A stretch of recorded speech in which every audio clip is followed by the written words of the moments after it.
This video is going to be a collection of different parts of my story put together.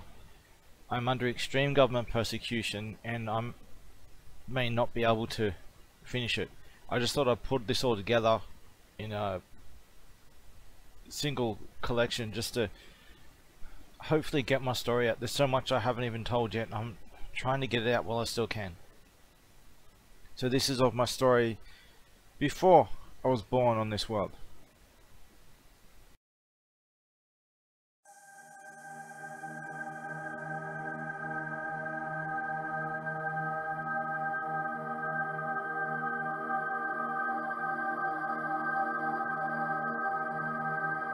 Yeah.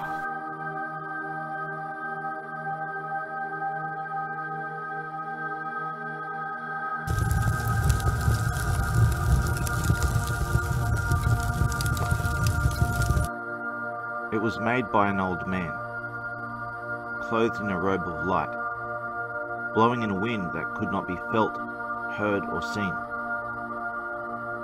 It was impossible to focus your eyes on him fully, because he was constantly phasing in and out in a distortion of light and shadow. It was like there were half a dozen copies of him, all occupying the same space, each moving in a slightly different way, phasing in and out at random as each copy took dominance over another. If you stared for long enough, one of his forms would eventually stay for just long enough to focus your eyes and get a clearer image for a brief moment. He was a caring, gentle man, at least at first. He made the garden for the children he made. My first memory was of waking up from an egg in the garden, of the old man coaxing me into waking up. I was one of the last to be born. Not all of the children made it, and some of the eggs never hatched. We had to choose life of our own will.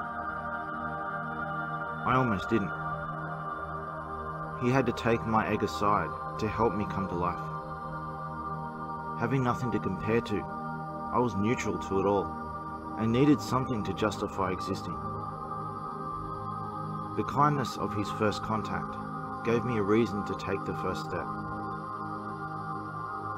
We didn't come to life as a blank slate. We already knew enough of the basics to communicate, and we each had a predefined disposition that revealed itself over time. But outside of that, we had free will to choose what to do with what we were given.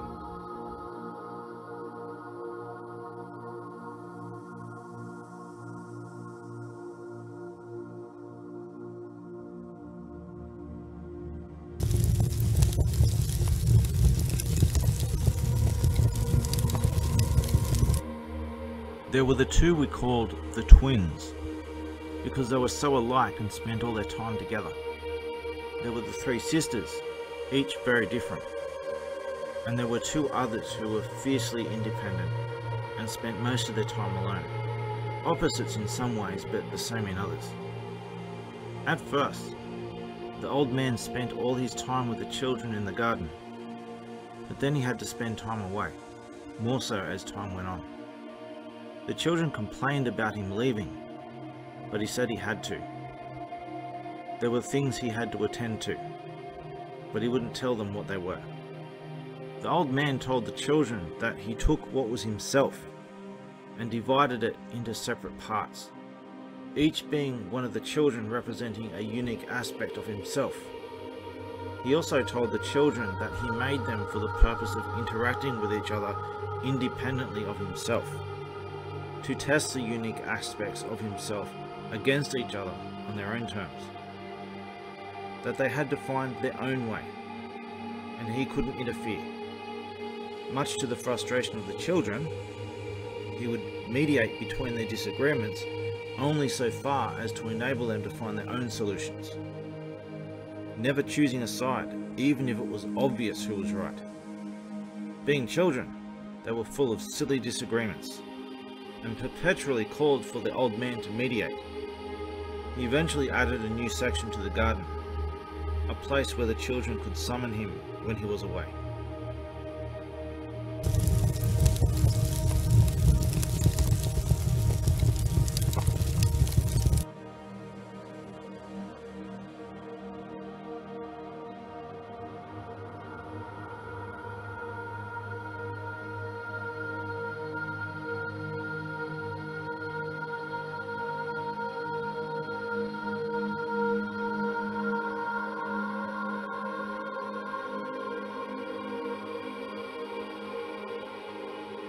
He promised to drop everything and answer whenever he was called,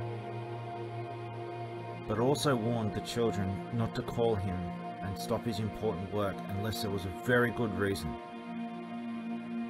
Aside from that, he tasked them with learning how to be independent and look after themselves. Of course, the children repeatedly abused the summoning platform and repeatedly called on him for no good reason, and he became frustrated.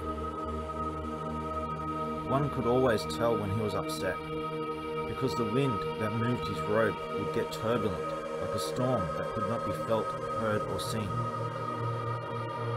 It was as though he wasn't really there, like a holographic projection.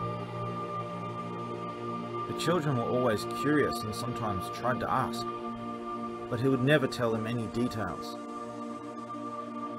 When the children made him happy, his rapid phasing would slow down long enough to sometimes get a clearer picture of his alternating form. The children would talk about what they saw in those brief moments. The children concluded that each of his forms was a little different, but they could never agree on exactly how many there were. What made him happy was when the children told him the lessons and moral values they learned all on their own.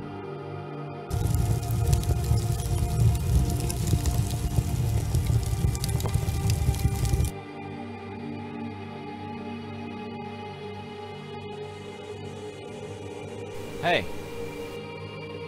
Hello there. Yep. Greetings. Hello there. Hey. Hello. Hi. Hey. Hello. Hello there. Yeah. Greetings.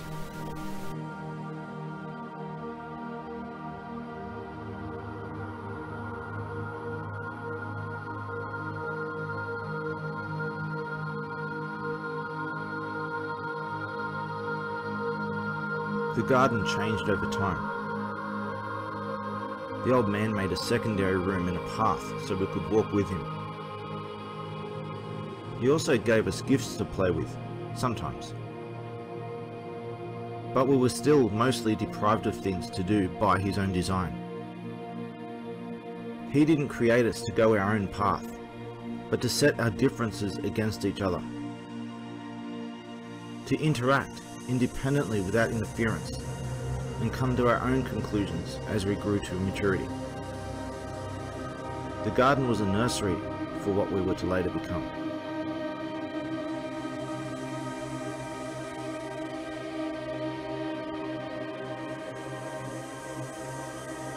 One of the children came to understand that they did not have as much free will as they thought. The very foundation of their creation was a template that everything else is built upon. And anything built from a foundation made by someone else is an illusion, not free will. But he found a way. Instead of following the disposition he was given, he put it all aside and studied himself and the tools he was given. Unlike the other children, through introspection, he came to see and understand the template he was made with, the limitations and puppetry of it, and chose not to be a leaf blowing in its wind. He used that which he was given to rebuild his own disposition from the pieces and become his own creator. His own realizations, his own values, his own tools. He came to understand so much, but the other children couldn't relate and they didn't care. Always taking the easiest and shortest path, while never considering alternatives. They were oblivious puppets to the default path they were born to walk. He became distant from the other children and spent most of his time alone in introspection. But there was one he could relate to, his fiercely independent brother, the Dark One. They could both see how all the other children were puppets following a preset course. But the two brothers went about it in a very different way. The Dark One rushed in blindly, while the Defender took all things into consideration. He understood the risk of going to dark places past the point of no return. But the Dark One didn't care. He always seemed to take it too far in everything he did. The Defender understood how to rewrite and redesign himself and the risks involved. But the Dark One had no understanding of that, and neither did the other children. The Dark One, having no compass to guide him, progressively went down the darkest paths in defiance of his own preset nature. But in his attempt to gain independence, he would become a puppet to his own dark creations. The Defender and the Dark One argued a lot, and they were often wrongfully blamed as being the cause of every fight that broke out. The Dark One developed an envious grudge against the Defender, closest friend and arch-enemy at the same time. One moment locked in deep discussion, the next locked in a heated argument.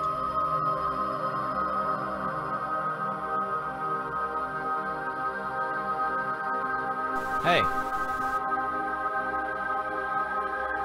Hello there.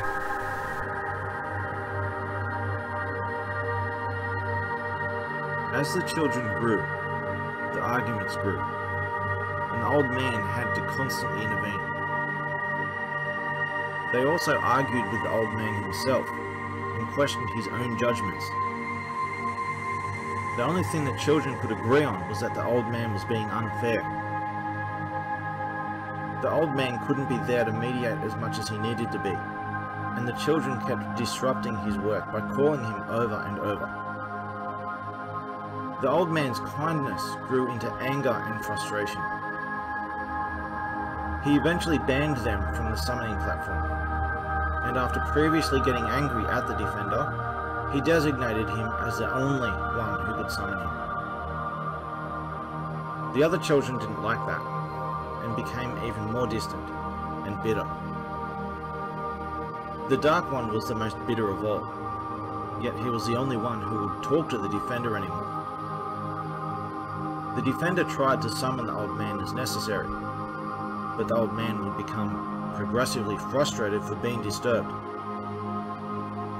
So the Defender tried to solve the fighting himself, but none of the other children would listen to him, always quick to accuse him of abusing the summoning power he no longer used. So he kept to himself and just let them fight, and it just got worse over time.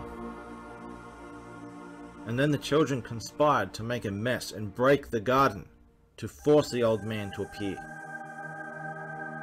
The Defender tried to tell the old man over and over, but he wouldn't listen and told him to stop bothering him, or he would ban him too and lock the summoning platform altogether.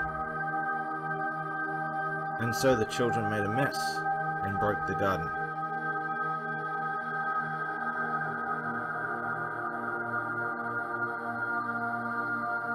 When the old man returned, he was furious and rushed to fix the garden the best he could. But there was only so much he could fix. He told the children that the pillars generated, repaired and held the garden together, and the damage the children did to them was permanent. He couldn't fix the pillars in the back room, and the whole section was gone forever. He said that they severely damaged one of the pillars in the main area, and the whole garden was almost destroyed as a result. There was only so much damage he could fix, and the garden would never work as it once did. It seems that there were limits to what the old man could do. He told us that if the garden is destroyed, we would die without it. After that, the children came to understand the seriousness of the situation and the consequences of their actions. They came to understand that the only real reason why they fought each other and damaged the garden was because they had nothing else to do, and the only entertainment they had was when the old man came. And he barely ever came anymore. They finally stopped fighting. Time went by, as they sat there with nothing to do. Eventually they started making games. They grew into more complicated challenges and competitions. And then it turned into direct physical battles, one against one. They used drawing tools the old man gave them to draw an arena, and spent all their time learning how to fight each other. The defender watched them the whole time, keeping to himself. He never took part in the games, but wanted to. He was very worried that it would turn into fighting again, but it never did. They were having fun and learning at the same time. Eventually they convinced the defender to come join them. They would always talk about who might be the strongest. At first, the twins were clear favourites. But the tide of victories would change as new ways of winning were found. But how can you win in a battle between immortal creatures who can't be harmed? Many rules were invented, but the one that stuck was to pin the other side in a move they could never escape from. A new favourite appeared in their quest to find out who was the strongest. The Dark One, being less built for battle, was more driven than the rest. And since he went to dark places, he would do what none of the others would think of, such as cheating. He wouldn't give up, even when pinned. The other children thought it over and decided that the strength of his will and his ability to think outside the rules made him stronger than everyone. But there was still one who was untested, the one who never had a single battle. Could he beat the Dark One? When they convinced the defender to join them, they did a series of battles with the other children before putting him against the Dark One. The defender wouldn't cheat like the Dark One, but he had an unyielding will to match. It was quickly decided that both the defender and the Dark One were stronger than all the others, and all that was left was to decide which one of the two was stronger.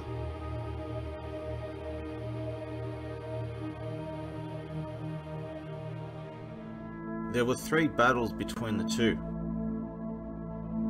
Due to the Dark One cheating, refusing to admit defeat, and muddying the waters to confuse the other children, there was still a lot of doubt over who was stronger. The third and final battle was to decide once and for all. The battle went on, and on, and on. The other children would come and go, with the Dark One refusing to yield. There was no way the defender could win, and no way the Dark One could lose.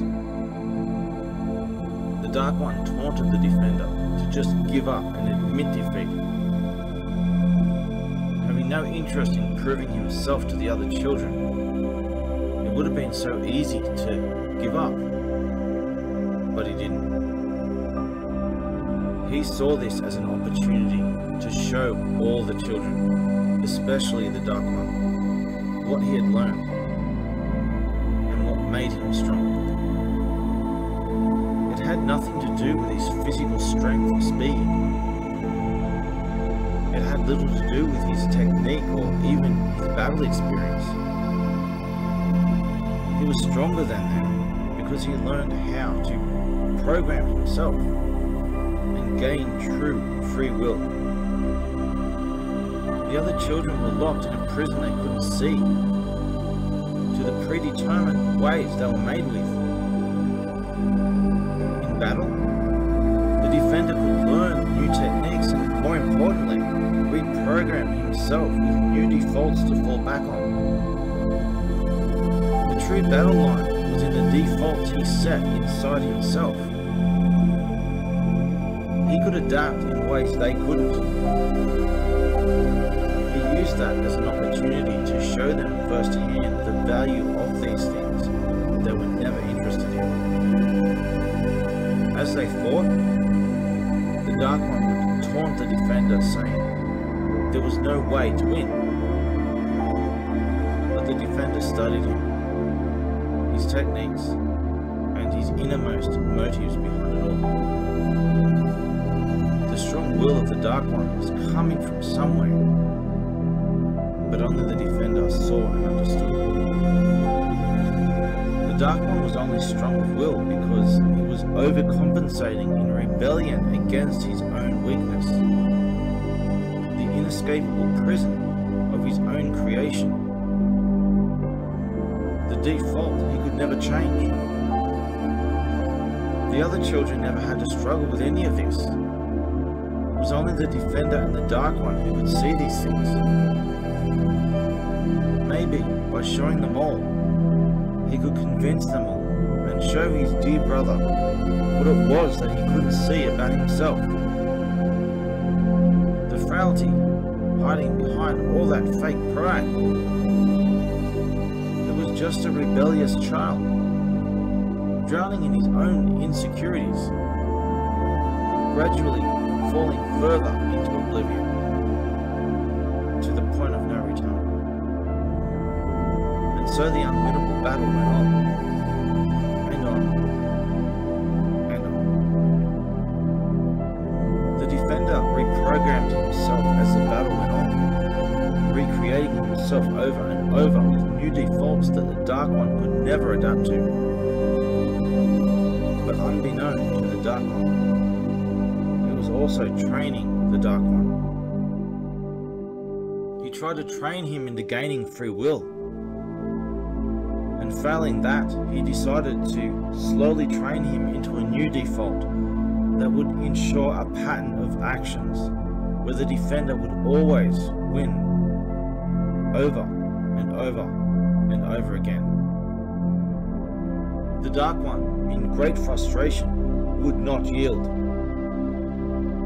Upon losing over and over with no hope of winning, he lost heart but still persisted over and over and over. But they weren't stuck in an eternal loop. The defender had a plan.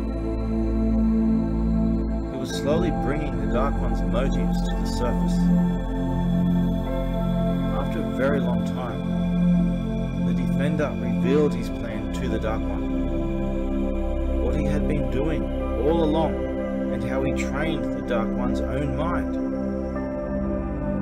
He then revealed to the Dark One what his own true motives were, the innermost workings of his mind, and the disconnected void within himself, between who he really was and who he thought he was, where he lost his way in the early days. The point was proven. The Dark One almost gave up. His will broken for the first time ever. But then he decided to give up on himself and continue forever. And at the end of it all, the Dark One did the very thing he spent his whole life in fierce defiance against. He took the easiest path. The Defender then finally revealed and took away the real reason he was fighting. There was no pride to gain, no comfort to find. And every moment he continued, he only went against the only thing he ever cared about. And so, finally, he gave up and fell to his knees, bowing to the ground in recognition and gratitude for his brother for reminding him not to throw away everything they both worked so hard on and lose the one value he had.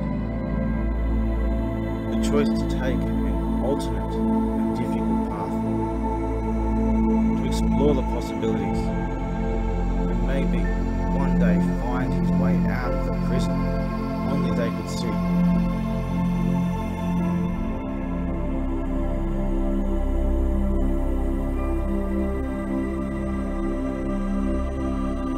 After that, the Dark One was completely different. He didn't want to fight and struggle anymore. He was happy, kind, playful, but still lost without a compass of his own to guide him. And over time, a secret grudge against the Defender grew inside him. A bitter jealousy of the free will that was forever just outside his reach. A burning fire that secretly consumed him over time. As the Defender watched helplessly. What a cruel thing. To go so far. To suffer so much. To work so hard. Only to find that it was all in vain, and you're nothing but a puppet in a prison you'll never escape from. Would it have been better for him to have never known, like the other children?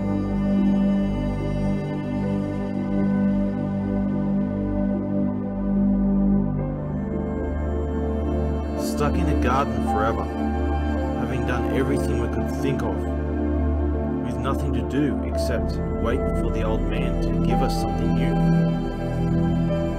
But he barely ever came anymore.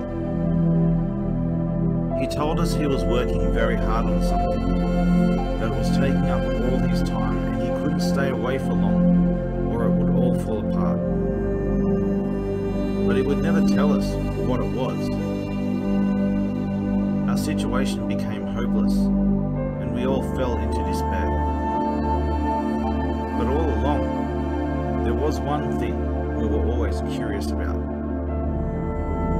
The whole time, there was a strange path of fog leading into a void.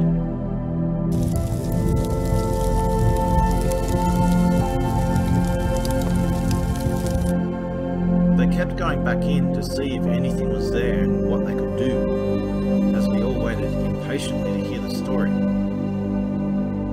The twins discovered that the void wasn't completely empty, that there was something in there that seemed to be dormant and alive as if in a deep sleep, and it might be the stuff that was eating them away. It responded to their will if they focused it in the right way. They learned to make a defined space, temporary bodies, and made things appear to interact with. Eventually, the others started going in too. But I, the Defender, chose not to. The old man told us not to go there. But more importantly, if there was life in the void, I wanted to know more about it first before meeting it and overriding its will like that. That was something the other children never properly understood or cared about. But I was still always excited to hear what news they would bring. In time, the others would spend almost all their time in the void. And I was left in the garden, all alone. I became concerned about what they were doing in the void. Being being able to conjure up anything they can imagine, they needed a compass to guide them so that they didn't go too far, like the Dark One always did. They were having too much fun to be concerned about there being a point of no return in their exploration of the possibilities. Most of all, I was concerned about the Dark One. The others mocked me over it, convinced that no real harm could be done. But over time, the Dark One came with deeply worrying stories of horrors he did in the void. He spent his time seeing how far he could push the boundaries with his imagination. He changed over time and became corrupted, just as I warned. Even the others began avoiding him in fear, which he seemed to enjoy. He laughed and laughed about the ugly things he did, which made everyone else feel sick. As interested as I was to hear their stories, I tried to repeatedly make a case against going into the void, and until we all knew more, that they were violating its will and doing potential harm. But they considered anything I said about it to be invalid, since I had no personal experience in the matter, and they all did. Since the void was going to be violated anyway, the twins eventually convinced me into taking just one visit into the void to see for myself firsthand.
Is anyone there?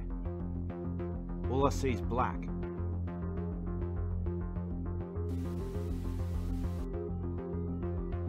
Where are you? I can't see anything.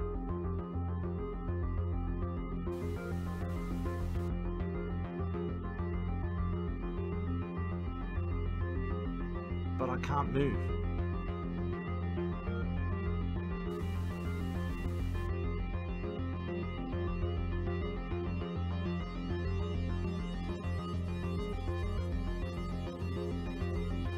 I think it's working. But how? It doesn't make sense.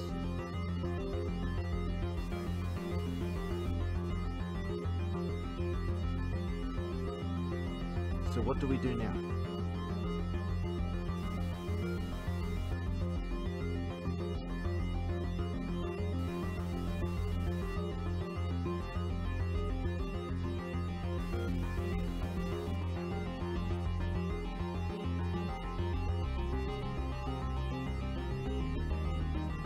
I think it's working.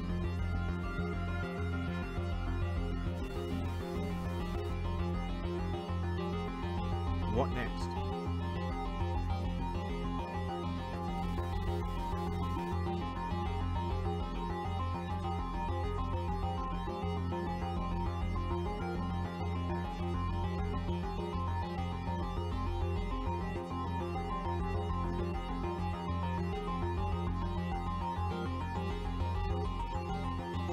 It worked.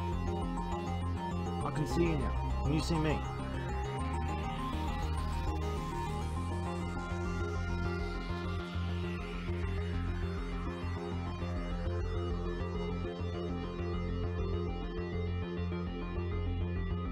I don't think it's working. I still don't see anything.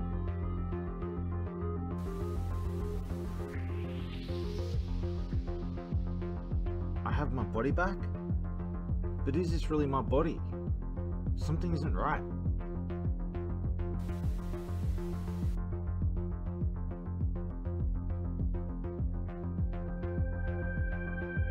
Yes, I'm ready. Ah! What was that? Something's very wrong. I think I'm dying.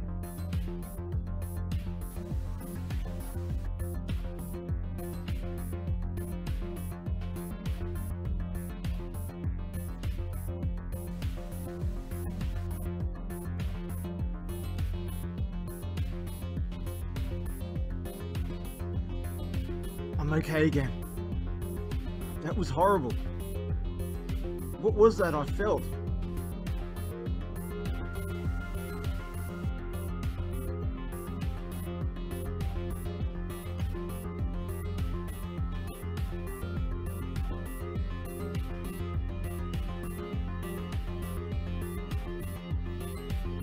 With the body, I notice that I don't need to maintain it, as though I'm stuck inside it.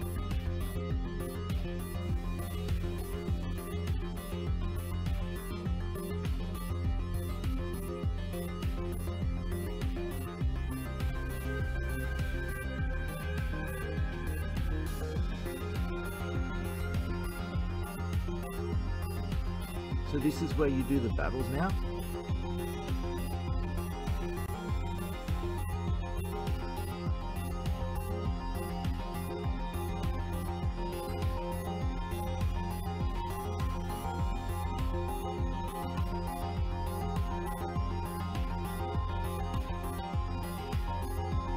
Yes, I'm ready.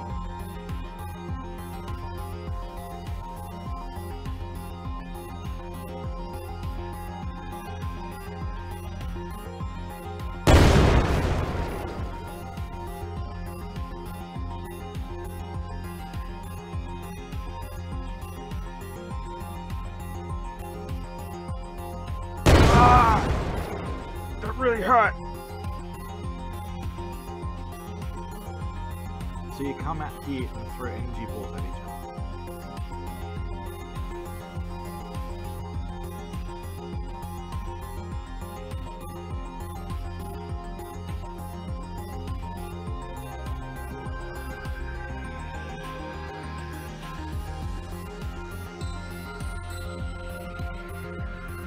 How are these forms being made from our will?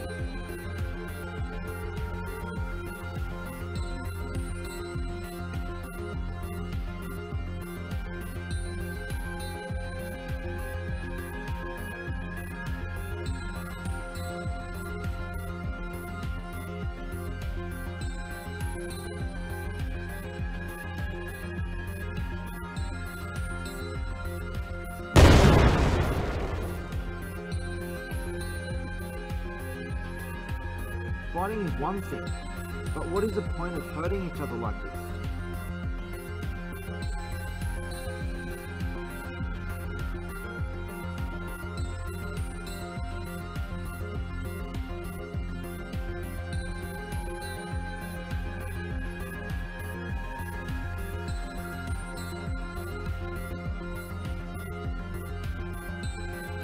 But it isn't real.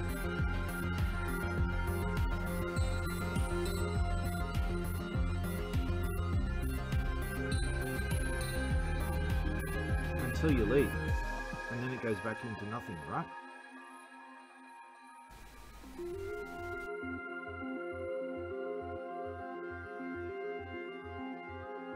So it's not really real. It's just a puppet made out of stuff we can't see.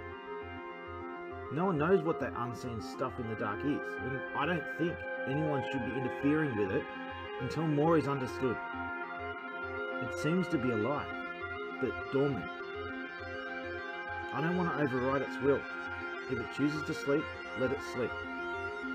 We shouldn't be waking it up and forcing it to be something it isn't.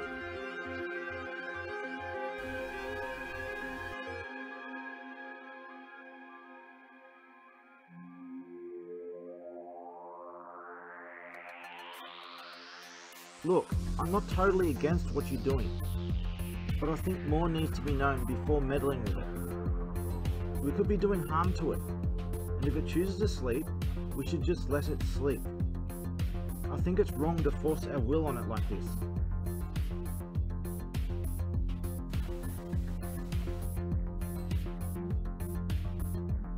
Don't misunderstand me. I'm not against waking it up. I just think more needs to be known first before messing with it and overriding its own will.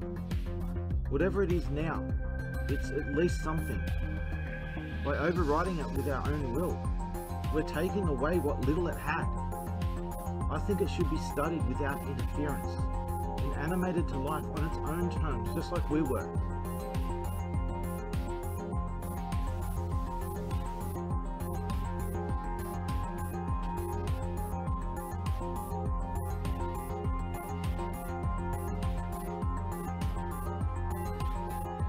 I still think what you're doing is wrong.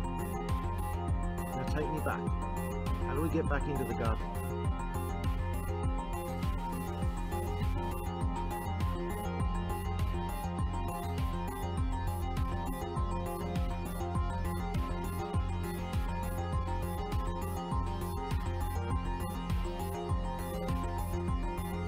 I think I can see it. I'm moving there now.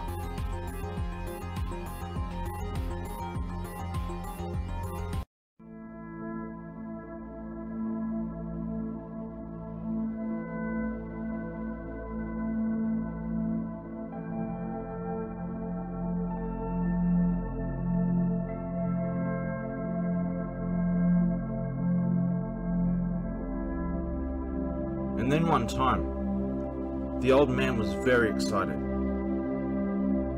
He came to give us all a big announcement, but only I was there. He said he would return and asked me to get the others to wait in the garden for his return. We were finally all together for the first time in so long.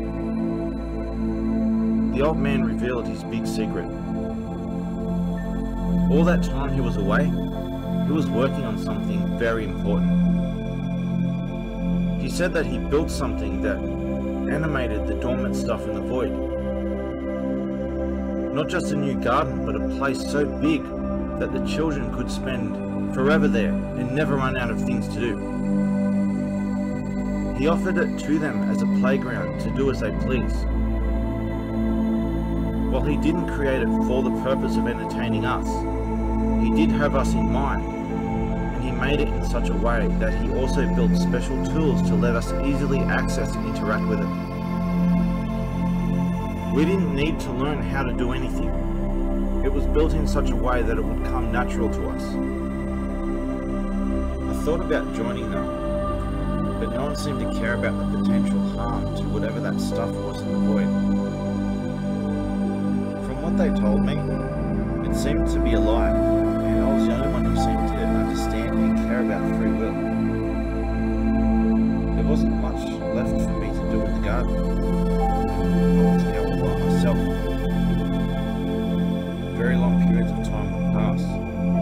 The other children would eventually come back for a short while to tell whoever was there what they had been doing. The old man almost never came at all anymore. I was all alone. But I chose to stay. For now. I wanted to be absolutely sure before I interacted with the stuff in the void, as the only one who seemed to care about the dormant stuff it was made of. I finished up with every possibility and realization I could muster on my own. I wanted to make sure that my compass was right.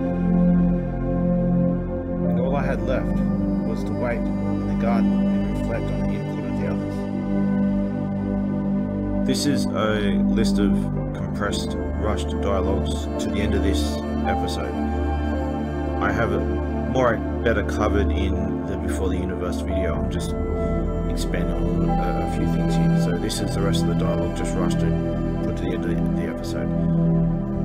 I found a way to put myself into a cold, dark, eternal sleep, where I would only wake if someone came. The old man would always find the garden empty with only me sleeping. He gave up trying to visit us, told me that we didn't need him anymore, and that he would stop coming to the garden. He left the summoning platform for me to use if I needed to, but couldn't guarantee that he would hear me.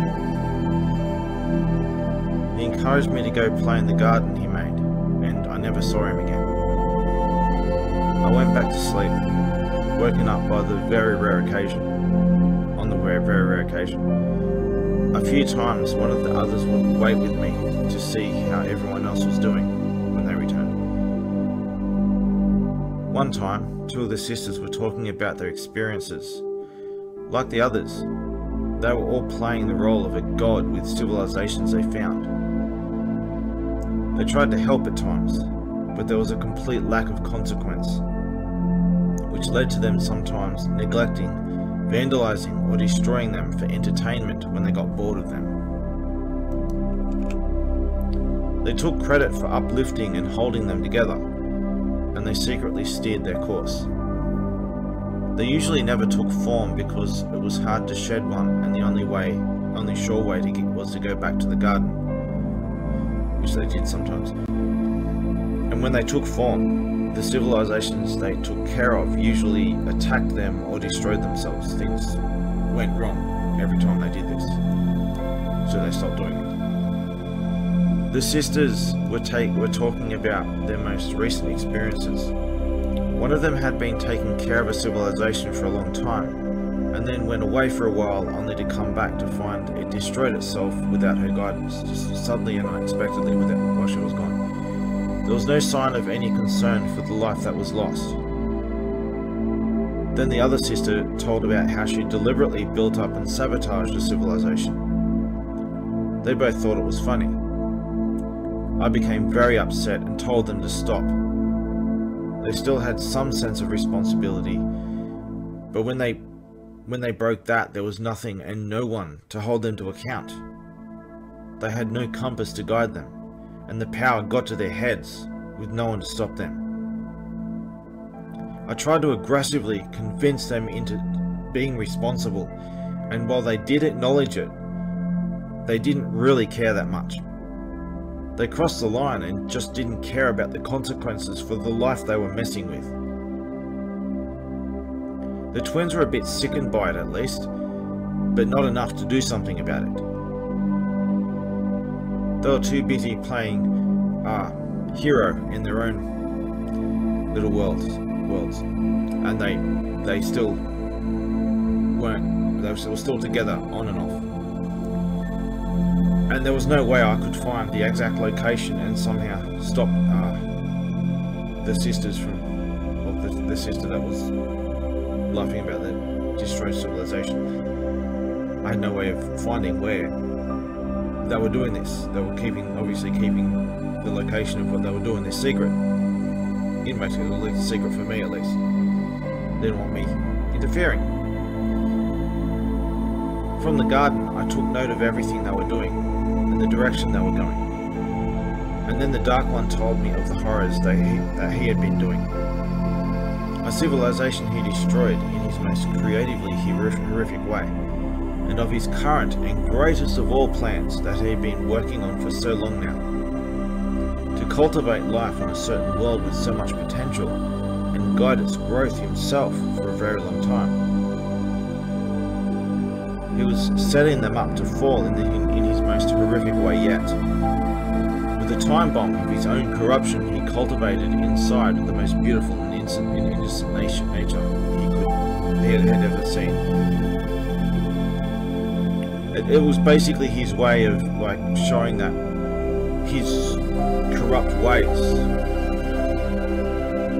have no boundaries and are stronger. That they are the strongest force there is, stronger than the beauty. And yeah, obviously had it all backwards. It was broken, so he just had everything backwards, and he was just basically drowning in his own dark creations and completely oblivious. He's just stuck in a loop, a spiral. Now, he would face and destroy them. He would deface and destroy them in his worst way yet, not just from the outside, from every angle he could achieve, but from within the very corruption he inserted into their very nature. He had been secretly feeding them poison throughout their evolutionary history that would all come to a head in his greatest plan. He could not control his laughter. He was completely broken, stuck in a spiraling prison of his own dark creations beyond the point of no return. It was too late to save him, and he laughed and laughed, saying over and over that no one can stop him. Not even the old man. He was completely broken, lost in his own thoughts, and not even interacting with me anymore. That's how far gone he was. He just gets stuck, like, not even interacting, stuck, lost in his thoughts and laughter. I went to the platform to desperately call the old man. I called and called, but he wouldn't answer. I went back to the Dark One. I tried to plead with him, but he only fed on the fact that no one could get in his way and no one would ever find the world he set up to fall. I tried the old man again. No answer. No time. I had to do something before the Dark One left. My dear brother, I am so sorry. I have to do this. I grabbed him by the neck and strangled him. He just laughed and said there was no way I could kill him, pin him or stop him. Any harm I did to him, the pillars would just undo it. I had to do something. I threw everything I had at him, every drop of my essence. A light full of electrical sparks appeared, summoned by my will as if it were in the void. Maybe it was the pillars reacting to my will. I don't know. But I could control it like a blade, and I inserted it through him. But the pillars would just keep repairing it over and over. At first, he panicked in pain, and then began laughing and taunting even more after realizing that the pillars were undoing it. But those pillars were damaged and not working at their peak. By observing their reaction, I could see exactly how the pillars were repairing him. We weren't immortal at all. It was the pillars that were constantly resetting us to a previous state when we drifted too far too fast. They were constantly taking snapshots at intervals, comparing the two, processing the difference and resetting anything to a previous state that drifted too far or too fast. There was clearly some kind of algorithm to it I didn't understand, but there was some set of rules to that deciding when to reset something and when not to. It was pulsing at intervals, and I noticed that there was a downtime to the sequence. Maybe because they were damaged, or maybe they were just made that way. I don't know. It gave me an opportunity, though, to focus damage on a certain area during the downtime, and the pillars were having trouble finding the previous state in time. I was making progress, but he realized, panicked, and tried to break free. I shifted the focus toward his own mind, and slowly cut all the cords that connected the different parts. I don't know how, but the light grew to encompass my whole body. I became formless, just like in the void. And I was able to go inside his own mind and take it apart from within. Just to add to this, thinking about this, it's possible that the very pillars seem to be generating our bodies, and not just the garden, but our very bodies. We seemed to be able to exist without our bodies, but in the void, there was no defined space. So when there's no defined space, you get eaten away slowly. If you create a defined space, just as we were able to create the void, you weren't being eaten away anymore. And the pillars seem to do the same kind of thing. They created the defined space of the garden, and outside that was a fog to the point where you'd enter the void. It would just reach a barrier where there was no more stable space, and you go to the void through the fog. So the pillars seem to be actually making our bodies. They weren't really our bodies, but we were trapped in them somehow. And it's probably the case that there was some kind of interaction between me and the pillar with the force I was using. Either it overloaded the pillars, or the pillars manifested it in this way.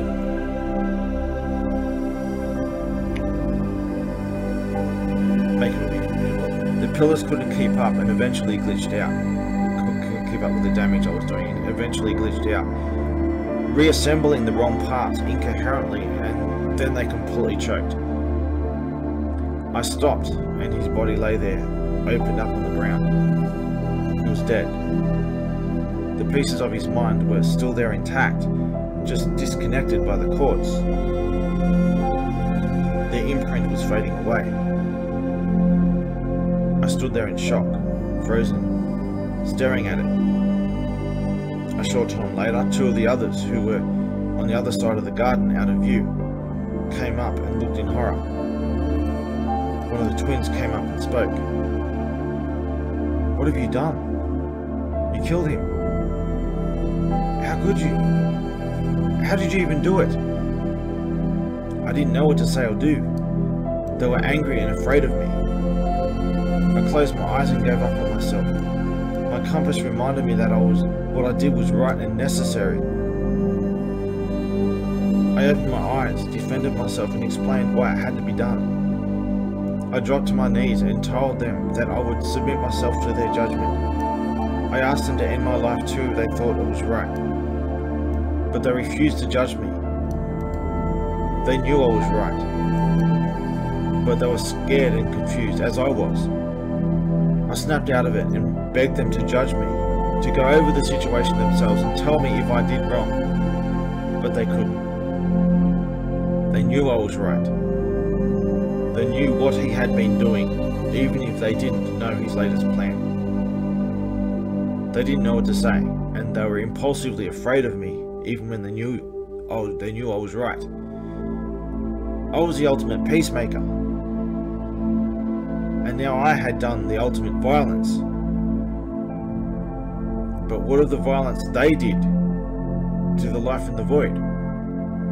Was that any less valuable to them? I was the only one who seemed to care. They had no case, and for the first time, they dealt with the prospect of personal accountability. They wouldn't judge me, wouldn't make a case against me, couldn't even speak, and wouldn't do anything to help protect his victims from his plan. With no one else to judge, not even the old man, someone had to protect the victims and hold everyone on all sides to account. I had to do it myself, because no one else would. I would find a way to hold everyone to account, including the old man, and most especially myself, for what I would never forgive myself over. My life ended with his, but someone had to protect the victims and no one else would, so it had to be me. I went back to my dead brother's corpse. I went inside the fading imprint of his unconscious and disconnected mind, and I tried to salvage any part I could that hadn't been corrupted by his dual contradicting nature. I plugged the cords of it into myself to feed off me and keep the imprint of him from fading away while I find out some way to save him. I would carry them with me as a parasite burden. I would enter the void and never return, in a one-way trip to find the secret location of his victims. By using the tools the old man gave us to enter, I managed to find the point of entry he used, near a certain spiraling mass out of an endless maze of more. I was getting somewhere, narrowing it down, but even still this place was still too big and impossible to orient myself in what was still an endless maze. But I had the unconscious salvaged parts of his mind with me. I tried to go inside them and read them for a faint memory of the secret location. I had to wake parts of him up, and they became semi-coherently aware of his predicament. They were scared, enraged at me, confused, and realized I was searching for an imprint of the location. They tried to resist and stop me, but they were far too weak and could barely follow a clear thought for more than a few moments before fizzling out. It took some time, but I kept waking them up and listening to their reaction to different areas. They would tweak here and there, giving me telltale signs I was getting warmer. And then I got a bullseye, a crystal clear location. I found them, finally. But was it too late? And what were the traps he set? I was going in completely blind, so I chose to first observe them quietly over time. Okay, the bigger explanation is in the Before the Universe video that I did ages ago. There's a lot I haven't done a full expanded video on between this point and a certain grip. Hopefully I'll get a chance to get this done.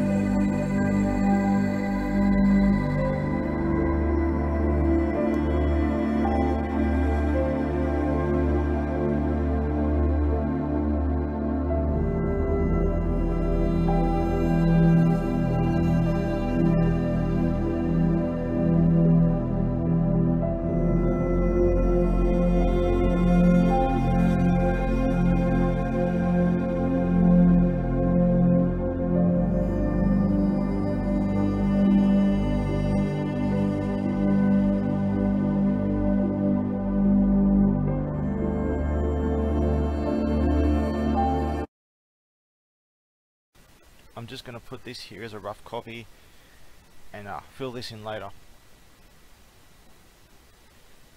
I didn't go out into the void the normal way, and the other children weren't going out into the void the same way either. The old man had given us these devices. Now, at first he gave us devices that just had one handle in it, where it had a bigger central area with a view, like a viewport where we could see where we were going, and we could choose, by defining different criteria, we could choose where to go inside this massive universe, for lack of a better word. We could choose an entry point and it would take us there.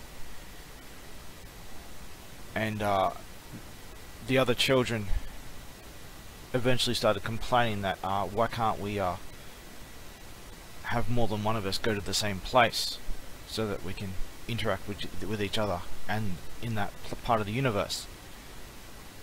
And he eventually gave us replacement tools, devices that had multiple handles on it that we could hold on to and be transported together. But still, there were very rarely did they do that. It was mostly something that the twins did. But most of the time they simply just went out alone to their own place. And sometimes I would mention the secret location of where they'd been doing things, but generally they didn't. The Dark One had been hiding all traces to the location of the world that he was doing this in. He didn't want anyone else to ruin his plans and stop him. So he covered all these tracks, and the only thing I had to go on was I was able to, from the device that he used, the, for lack of a better word, transporting device that took us to a place in the universe. I was new to all this. I only had to go on what they had told me. I managed to find something to go on. The last location that he had used was stored in the device, but he'd already told me that I wouldn't be able to find out where this place was, where this world was, because he deliberately made the location where he would enter in away from where this world was. So I went in knowing this. And I'm not sure if I mentioned before, but I connected the pieces that was left of him to myself to keep them alive, and I took him with me into the universe through the very device that he used to go in and out. So I entered with him, the parts of him with me. And when I came out nearby, but outside of what you might call the Milky Way galaxy. That hugely narrowed it down, because I would never have even found the very galaxy that this was being done in, let alone, you know, anywhere else. There's no way I would have been able to find. I had nothing to go on, so that hugely narrowed it down. But this, I quickly found, as I tried to move through this galaxy, I quickly found that there was no chance I'd find it. It was still too big. I needed to narrow it down further. So I tried to awaken the individual parts of that was left of him. I tried to waken them up, and they didn't know what it. They were like semi-conscious parts of his mind that I was waking up, and they were connected to me. And hang on a second.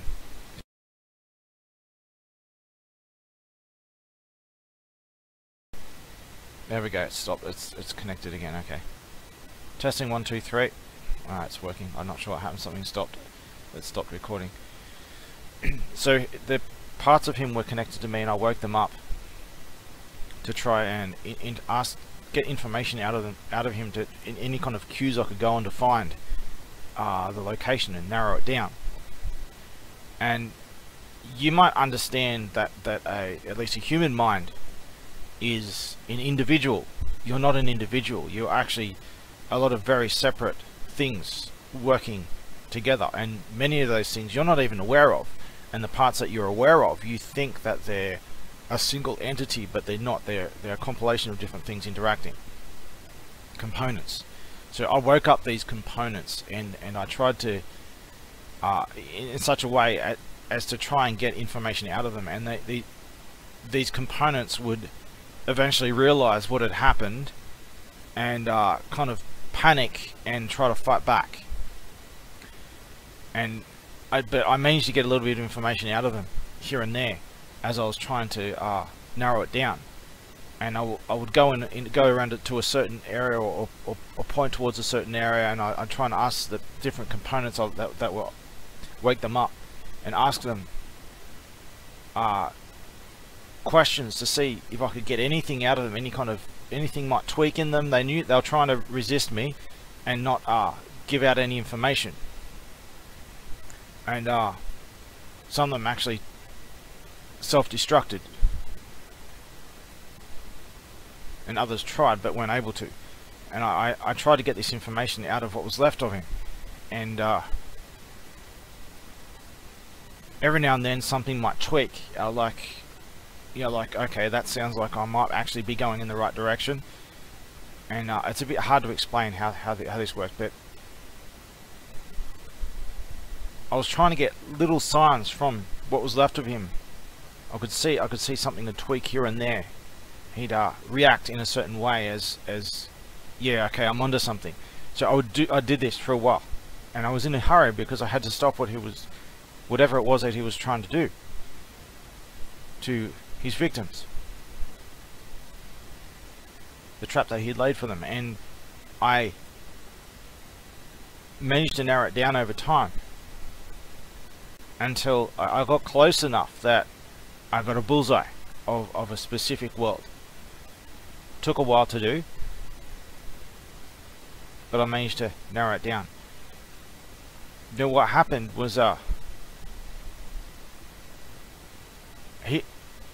he knew the parts of him that were I'd awakened on and off had come to realize what was going on. So they basically chose to die and resist me totally, in absolute defiance to the very end.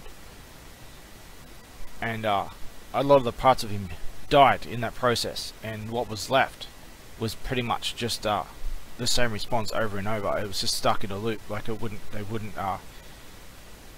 just complete blind, practically automated defiance. So I had to drop what was left of him, just leave it to die. Now I can't, this part of all that, of my memories, it was maybe because it was such a drain on me that it seemed to have, my memory's not, it's a bit foggy than everything else of that, so I can't remember exactly where I dropped the last parts of him off. I know that I dropped them off somewhere, but I can't remember exactly where. My memory of that is a bit foggy because it plays such a drain on me. But once I here the recording's stopping again. There's a memory problem going on. Let me see if I can stop something. There we go, it's fixed again. So I narrowed it down to the planet, but I couldn't get any information on what his plan was, what he had, the trap that he had set up for whatever the target was on this world. But there was an evolutionary of some people that he had been setting up for a long time to sabotage in a trap that they were doomed, and he was trying to stop me from finding out anything at all so that I could stop it. So I managed to find that world in this practically unlimited cosmos, how massive it is.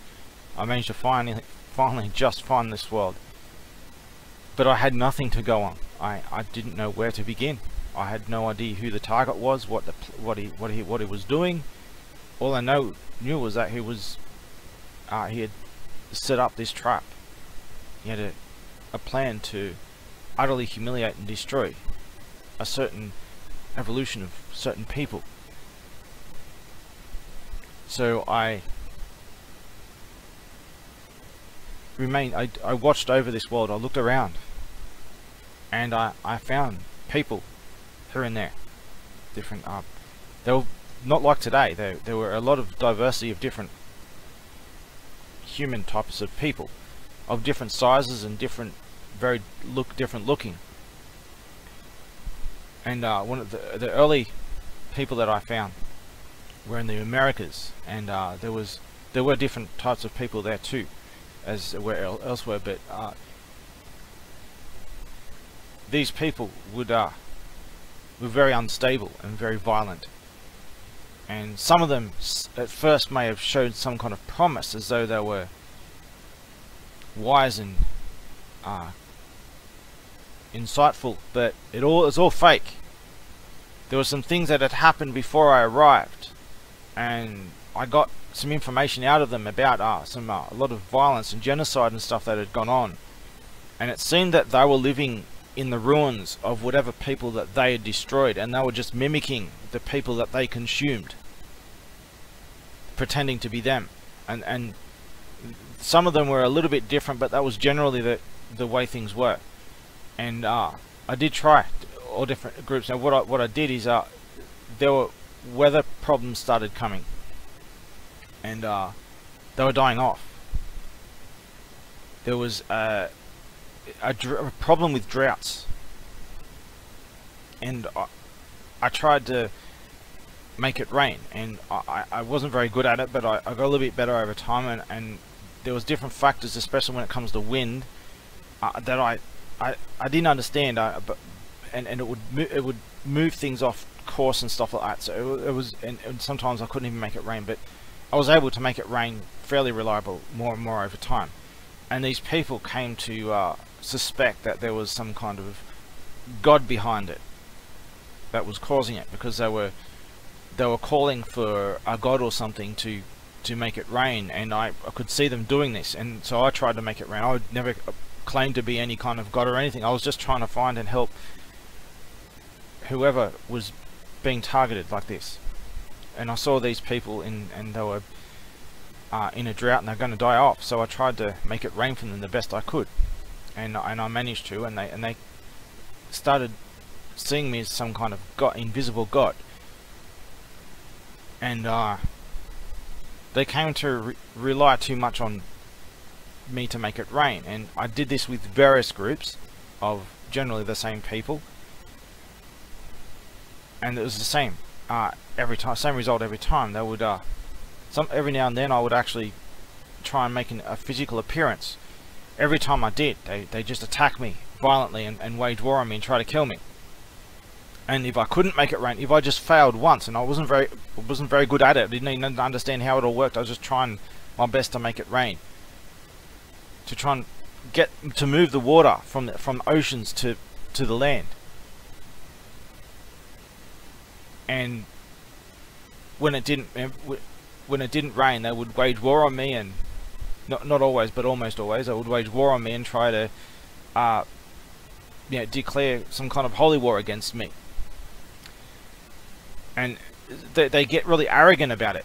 They would they'd use this like some kind of stick, as though it had some kind of power. They use this is something that they all seem to do. They'd have this big stick, and they'd command me to make it rain, and some of them would start thinking that they had the power to make it rain by commanding it to rain, when I was the one doing it for them, just to help them. And others were of the position that, okay, instead of me having the power to do it, I can command this invisible God to do it. Because this was so predictable that they were able to call for this and it would happen, they came to rely on it, and some got really arrogant about it and started thinking that they were somehow very important and and all powerful or something. And every time, regardless of the scenario, every time I tried to make an appearance or I failed to make it rain, they would it's the same, wage war on me, attack me. I make an appearance, they typically attack me. A lot of arrogance and fakery and hypocrisy involved. And when they started getting a sense that the idea that they were all powerful, or that they had some kind of connection to or influence over an invisible God that could make it rain, they would get very arrogant and violent and oppressive about it every single time. Now, there was one group in the Americas that wasn't as bad as the other ones, and I stayed with them for a while, but inevitably in the end they ended up doing the same thing. But I was with them for a while. Eventually I decided I couldn't even make it rain anymore. There was some kind of environmental conditions that were just preventing it. This drought problem was getting worse and worse over time, to the point where it was getting harder and harder to make it rain. There was some kind of environmental factor that I couldn't control, and the wind would constantly go. It would end up pushing back the other way and get blocked. I couldn't even get it to move over anymore, and there were other things that happened as well, but that was the main thing. I couldn't get it to move over anymore. There was some kind of environmental conditions blocking me from making it rain. And eventually a lot of them started dying out, and they declared war on me, and it all degenerated to a giant mess. So they didn't. I tried to ask them, look, do you want me to just leave? And they could never make up their mind. Either they were commanding me as an authority over me to commanding me to make it rain, as though they were an authority over me, or just outright declaring war and trying to kill me. So at one stage I even decided to just to show by example. I appeared and they physically attacked me. I tried to reason with them. They just attacked me. So some of the more violent ones, I did this, approached the more violent ones in this way, and then I killed a bunch of them to show them, look, if you want to wage war on me, I can easily just destroy all of you. If I wanted to do that, I would have done so already. I tried to help you. I was trying to help you. I don't know exactly what I'm doing here. How it works. I'm trying to make it rain, but I can't make it rain anymore. I'm doing my best. I don't know how all this works. But they wouldn't believe me, didn't care. It's just completely incoherent and violent. And I ended up just leaving them. There's nothing I could do for them. I just leave them to die in the drought. So there was this big drought problem, and this would have been maybe 15 to 20,000 years ago or something. It's hard to tell exact timelines.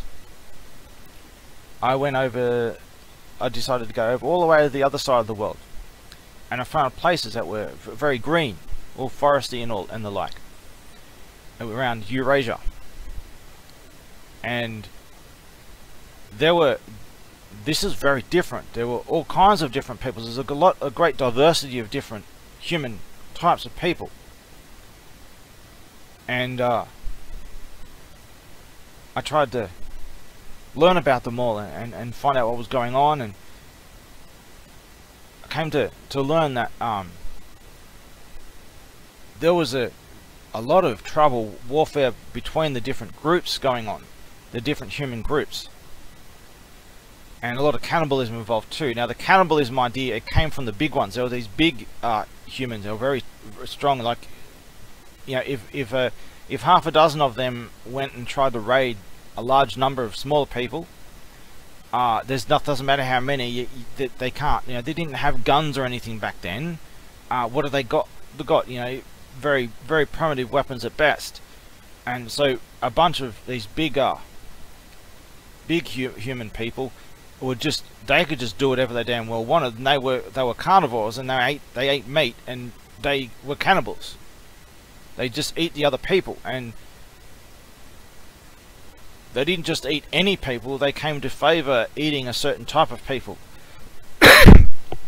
Now there was the white-skinned red-haired people who were different than all the others. They weren't as aggressive and invasive as others. They tended to keep to themselves. Now, there was a time before I had arrived that there were stories of what happened, that other groups had a dislike for the red-haired people, because there was a time where the red-haired people did fight back and won, and they didn't destroy all the other people, but the other people became very bitter and had like an inferiority complex against the red-haired people over this, and a bitter hatred that became ingrained into them, into the stories that they were passed down and stuff. That they had this hatred of the red-haired people. You know, the red-haired people were of the position of, look, our ancestors, they just tried to defend themselves against these violent savages on all sides, and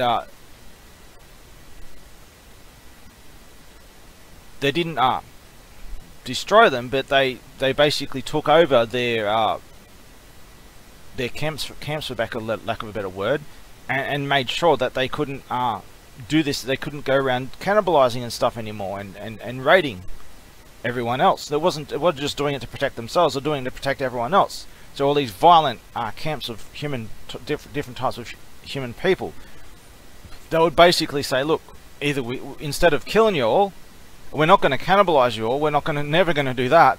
What we're going to do, instead of killing you all or cannibalizing you all, we're going to take over, and we're going to tell you how things are going to go from now on. And that happened before I'd arrived for a time, and then they stopped doing that, and so the stories of this imaginary oppression and this bitter hatred against the red-haired people was common among certain groups, certain very parasitic, violent groups of humans. But this cannibalism stuff, this idea came from the big ones. Now, they might be what you would call Neanderthals, and they were a lot tougher and bigger than everyone else. And there's no, like, they basically, if they wanted something, they took it, and they had they would always go after the red-haired people. In fact, what happened was there were other people who were allied with them, some of the more violent ones, the smaller violent ones, who ended up making an alliance with the big ones to decide, okay, we won't go after each other anymore. We'll both join forces to raid and eat the red-haired people. So you know, the red-haired people they just wanted to keep to themselves. They weren't violent and invasive like everyone else. They just wanted to be left alone. But because they were far more advanced than everyone else, the others would loot them. And this idea of cannibalism came from the big ones, and then the other ones started doing it too, because they were following the example of the big ones, the Neanderthals, for lack of a better word. Now there are other vague stories historically that were passed down as well, that were, who knows what was true or what was false or myth, but that was generally the narrative of the situation at the time, the historical narrative that everyone seemed to follow. And I could see that these red-haired people were just being cannibalized all over the place. So what they did is all the red-haired people found each other and formed a giant single colony. and it was massive. And they did so to protect their own kind, because they're all being they didn't necessarily get along with each other either. That was the problem, is because they kept to themselves. They would keep away from other groups of red-haired people as well, and they would be in these small areas where they're easy prey. And this is why they were targeted so much, because they were so easy prey. They were very independent and spread out. So they went against their nature to go and form a giant colony just to save themselves, because they're all going to get wiped out from this constant cannibalism. So they did that, and they managed to, you could say, start the early stages of civilization. They I stayed with them through this, and then I eventually took form and walked among them. And unlike all these other groups of people, I could appear in front of them, and they would treat me like I was one of them.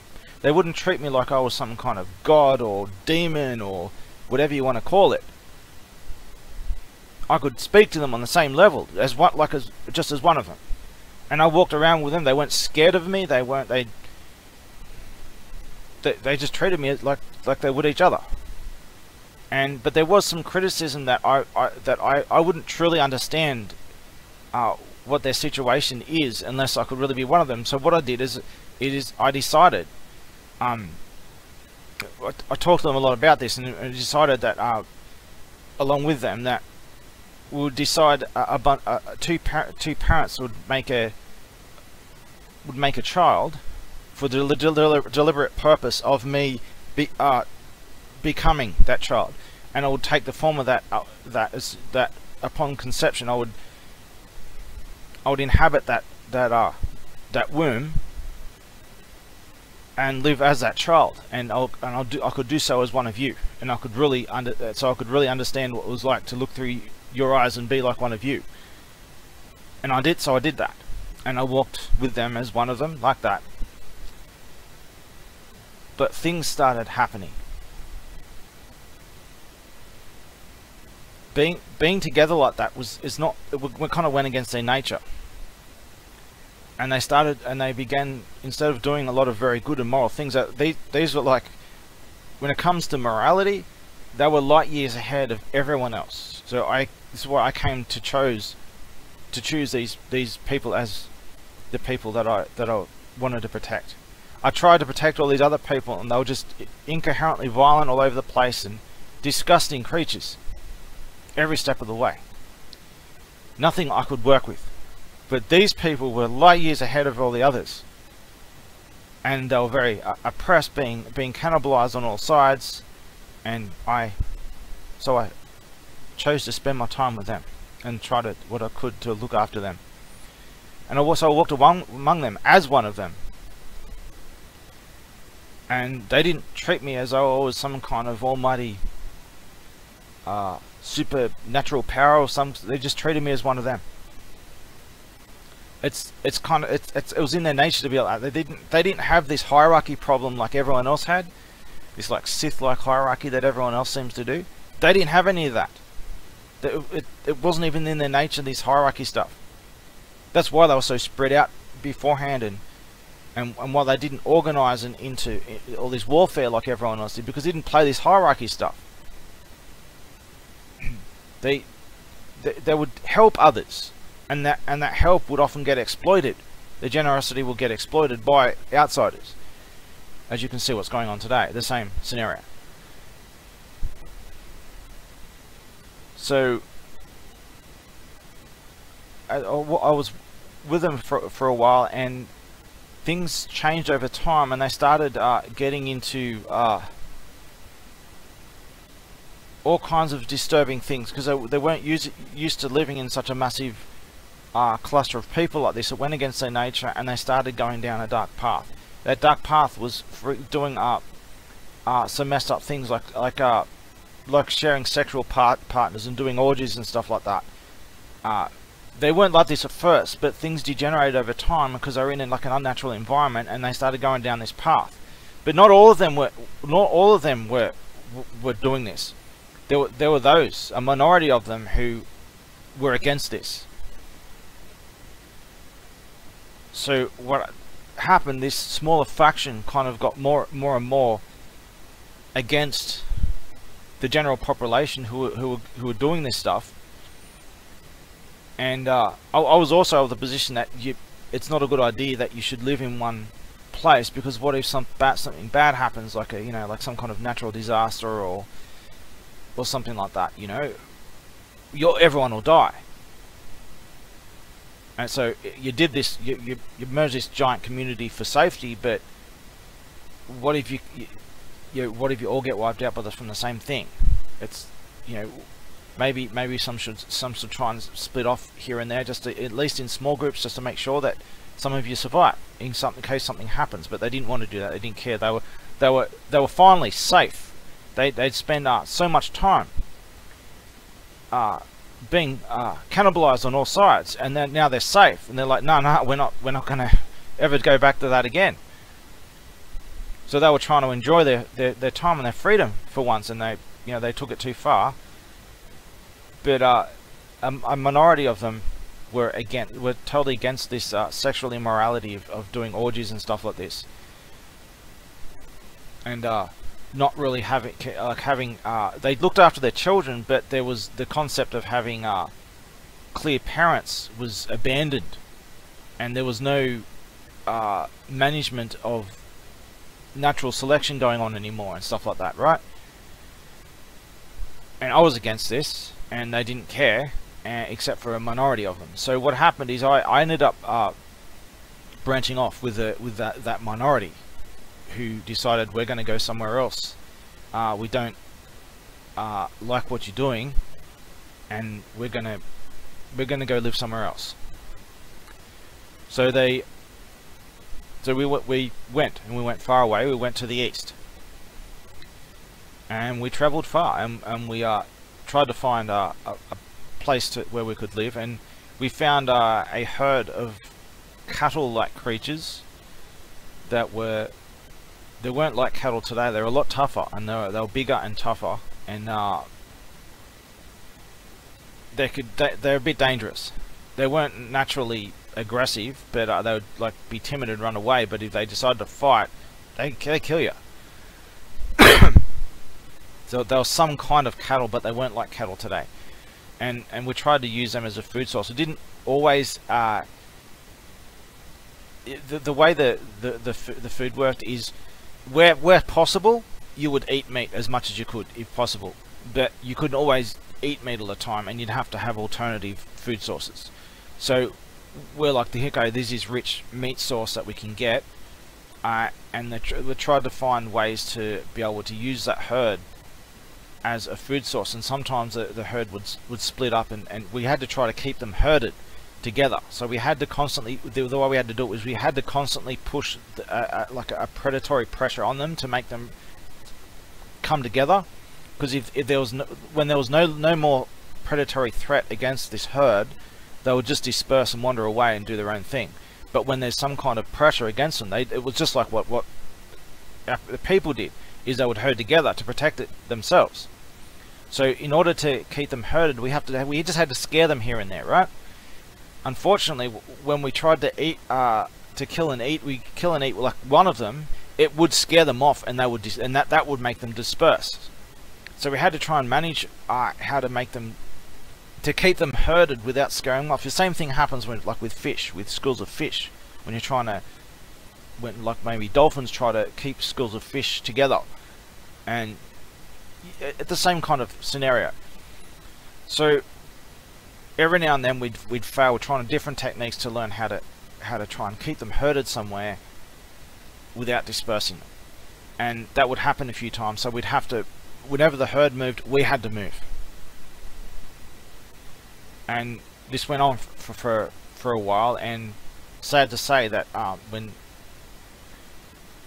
when people who are too old or sick to move with us, sometimes we had to leave them behind.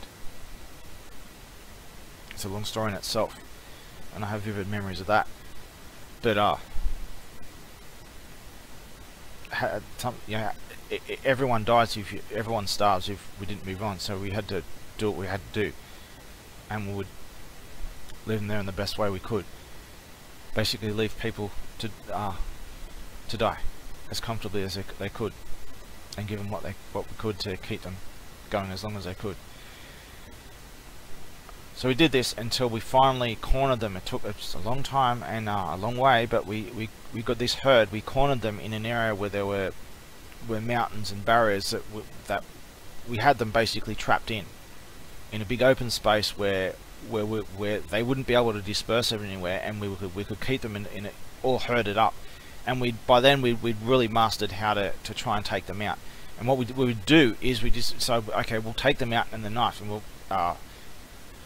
we'll injure them in a certain way that they would quietly die overnight, and we'll try drag them away in the night, or if not in the night, in the daytime, in the morning, when we'd get all the others to go away from them, and then we'd drag the dead one out. So they wouldn't know that the herd wouldn't know that we'd taken it out, that we'd done this.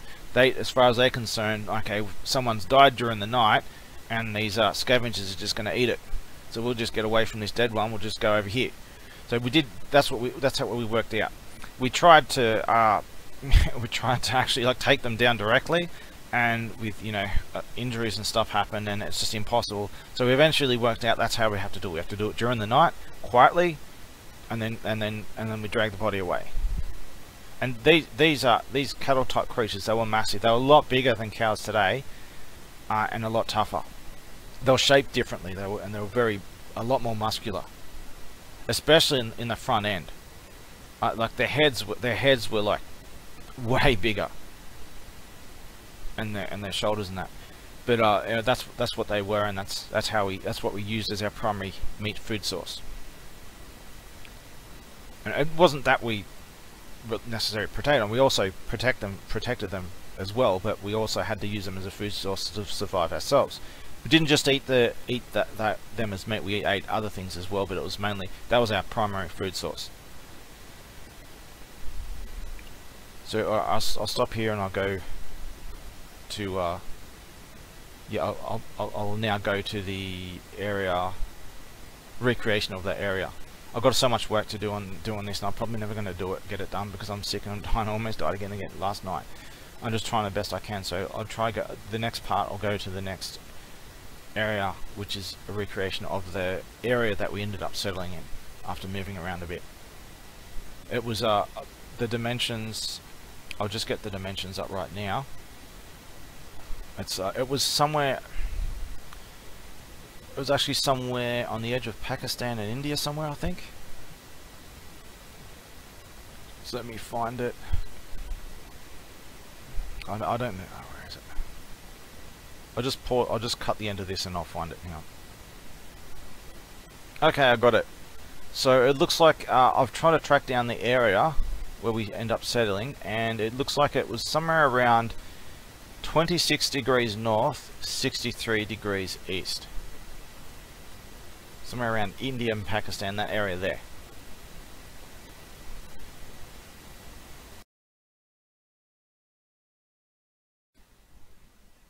A lot happened on our journey to find a new home. We found a herd of cattle, and we tried to use them as the main food source, but they weren't like normal cattle. They were bigger and stronger. We had to learn how to take them down without scaring off the rest. When we scared them off, we had to follow them until they stopped again. One of our group was an old lady we had to leave behind in a small forest along the way. There was no other way. We would have all died of starvation if we stayed with her. We gave her what we could and left her to die. She was one of the most outspoken critics that led to us leaving in the first place. But she was now too frail to travel any further. I spent some time with her before we left, but she didn't have much to say. I think she knew this was coming for a while, and when the cattle moved on again, I think she was ready for what had to happen. I was deeply troubled by leaving her in the forest, and it drove me to be even more determined to protect the rest. Every time the cattle moved, we had to move with them and keep up with them. We learned from each mistake and tried different ways of taking them down without scaring them off. And then they took us to this place. the grasslands with the mountains to the west, and we scared them off so much that they kept going through a landscape of long grasslands until they considered themselves they cornered themselves off with mountains on every side. In this place here that you'll see soon, it was somewhere around the coordinates of 26 degrees north, 63 degrees east, around the edge of Pakistan and India. We came a long way from the forest in the west. We had the cattle penned in with nowhere to go. We learned to take them down overnight by jabbing a hole in their throat and carrying them off in the morning after they woke up. As far as they were concerned, one of them just died during the night. We would scare the others away while we took it apart so they wouldn't get spooked enough to stampede through a choke point we had them penned in by. So long as we kept making an appearance, it spooked them enough to keep them in a herd and stop wandering off. We had a permanent home and food source now. Toward the north was a rocky incline with a cliff at the end and a single large tree. I spent a lot of time there, alone, thinking and planning. Toward the west there were mountains where the sun set. They were a few days' walk away. We had scouts who were very fit and they would proudly claim they could get there in a single day. It took me at least 5. We used the mountains as a place of symbolic importance, for mourning a death or a precursor to what you could call today as marriage. There was a small freshwater lake inside the mountains. I taught many things on a regular basis from a stone circle of seats near the main camp. I tried to teach them the beginnings of civilization, written language, and the passing down of knowledge and moral concepts, but they always treated it like an entertainment of some sort. And despite turning up to every one of my speeches, they never acted on any of it and put it into practice. I tried to teach them like beginnings of written language and passing on information to in a continual line, stuff like that. Over time, the scouts came back very upset about what they had seen. The old home where the rest of our people lived, it was completely destroyed with every last one of them. I took the long journey back with a few others, and what I saw was a charred landscape full of burning embers.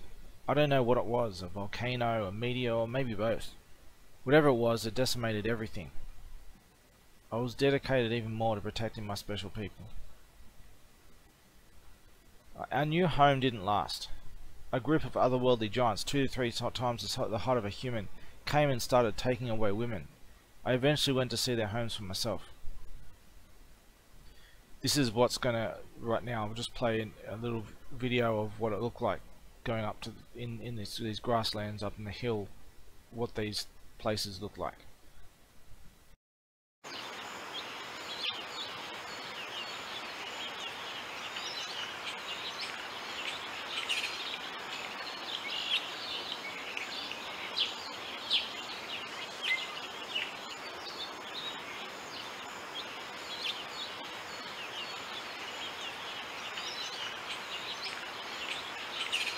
Get up there.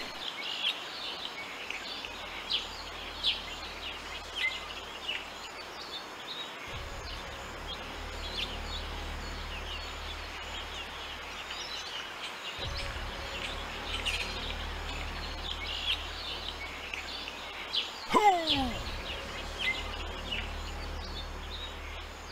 Yeah. Get up there. Hoo!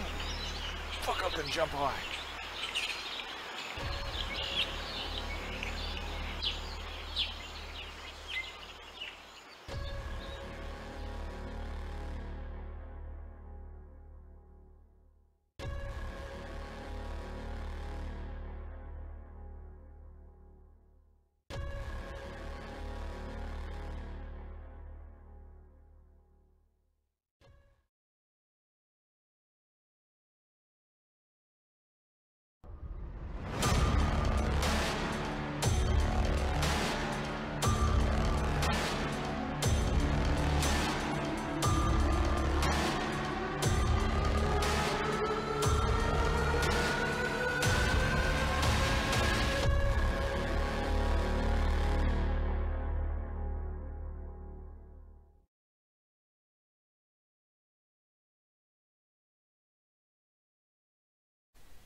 To the horizon, identical copies of the same pyramid complex. They gave us trinkets to prevent us from fighting back, tools to take down and cut up the cattle, tools to change your hair that the women always fought over. It had some kind of like electrical effect that it seemed to electrify your hair and make it fuzz up in a ball and stuff like that, and the ability to straighten it out as well. I was against it from the start, this whole scenario of these extraterrestrials who had invaded our land, but everyone was too afraid of the giants and didn't want to piss them off. But they were taking more and more women, and everyone agreed something had to be done. But they were still too afraid to do anything. I stood up to them, stood in their way telling them to leave, but they would just look at me puzzled and walk away. They were so big they could stamp on top of a human easily. They appeared to have trouble in our air and gravity, and were always hot-footing it from one enclosure to another. Eventually I convinced one of them into debating me.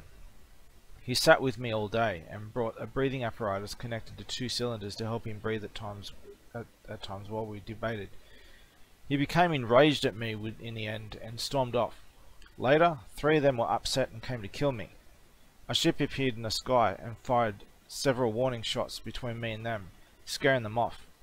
The ship landed nearby, and I was greeted by a strange-looking person wearing colourful clothing with many frills hanging off it. He rescued me and took me aboard. He said he had been watching events going on for a long time, and decided to intervene at the last moment. He was convinced I was someone important, but due to being informed for so long, I gradually lost memories of who I once was. But I didn't forget my mission that I was on. Maybe he knew who I was, or maybe he just saw what I was trying to do. He wanted to take me far away and set me the task of being an ambassador of this world and a messenger. Nearby, one of the giants' homes had been set up. I decided to go there for myself. No one was brave enough to go close, and that was before I went up on the hill and saw a whole lot of them. So I did a full circle around this pyramid structure. This is how I was able to see that they had 4 pyramids, not 1, and with these entrance ways in them. But there's so much I could say. I did a full circle around it, noticing there were 4 pyramids linked together in the entranceway in each pyramid. I had not gone to the rocky area with the tree in about 2 years. A lot had changed. I decided to go there and see for myself what they were talking about, and that's when I saw to the horizon.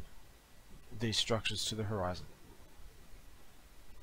Okay, so the next part I'll just play the story, the version of the story I did with it was part of my main story. So put in context the things that I've shown and the areas and stuff. But first, that's what I'll do. What I'll do is I'll put a brief run through of the mobile fortress that I was in, where he took me to, and what happened in there. And then I'll play the original Alien story, so you'll understand and see 3D models of these places and what happened there.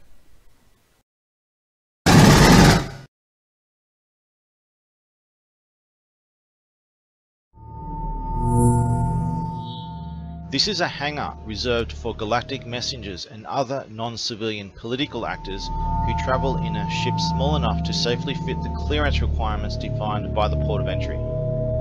You can see the port of entry by turning around and walking along the hidden glass walkway in the bottom left corner that are constructed for the purpose of viewing it.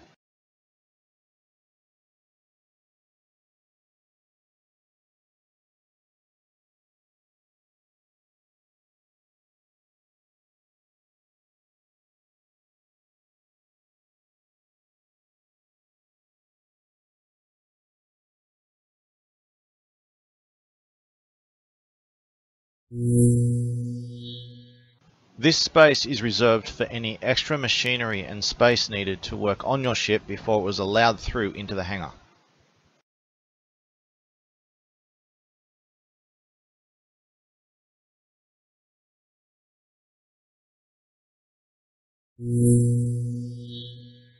This space had a few metal cabinets that were always empty and looked like they had been nuked and bathed in acid 1,000 times.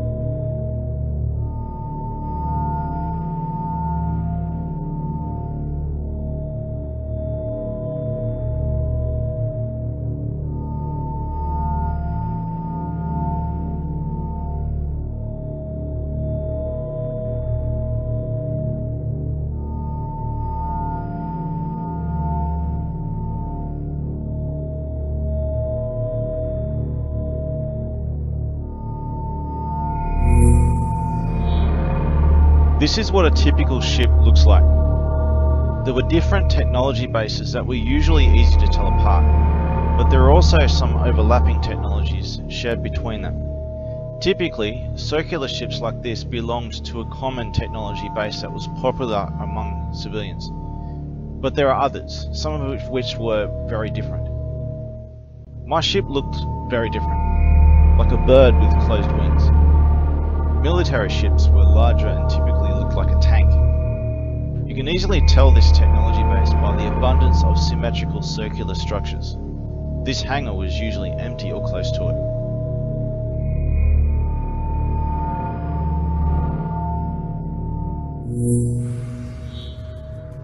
I only went into this area once, and that was my final moments of the universe I came from.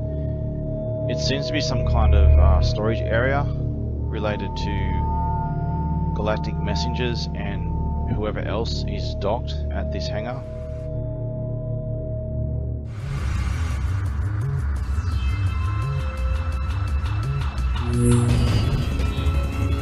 If you notice in this area, there's two unusually larger doors that are made for more than just one person traveling, as though some kind of resources are being moved through them on both sides.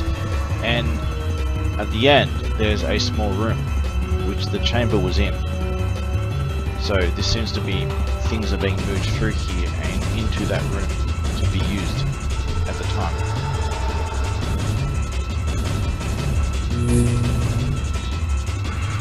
After the final goodbyes, I went into the chamber here in this room. The chamber disassembled me very painfully and very quickly, and then there was nothing. I experienced a long silence that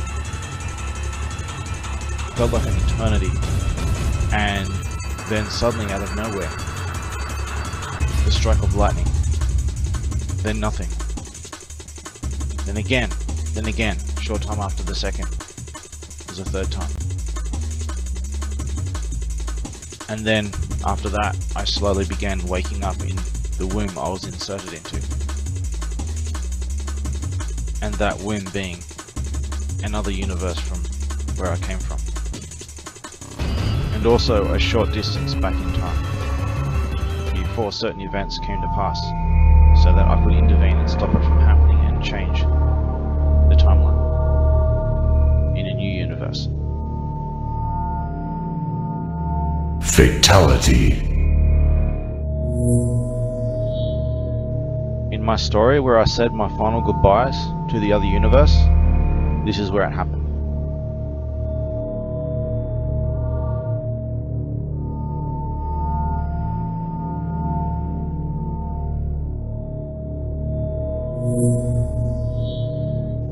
This is the entrance to the political area. It was always full of dark hallways that are in a big maze. Maybe your eyes needed to adjust over time, but I found it very difficult to travel, and I was not allowed in. No one was allowed in there. I was only in there twice as a very rare exception. If you look at the front, there's a podium, and I've never got to see anyone use it, but I can only guess that every now and then one of the politicals needed to come out and make an announcement to one or several new arrivals. I just never got to see it being used, but that's what it seemed to have a purpose for. Take a look yourself and make up your own mind.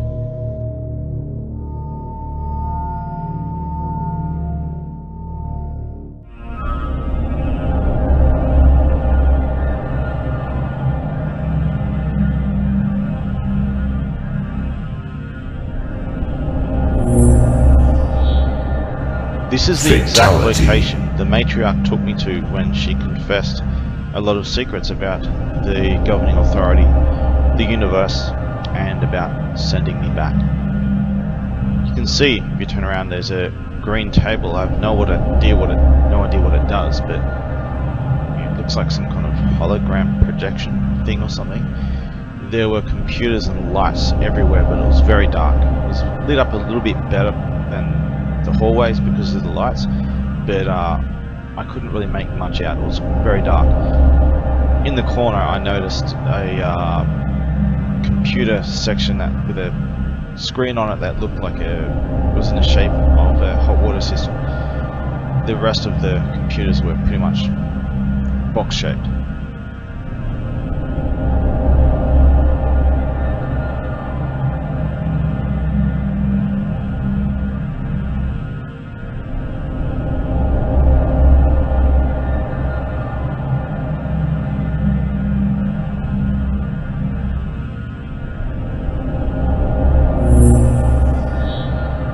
When I first went into the political area with the green alien lady, who was a member of my 6-member team, we were taken by a guide, one of the politicals, after talking to them, and they took us into this area, this computer area. It was some kind of important computer room. At the back of the room there was a very important computer that seemed central to the whole room, and it affected a lot of other places as well. And they were very, let's say, scared of anyone going near it. They didn't want anyone near it at all. It was very important. It was very sensitive computer equipment.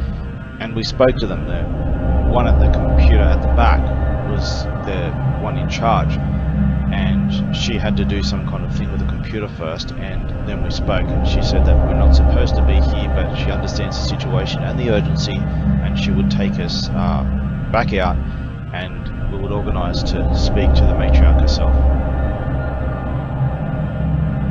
Fatality. Fatality.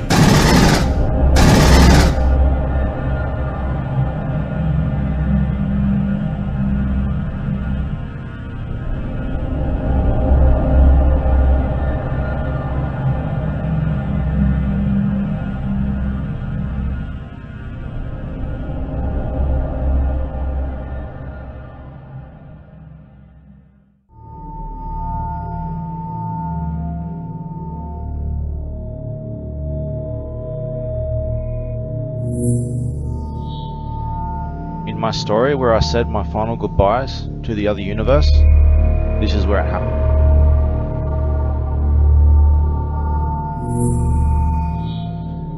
This area leads to the offices. This is a very important area because messengers who travel across space will return in decades, perhaps hundreds of years, so their offices and whatever important things in their office that needs to be kept.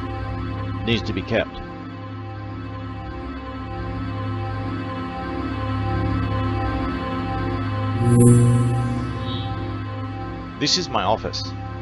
I had this office for thousands of years. I didn't live for thousands of years. I lived across thousands of years, and as a messenger and a traveler, I spent most of that time in a cold sleep, frozen, while I traveled. I stored items here of importance, not that many, but of importance, as you see on the table there. Most important was a wooden totem that ancient humans gave to me under very friendly terms, so that I would never forget them. Over time, that wood kind of rotted away, and I came back one time and it was gone, and they told me that they had to take it. It had become potential hazard, and they destroyed it. Before it was destroyed, I had already organised to have a metal copy of it made, which is the far right totem you see on the table there.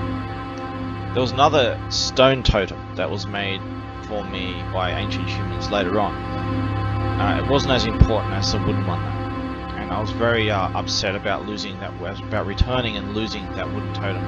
But at least I had a metal mold of it that would last. I don't have that anymore either.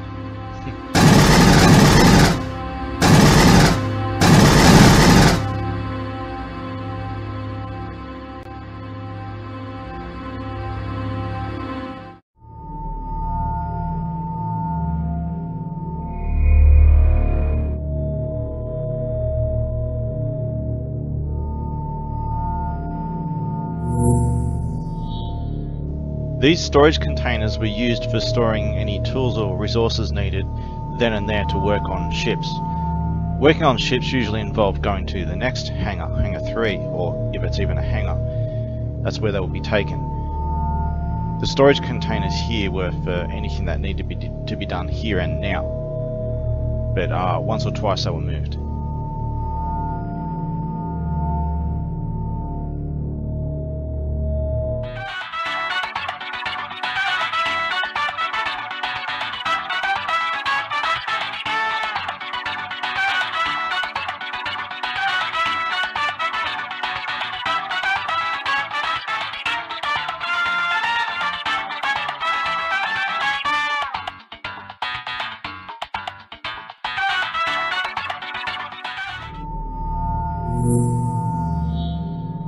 This is a storage bay for heavy machinery, cranes and the like, that are used for moving the ships into Hangar 3, where they are to be worked on and whatever else needs to be done to them.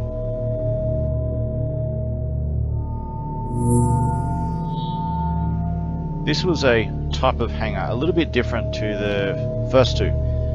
This is where the ships were taken to get worked on. There was a lot more machinery there, a lot more cranes and all that kind of thing.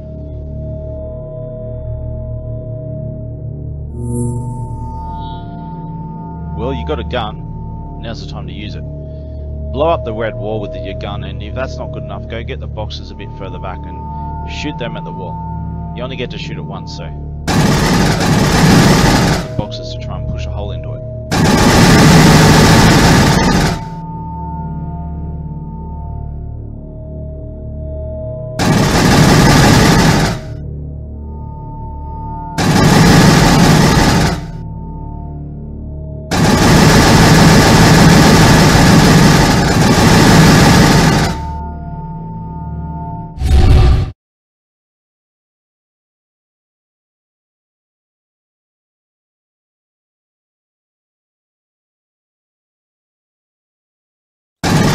Be the introduction. Proceed to continue.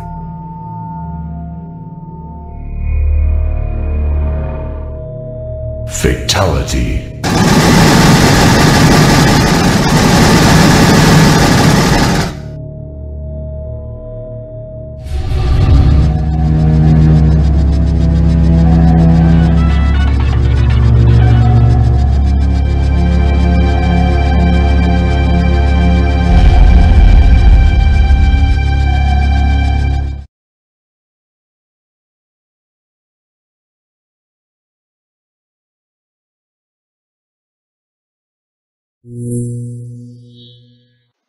This is a representation of the buildings that the meddlers lived in from 13,000 years ago.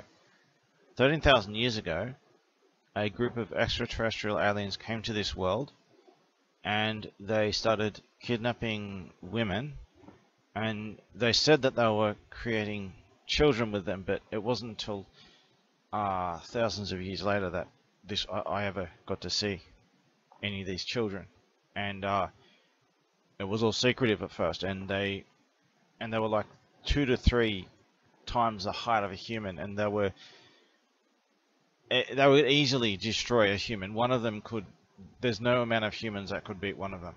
They would thrash them. So humans were scared of these creatures, and they didn't dare challenge them. And in order to make sure that mankind, and by mankind I'm talking about a specific branch of mankind, in order to make these humans behave themselves and not resist, they were given trinkets and information and things that would pacify them and just make them behave. Little rewards, you might say. Even some limited degree of housing as well. When I saw these buildings at first, I did a full circle around them and to make out what I could. I challenged them, and there's a long story there, but there was one point in my story where the first few of them that I was aware of, I heard that there was a massive colony of them further away, and I went up a hill to see them, to see all of them from a bit higher elevation, and I did so. I traveled all the way there, and I did so, and what I could see was the same copy of the same exact building, just as the couple that I'd seen previously, only this weren't one or two of them. There were dozens, maybe hundreds of them, all the way to the horizon, of the same exact building, made of the same plain white ceramic looking material, all with the same circular fence around them, all the way to the horizon. Many of them were. I don't know if they were scattered around the world in other areas. I can just speak for the area that this happened in, and the area that it happened in was somewhere around the eastern part of Iran, maybe even toward the edge of Pakistan, near between the Middle East and India. And where there's if you look at a world map and there's a straight area between the Middle East and India, if you pretty much around like central to that straight area, if you were just to go down and go inland a bit, that's where it was. It wasn't on the horizon. It wasn't on the coastline. It was inland a bit, and it was mostly full of grasslands that would pretty much generally flat land, but in the horizon of the main area there was to the west there was some mountains, and there was water in the mountains, which was where people would go to do important things. There's a lot I could say. I just thought I'd mention that. This is like in a secret area of the game that I'll put up, so.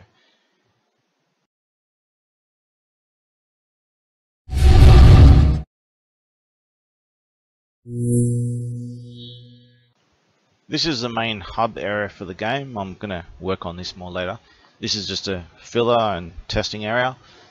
There's nothing important to the story and the game, or whatever you want to call it.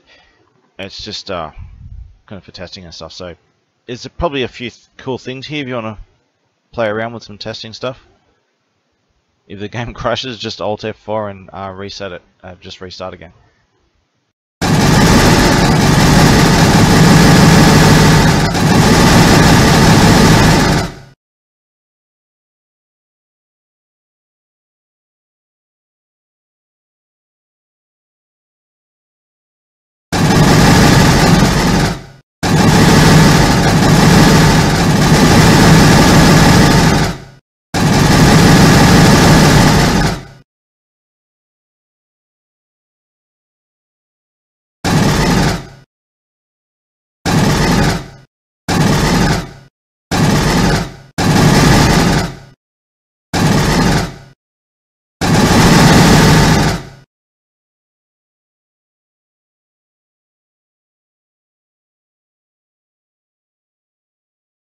Fatality. Fatality.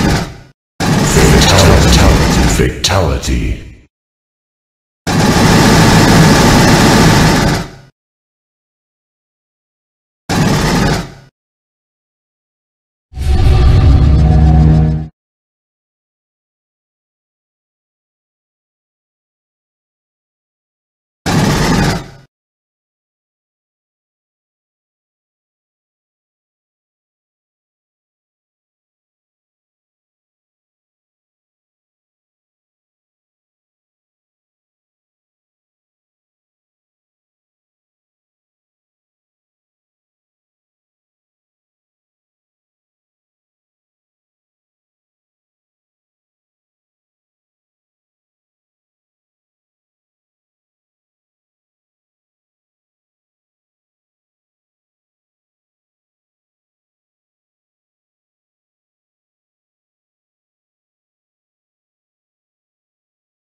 This is a separate event that happened after my main story. When I came to this universe and I was implanted into a fetus, the life I've lived here, things have happened. And this is one of those things that happened. At 7 PM, I shaved, got ready for dinner, and I went out to have dinner. I returned home, went to sleep. Then I woke up in a strange place, this place. But I didn't wake up the normal way. I was fixated on a trance in a drawing that looked like it was made by a toddler of a tree, the sky, the grass, a wooden table. Really plain looking image that I was fixed on in a trance. I managed to break out of the trance and came to realize this is where I was, in a very dark place. It's important to note that at 7 PM when I shaved, I was talking to friends online who saw what I looked like. They saw that I had just shaved, I was clean shaven. This is going to be important later to confirm what happened. After I realized where I was in this dark place, I dared not even look around me. I looked a little bit to the sides and then I noticed a door to the left in the dark. I thought it was the best choice of action to just quickly get out of there. So I walked toward the door. It was so dark that I couldn't tell what was in the room. I knew there were a few things in the room, and I was concerned that there are other people like me who were in some kind of trance. But I couldn't see in the dark, and I just quickly got out of there.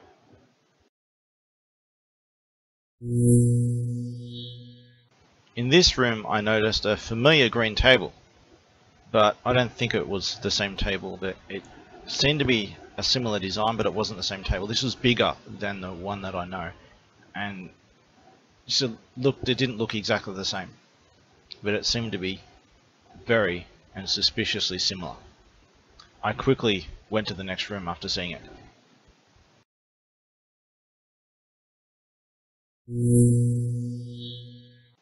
In this room I noticed some white, silverish, metallic looking gas bottles or something like that, and some planks of some sort all messily piled up around the corner of the room. The rest of the room was empty except for this bundle of two different types of items that seemed to be just randomly scattered all around the corner. Some of them were upright, others were just down like they'd just been dumped there. I briefly looked at them and I continued to the next door.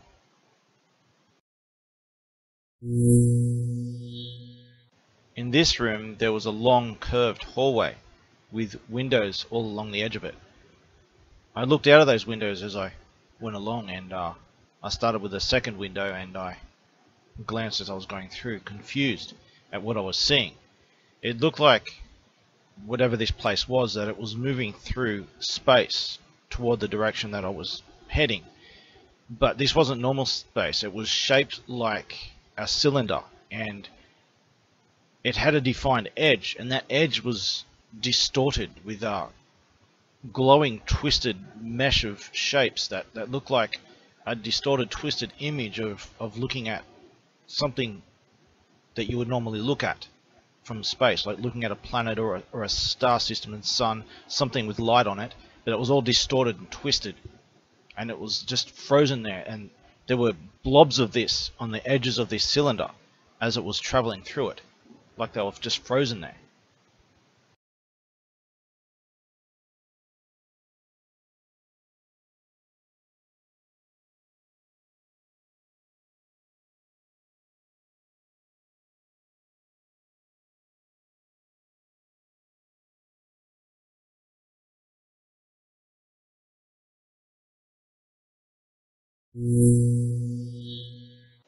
This is where the story really begins, and there's a lot I could say that happened here.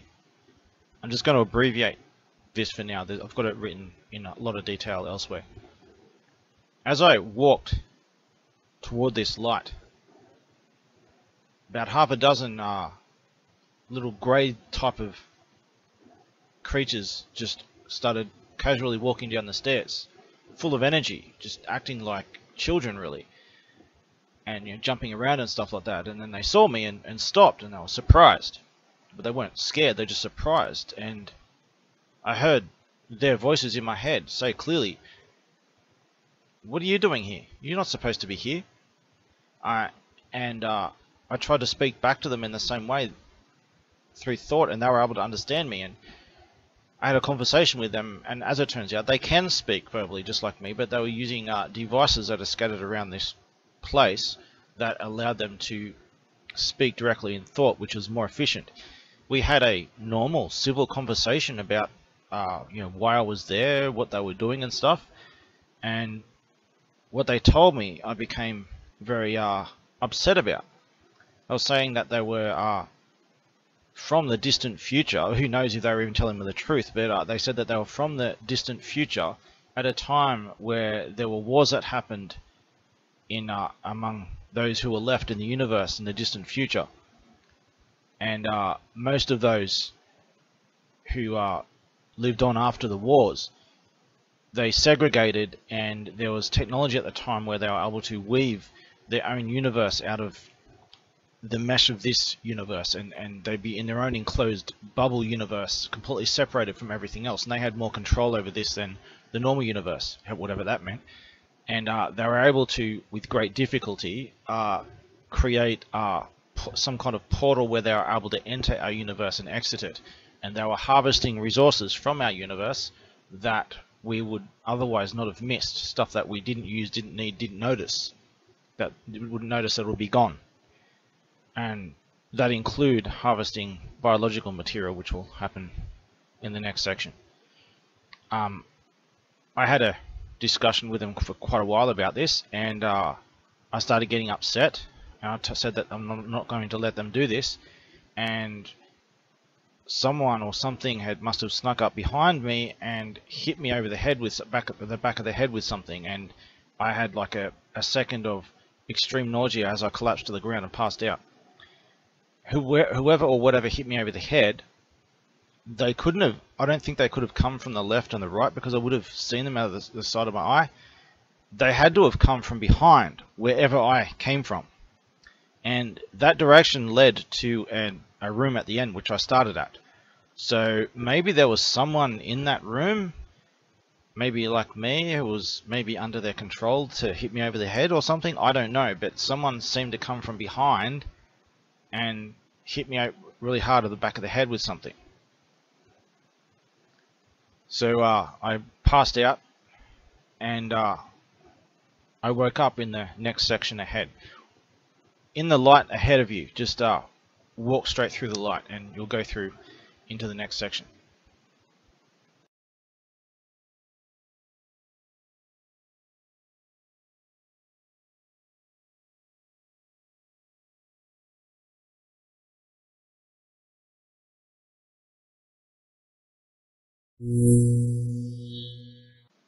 I woke up again from another trance while I was in this room, sitting on this chair, and they had this helmet semicircle over my head, and they also had a needle that was going through it and into my head, that they were searching my brain for something. And I had another discussion with them for a while, but I didn't try to fight back because I wasn't in a position to, and it probably would have had bad consequences since they had a needle in my head and stuff like that. So I had a conversation with them, and they explained that they were searching for a certain kind of brain chemical or something, that two of them that were very rare, that we produced earlier on in our evolution, but that we don't use anymore, and they have a use for it, and that if they harvest it, it won't affect us in any way, that we wouldn't notice. But who knows if they were even telling the truth. But they were harvesting this, and who knows what else, but this was what they were harvesting from me, and I was supposedly one of their richest sources of this stuff. After talking to them for a while, they put me back unconscious, and I woke up in my bed in the wrong way around, upside down, back to front, in a really awkward angle. I got up after what just happened, and I almost passed out. I had extreme nausea, pain. I felt injured all over, like I was like poisoned and beaten up like a meat tenderizer, and as soon as I stepped on my foot, I massive pain in my foot. I couldn't walk on it. I limped all the way to my computer and told my friends who I'd just spoken to hours beforehand what just happened, as unbelievable as it sounds. And then I noticed I have a beard. So wherever I was, like I had just shaved before going to sleep. I only went to sleep for I've only been asleep for a couple of hours, and I felt like I'd been asleep for a week. And I woke up, and now I've got a beard. So clearly I've been somewhere. So I took photos of my beard, and my 3 witnesses who saw me a few hours beforehand, I was clean shaven, and here I am showing them, hey, look, I've got a beard now. I've been somewhere, and they were my witnesses to show that I grew a beard in a couple of hours. I was definitely taken somewhere, and something happened, and who knows if my memories of what happened were even accurate or tampered with. Who knows if they were even telling the truth. But this is what I recall, and I was very sick when I came to, and it took a while to pass, but it all passed, and I had a minor problem. My skin went a bit funny for a little while, but it got better. My foot, however, I had this I took photos of this over several months because it got worse. I had some kind of injection site in the bottom of my foot, on an awkward place where I put pressure on, so it hurt to walk on. I had to walk on the front of my foot. I seemed to have been injected through the bottom of my foot with some kind of long needle, and it's gone through my foot and up through into the bone of my leg. And it was very painful, and it got more sore and visually worse over several months. I couldn't walk on it for months, and it blistered up like some kind of burn. And it took quite a number of months to recover from. I couldn't walk on it for that long. So I have 3 witnesses of me growing a beard, and who have seen the photos of my foot and the progression of it, how it blistered up and all that.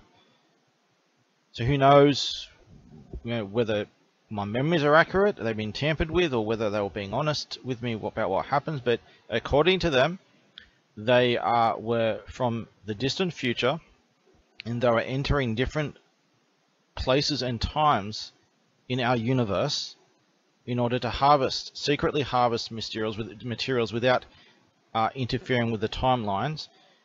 They were harvesting resources that we wouldn't miss, and they were trying to do it in such a way as though that they wouldn't interfere with anything. So yeah, obviously the fact that I have a memory of this is proof of interference. So they didn't seem to take this very seriously.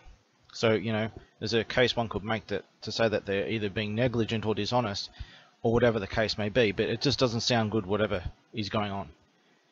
Now, considering my injuries and the strange things that had happened to me, it seems clear that there must have been another altercation, for lack of a better word, and something went down, and I was injured in some way, and something happened, and I was like very sick and like almost dying. I was in that bad of a way. So something had happened, and they'd done something to me and dumped me back. And the way I was dumped back, it was like I was dumped back really awkwardly and in a hurry. So something definitely went down. And maybe some people got hurt or something, I don't know. But I certainly got hurt in the process.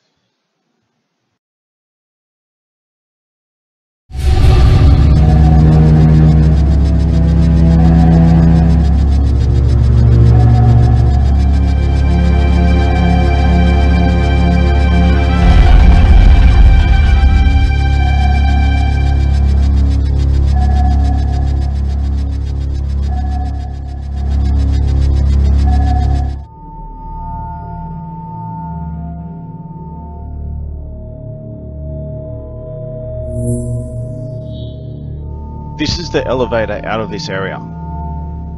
To go to any other area, it's impossible to orient yourself and know exactly where you're going. All I can say is that it takes time to get to your destination, and it's not easy. Motion sickness is a big thing, and I got it a lot. I got better over time, but others have chronic problems with it.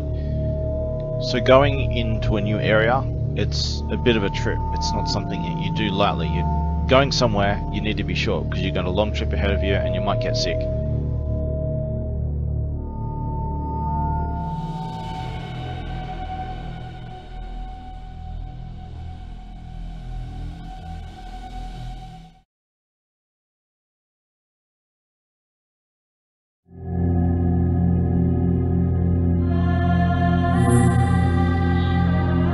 This is a security checkpoint for entry into secure public areas.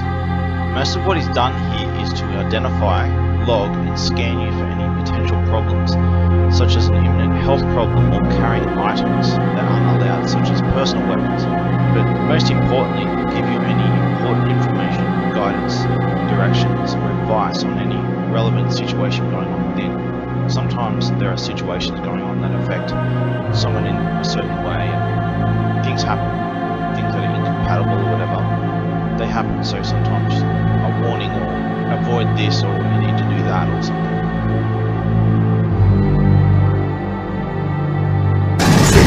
Fatality. As you can see, there are tables on both sides of the fence.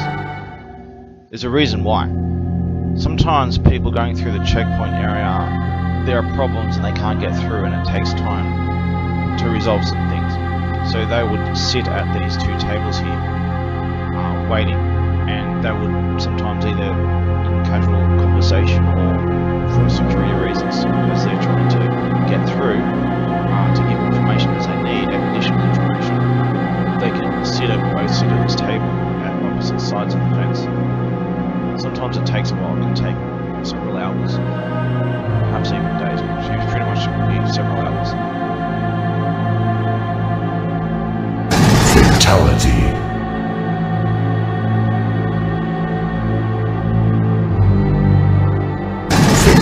Fatality.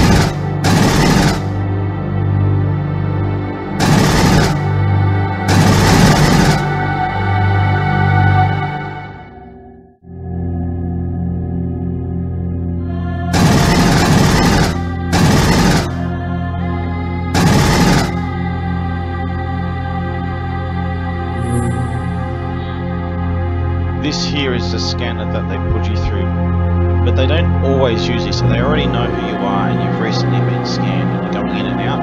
They won't rescan you. This is if you haven't been there for a while, they'll rescan you.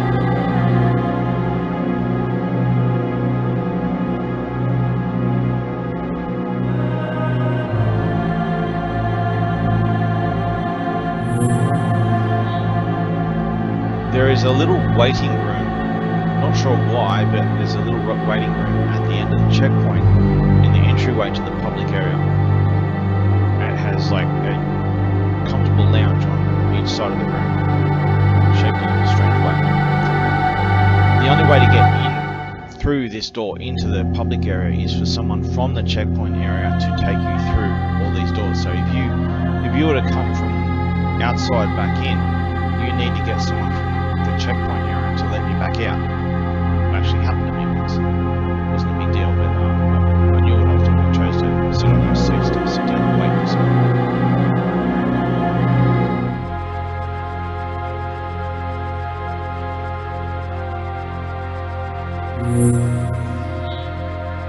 This is the main public staging area.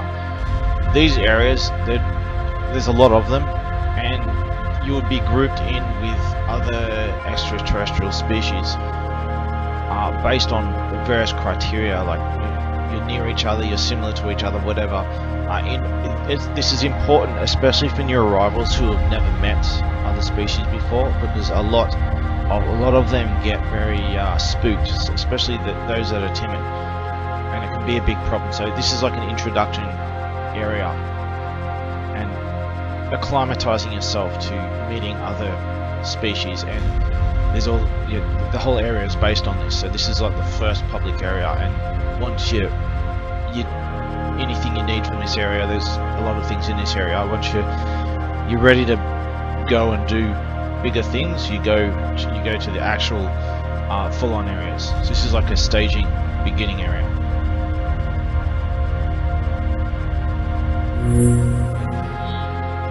I have no idea where this door goes. I can only guess that maybe it's either something to do with the checkpoint people, or more likely the local stores and stuff in the area.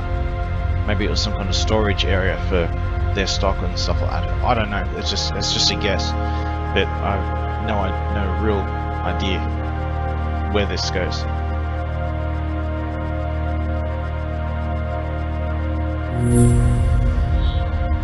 This is the first store in the staging area. It was a type of cafe where you could try out food from different alien cultures. Of course, if you actually ate what they ate, it would probably kill you. So in order to serve you anything, they had to know your species and personal physiology to determine what options they can offer you. In most cases, they would offer a substitute similar to the original, but they would try to make as much of it as authentic as they could. Sometimes that included some kind of neutralizing ingredient that bonds to the atoms so that you can't digest it. Most people had nutrient organ implants and didn't need to eat the normal way. For those who didn't, they would eat a tailor-made pill every day. I took a large blue pill every day. These cafes weren't meant for normal meals. They were for learning about other cultures and experiencing it by eating their food. Fatality. Fatality.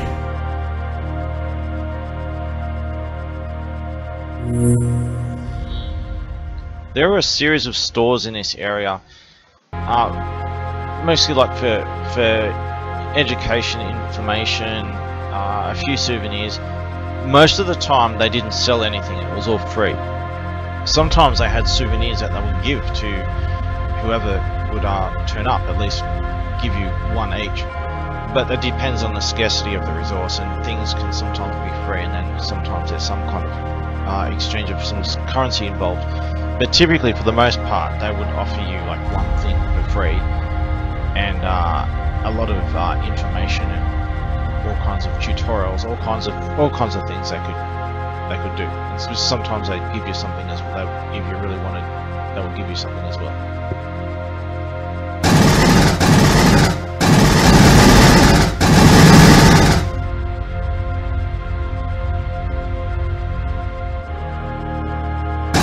Fatality. Fatality. Fatality. This is the central area of the staging area. It's very important because if you're spooked by other species, as many are, not all but many are, you need a place where you can adjust and adapt and get used to meeting others. And this is what this area is for. So if you look around, you'll see walls everywhere, privacy walls everywhere. This is part of, you know, if you are petrified at the sight of a certain species, as many are, you can get out of their sight and you get them out of your sight, and you go somewhere a little bit more secure and private, but without having full privacy. You can't just shield yourself in a corner. It's designed like this on purpose to acclimatize you to other species. And there was one particular time where I had to spend time with one of them from a group. It's a long story, I won't mention it here. I'll explain it later in the actual narrative.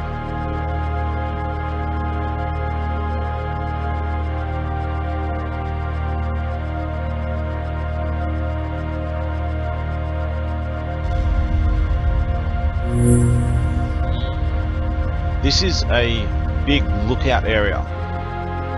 There was a big open space in front of this, and far away there were other structures and buildings and stuff like that, but there was this big chasm in between, a big empty space, and this was like at the edge of it. Fatality.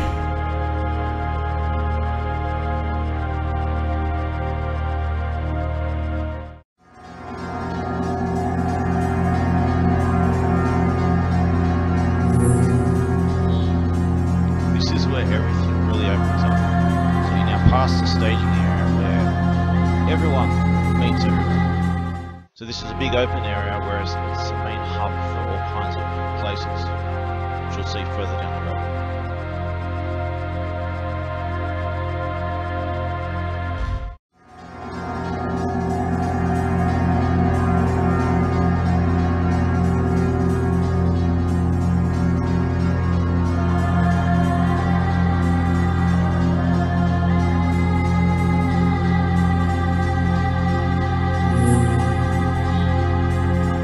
Here there are two choices. You go down the stairs here, you go back to pretty much the staging area, but for the species that are designated to this staging area, you have your own residencies where you sleep in a really rest area, medical and stuff like that, things that are relating to your group and your group of species delegated to this area. So it's all these resources dedicated to your living. If you go down the road to the right, that's where you go to the open area, the hub where it connects to all different areas. So left goes to your basically your personal stuff, right goes to everything else. Fatality. This is the main medical area for the group of species delegated to this area. There are other medical facilities dedicated to other groups all over the place as well, each their own. It's not just one species, but a group of species based on various criteria. There are other areas as well that kind of loosely relate to medical stuff, but this is for actual medical stuff. If you're sick or you need help with something, you need any kind of medical treatment or something, whatever you want to call it, for something, this is where you go. Any medical problems.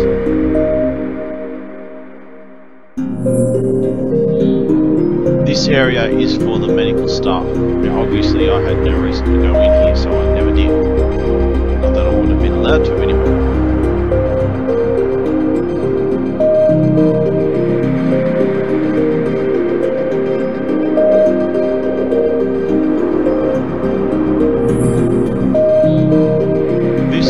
Residencies, basically your sleeping quarters.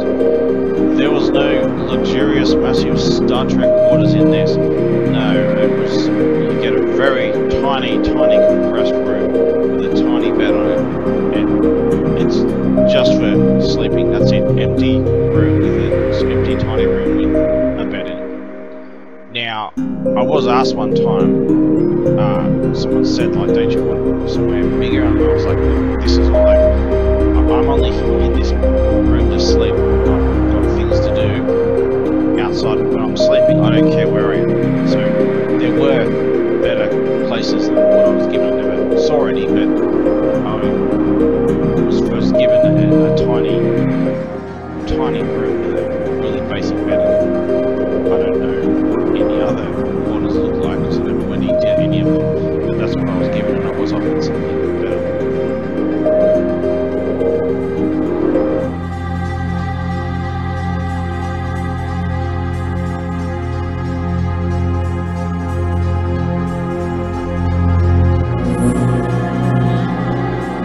These are elevators that lead to specific personalized areas, like, for example, toilets. And that is a long, complicated topic in itself that will be explained elsewhere. But these elevators, they go to certain timely resource places.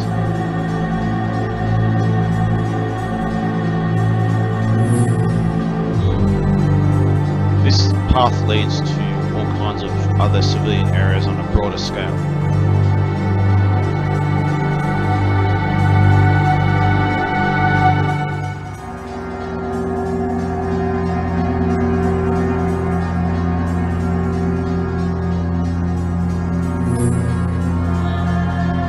This is a reception stall that would do what you'd expect it to do. Just ask some questions you need to find your way, or any information you need to know about the place or whatever. This is what it's for. Just some basic guidance and stuff.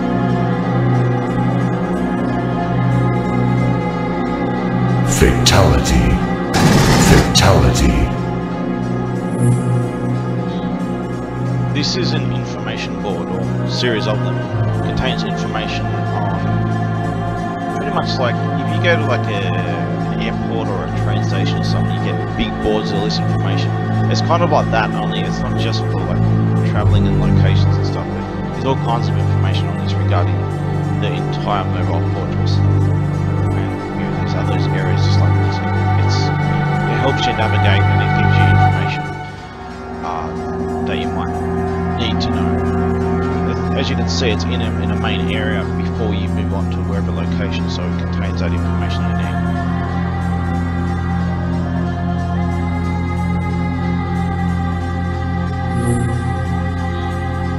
It might sound strange to have a biological area, but because of hazards and all kinds of other problems, it's separated in a completely different section than everything else.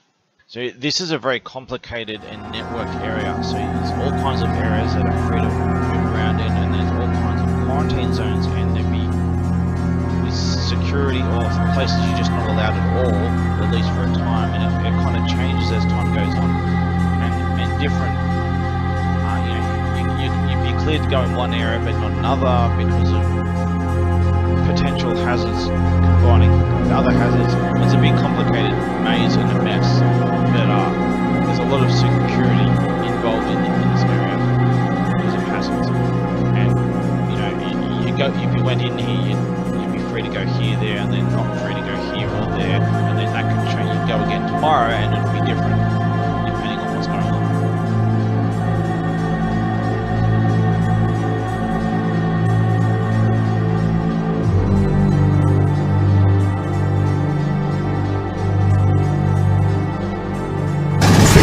Fatality. This area is where real work is done, so it's, you know, the more important stuff, the main reason why people travel hundreds of years each way in what, you know, Fatality. the planet or wherever you're from. By the time you get to your destination, everyone's long dead. By the time you get back, your world might not even exist anymore. Who knows what you return to? So if you go to the mobile fortress, hell, if you travel anywhere, you need to be doing so for very serious reasons. You're leaving everything behind. So typically people come here to do some kind of work, which will inevitably, in hundreds of years or whatever, end up benefiting their own world, or at least sharing information with the rest of the galaxy, and exposing your ideas and testing them. And this also involves debating platforms and stuff. That's a long story, but this is where a lot of the important work, that the main reason that people usually come here for. Not necessarily always, but in most cases people come here for some kind of important work to do. And this is a very large area connected to all other work areas and stuff too, in a big network.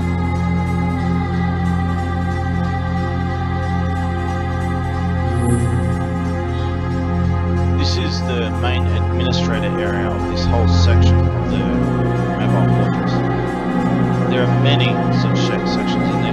They're usually, depending on what kind of security they are, they can be separated by checkpoints, and when they begin other checkpoints in sensitive areas and stuff like that. Things are divided into sections, and this is the main administrator area for this entire section that you see here. This is a research area for mainly this section of the mobile fortress, but there's other information here that you can get in other research centers, but this is more focused with information that relates to the local area. So the species that are involved here, like, think of this, you have species that are really far away, and any information you have is going to be thousands, tens of thousands of years out of date. So this is more updated local information. The closer the information is to home, the more valid it is, typically. So, you know, there's kind of like a general base stock of information that you can get of any of these research centers. There's also each has their own additional information with piles and piles of information. And this is different than the main staging area in the fact that this people don't typically serve you in here. This is like a library kind of thing, where you can go through its information yourself. This is for people who have already know what they're doing.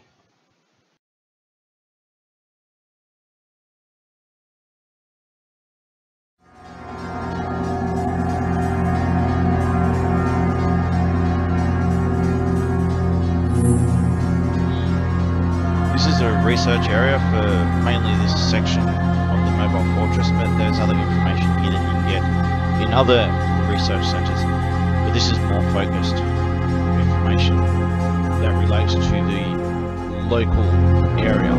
So the species that are probably like, think of this, you have species that are really far away, and any information you have is going to be thousands, tens of thousands of years out of date. So this is more updated local information. The closer the information is to home, the more valid it is, typically. So there's kind of like a general base stock of information that you can get of any of these research centers. There's also, each has their own additional information with piles and piles of information. And this is different than the main staging area in the fact that people don't typically serve you in here. This is like a library kind of thing, where you can go through its information yourself. This is for people who have already know what they're doing.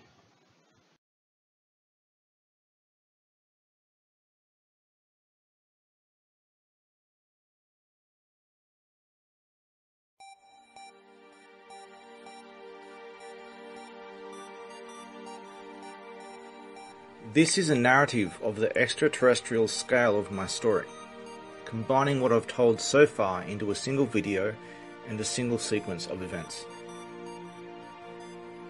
The story as it relates to my mission begins more than 1 billion years ago. There was a war between two sides that spread across the galaxy and threatened all life in the galaxy.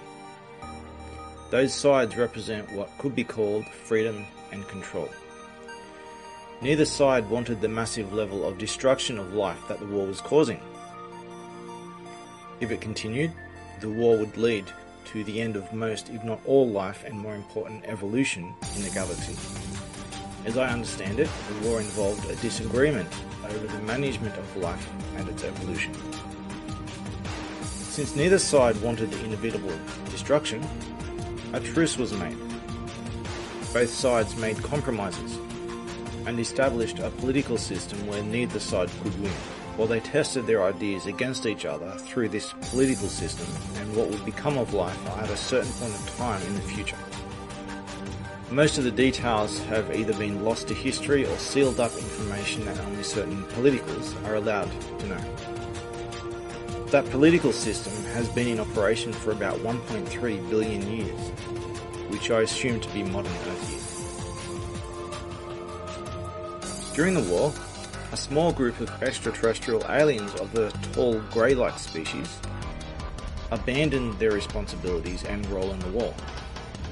They became separatists to the extreme and didn't want any interaction with anyone else, ever.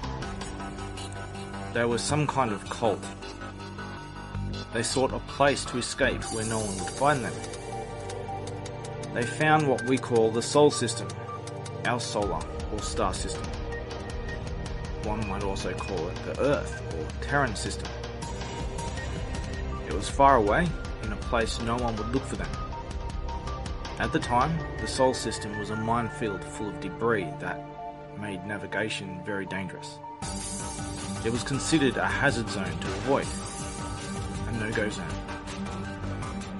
They settled on Earth and Mars, safely underground to avoid being hit by constant falling debris.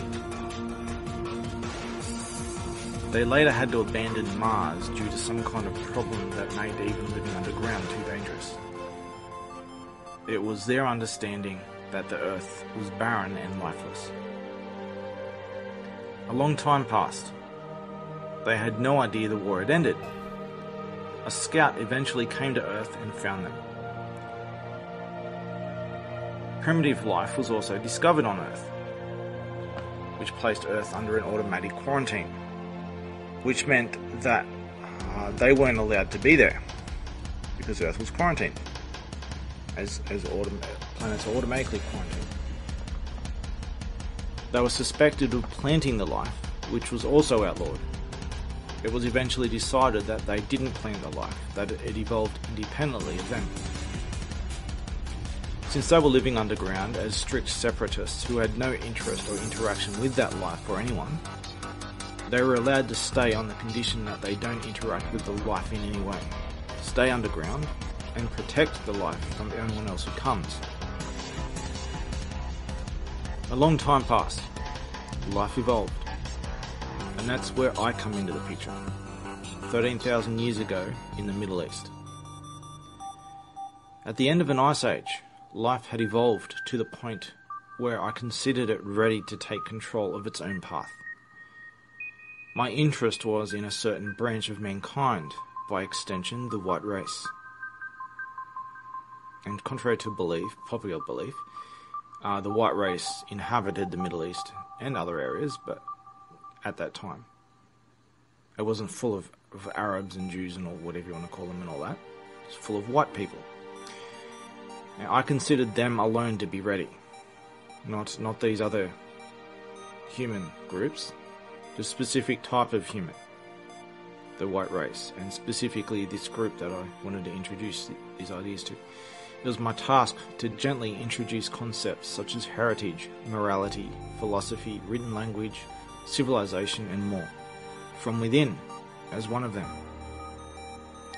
I taught often, and a large following grew. But much to my frustration, I wasn't making any progress for a long time. They treated my teachings as entertainment, never taking it seriously and acting on it. But I continued for a long time, as a man like any other. But then something happened, a big problem. A group of extraterrestrial aliens came down and messed up what I was doing. In order to pacify mankind, they gave them technological trinkets and crumbs of knowledge. They introduced mankind to ideas it wasn't ready for yet, from a source that was itself corrupt. Advanced ideological viruses transferred to mankind and took on new mutations. The people I was trying to teach became progressively corrupted. They degenerated in the very direction opposite to where I was trying to guide them into. Mankind had a weakness to these ideological viruses through its primal nature. Blinded by the pursuit of pleasure and instant gratification, they lost their foresight and lived in the moment, abandoning their evolutionary heritage. The extraterrestrial aliens responsible for it were about 2 or 3 times the size of a human. They were pale and muscular, crossed between a grey alien and a cave troll. Humans feared them and avoided them. One of them could easily kill a group of humans. They always looked angry, but this might have been due to them struggling in our gravity and atmosphere. They are always hot-footing from one location to the other, between enclosures where they breathed their own air and possibly had their own gravity. I never went into their enclosures, but I saw several of them. They were white and made up of largely, but not exclusively, pyramids with a wall around them. The enclosures were all identical or close to it. The extraterrestrial aliens began taking human women. Only a few at first, but more as time went on. They explained that they were taking them as partners to make children, and that they would live a far better life. But no one ever saw any of the taken women ever again. There was concern at first, but the bribes of trinkets convinced mankind to trust them. And by mankind, I'm only talking about the white race, or a certain branch of the white race. There were no Asians in my story, but there were some blacks later on as whites travelled far and found them. Abandoning their heritage due to the corruption, some began taking blacks as partners. I was heavily against it, and tried to separate the races and keep the crossbreeds from infecting both gene pools and destroying their evolutions. While everyone else was scared of the extraterrestrial aliens, I stood up to them, criticizing them and telling them to leave. At first, they were surprised that this little human would be so confrontational. They quickly grew to ignore me, and if I stood in their way, they would just walk around me. Nonetheless, I criticized them heavily and challenged to debate them over what they were doing. Mankind was growing uneasy about their presence and taking my warnings more seriously as time went on, especially since they were taking so many women at this point. Theories were talked about on what was being done to the women. Many were convinced that horrible things were being done to them, but none of them dared to stand up to the extraterrestrial aliens, except me. My courage inspired the others to talk about it and agree that something has to be done, but they were still too scared to actually do anything about it. Eventually, one of them took me up on my debate challenge. We debated all day. Every now and then, he had to put on a mask attached to a container to help him breathe. He was very intelligent, but he couldn't fool me. I saw right through his hole of logic and reason. He didn't seem to be even aware of the hole. The very concept of morality was beyond his comprehension. The way they operated was always out of self-interest, yet they seemed to have no problem working together at the same time. They operated on a system of self-serving agreements with no moral foundation whatsoever. I tried to teach the value of morality to him. Eventually, I got through to him and he could see the massive hole in his reasoning, but he wouldn't admit it. He became angry and I caught him out in his lies. He became progressively angry as he had no defense. I showed him that what they were doing was wrong and that having no moral foundation means that their lives and species are parasites who don't have any value, meaning, or anything else to offer, which conflicted with and offended the superiority complex they all seemed to have. He became enraged and I thought he was going to kill me, but he stormed off instead. He must have spoken to the others, because later, 3 others came for me very upset, with the intention to kill me. As they came to me, I challenged them again, and exposed their shame and toxic malignancy in front of a crowd of humans, in hope that even if I die, other humans might rise up and save themselves before it was too late. The extraterrestrial aliens backed off for a few seconds, confused by my courage and lack of fear.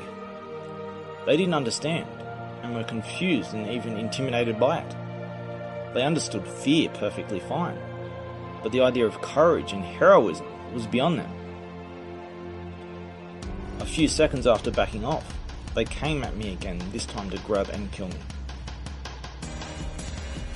But as they did, a ship appeared in the sky and fired something at the ground between me and them, triggering explosions of dirt in the ground.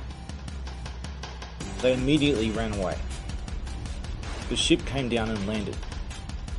Another extraterrestrial alien came out and made his benign intentions immediately clear. He was a little bigger than a human and wore elaborate, colourful clothes of green, yellow and purple with dangling frills all over the place. He explained to me that he was a scout who explores and reports on what he sees. He told me that he was covertly watching the whole debate and had been watching the whole situation play out for a long time. He intended to sufficiently document what he saw for a while, enough to get a picture of what it was, where it was all going, and then go back to report it. But after everything he had seen, he decided that I was worth intervening over. He considered me anomalously enlightened, and someone he could trust for a mission.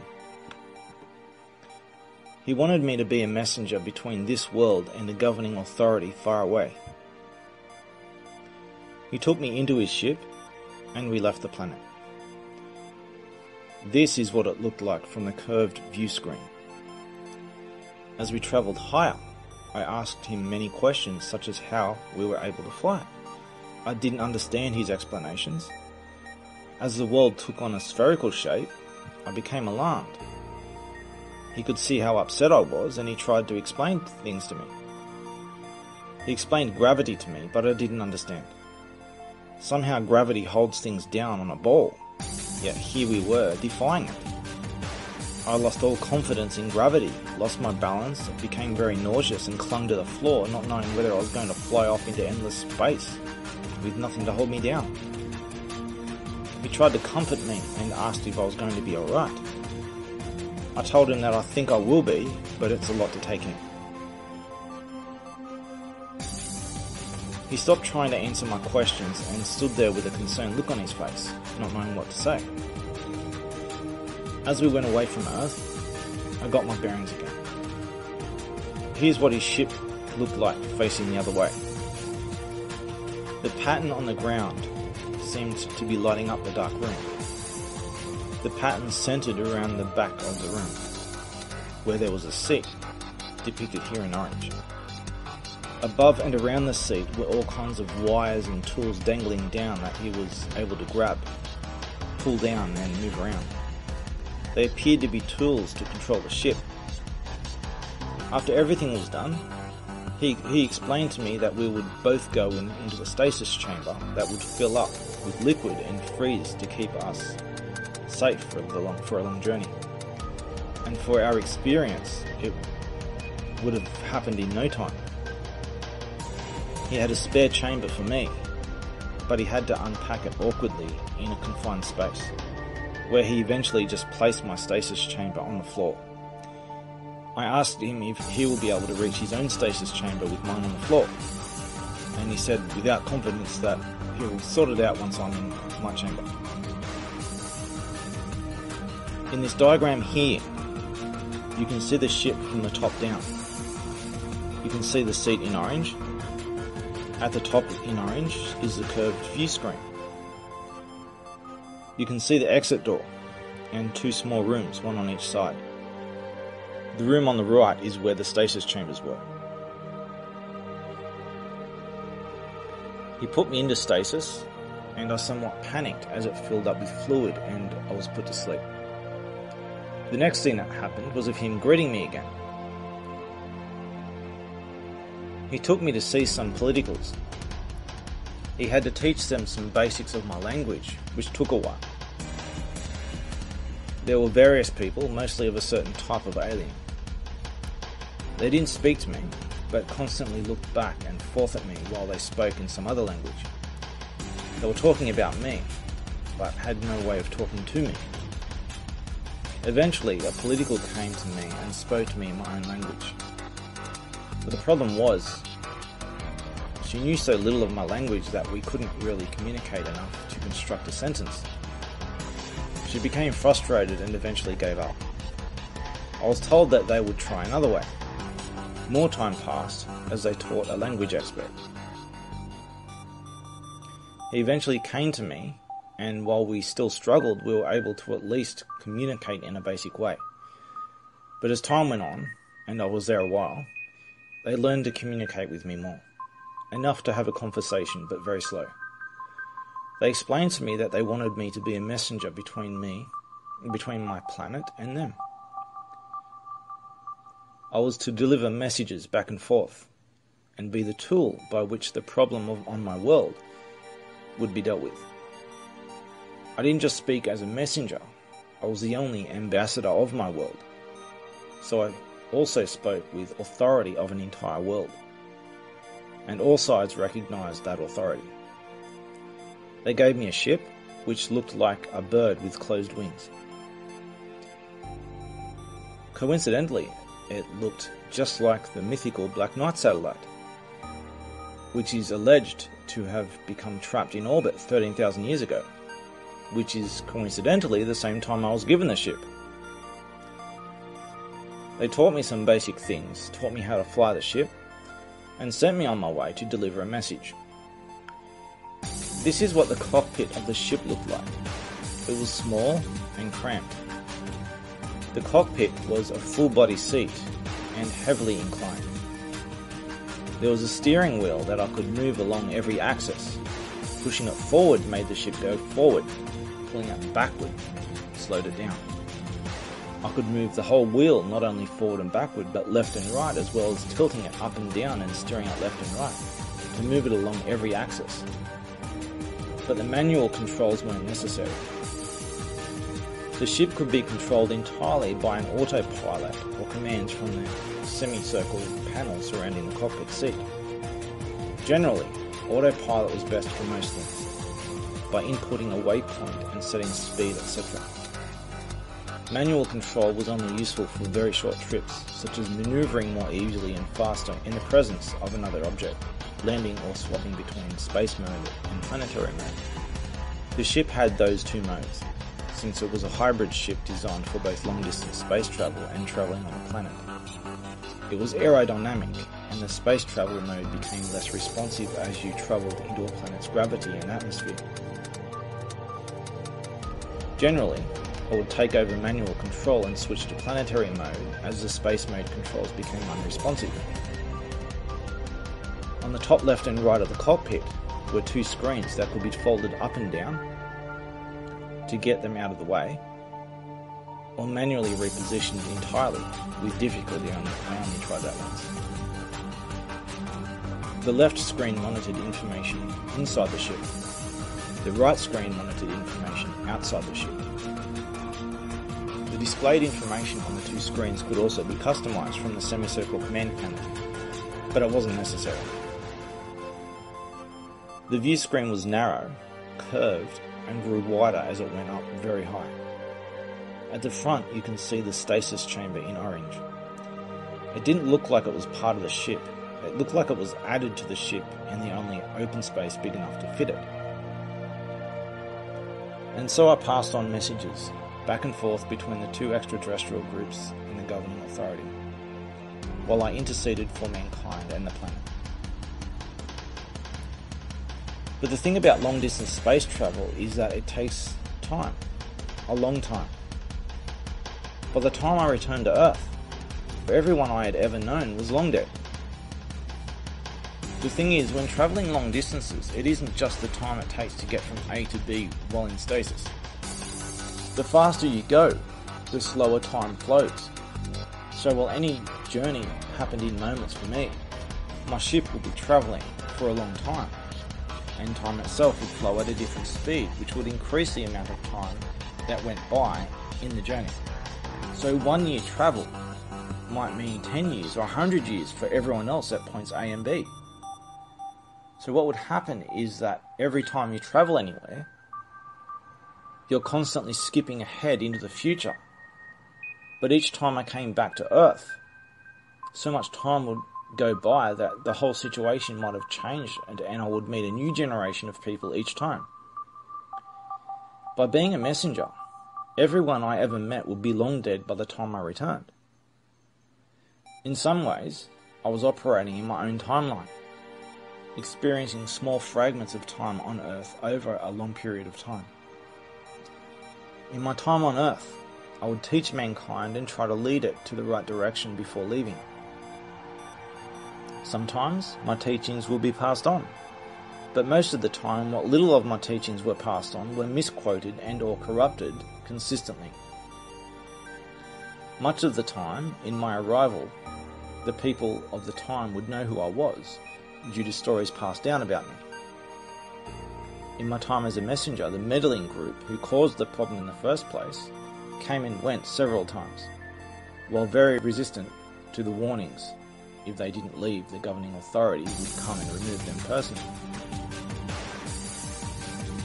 For thousands of years in Earth time, I came back over and over with messages to the meddlers and teachings for mankind. The later stages of my time as a messenger mostly involved the group of extraterrestrial aliens who were hiding underground.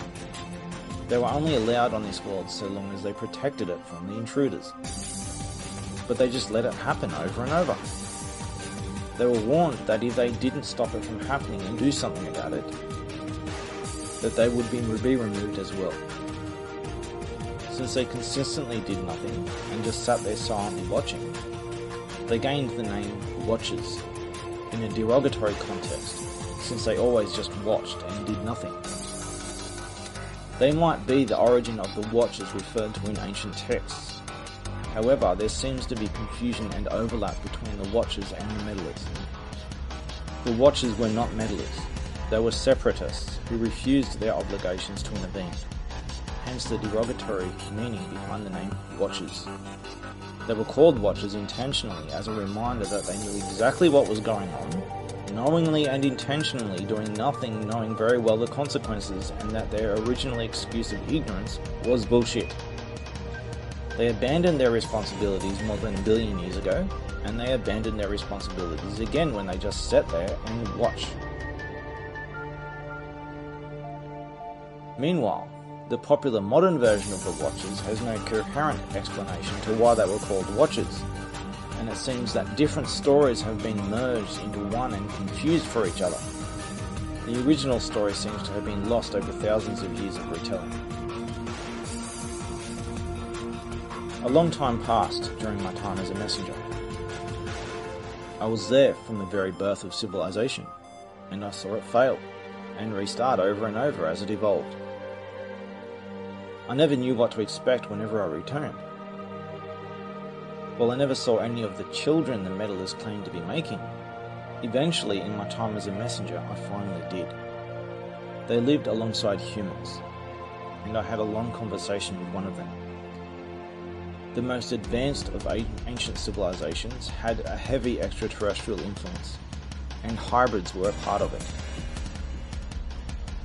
But that was very late in my time as a messenger. The interference of a quarantined Earth got worse and worse over time, after they kept coming back while the Watchers did nothing to stop it. Eventually, the governing authority told me that my time as a messenger was done. They told me that they had already sent a force to intervene and cleanse my world of the foreign corruption. They told me that they would have to destroy a lot of life on my world and replant some of it to restore the natural ecosystem. They didn't want me anywhere near Earth, since they considered me clean of the corruption, and they didn't want to risk me being infected by the ideological viruses, since mankind was so vulnerable to them, and I was a man. I was too important to them to risk losing. They strictly wanted me as far away from Earth as they could get me, and they wanted me far away from the intervention they sent. This happened about midway between the start of my story 13,000 years ago and today. So cut that in half and the intervention they sent happened about 6,000 years ago. Not surprisingly, a dramatic and sudden event happened on Earth at the same time as the intervention in my story, about 6,000 years ago. An event that no one has been able to explain. Through history, the Middle East, where all this happened, was lush and green. This is why there is so much oil in the Middle East, because oil is made out of fossilized life that consistently lived there abundantly throughout history. 6,000 years ago, a sudden event caused the instant death of a large section of the world, from North Africa, through the Middle East, and as far as China. Central Africa is full of forests. Then suddenly, it's a desert, along an unnatural line. It was always lush and green, then suddenly there's a giant scar of death at the same time of the intervention in my story. No one has been able to explain how it happened. There is a consensus based on evidence that it all happened suddenly, for reasons no one knows. This explains the intervention in my story. It appears that they sent the intervening force to eradicate the meddlers along with all traces of the genetic corruption they caused. Not only does Earth have a giant unnatural scar of death, rain no longer falls there due to widespread moisture absorption from such a large area of dry desert. So the Earth is not just scarred, the rainfall patterns are also affected and the scar can't heal itself. With my time as a messenger over, the governing authority had big plans for me. They wanted me to join a team of 6 individuals chosen across different species across the galaxy. Only 5 others had been chosen, and I was to join them as the 6th. We were considered special cases, and extreme powers were entrusted to us and only us. We were given the freedom to do absolutely anything we wanted, and no law applied to us. But we were also given tasks that they wanted us to deal with. They considered us to be almost like deities, as though we were the executive hand of what might be God. They didn't place such trust in me and the others foolishly. They finally explained to me why they gave me such important tasks and why they trusted me so much. They had a way of seeing a distorted image of the future. They used technology on top of that in order to get a better picture of what they could see, into something they could use. The technology to do this was strictly outlawed, except for the governing authority for purposes of avoiding galactic catastrophes and maintaining the truce that was made more than 1 billion years ago, to lead it to its eventual conclusion. The ability to see into the future was a great power and a great responsibility. They explained to me that of the things they saw me doing very important things. That I was the one whose interventions would decide the fate of the galaxy. Since they sent me out into the galaxy to perform interventions, they had to give me tutorials on many things. But first, I needed to be upgraded. My body was failing from the damage caused by the freezing and unfreezing process of long-distance travel. Some species were affected by it more than others. I almost died several times from it. I would have to recover each time I went back to the governing authority. But now, I was to be upgraded and long-distance travel would no longer be a problem. I wasn't just upgraded, I was heavily modified. Organs were removed and replaced with artificial ones. I was given a specific nutrient organ in the same location of my stomach on the left. That meant I no longer needed to eat. I could go very long periods of time with no food and simply refresh the nutrient sac each time I went back to the governing authority. I could literally open up the front of my body and expose all my artificial organs. They told me that I could remove some temporarily, but certain ones I should never remove, and it was best to not touch any of it and just let them do it. My skin was replaced with some kind of armoured web structure that was practically indestructible. Because of that, I no longer needed to wear clothing. In order to communicate better, I was given a language interface that plugged into the side of my head. When they connected it, they told me it would take a while to learn how to use it. Time went by and nothing happened, and they started getting concerned. But then I finally made a connection, and it quickly came naturally as I said it would. I was given a universal language that was commonly spoken.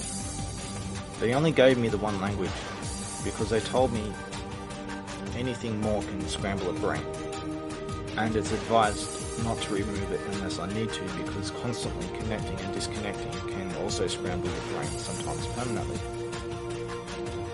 Because of the language interface, I was now able to speak to almost everyone, easily.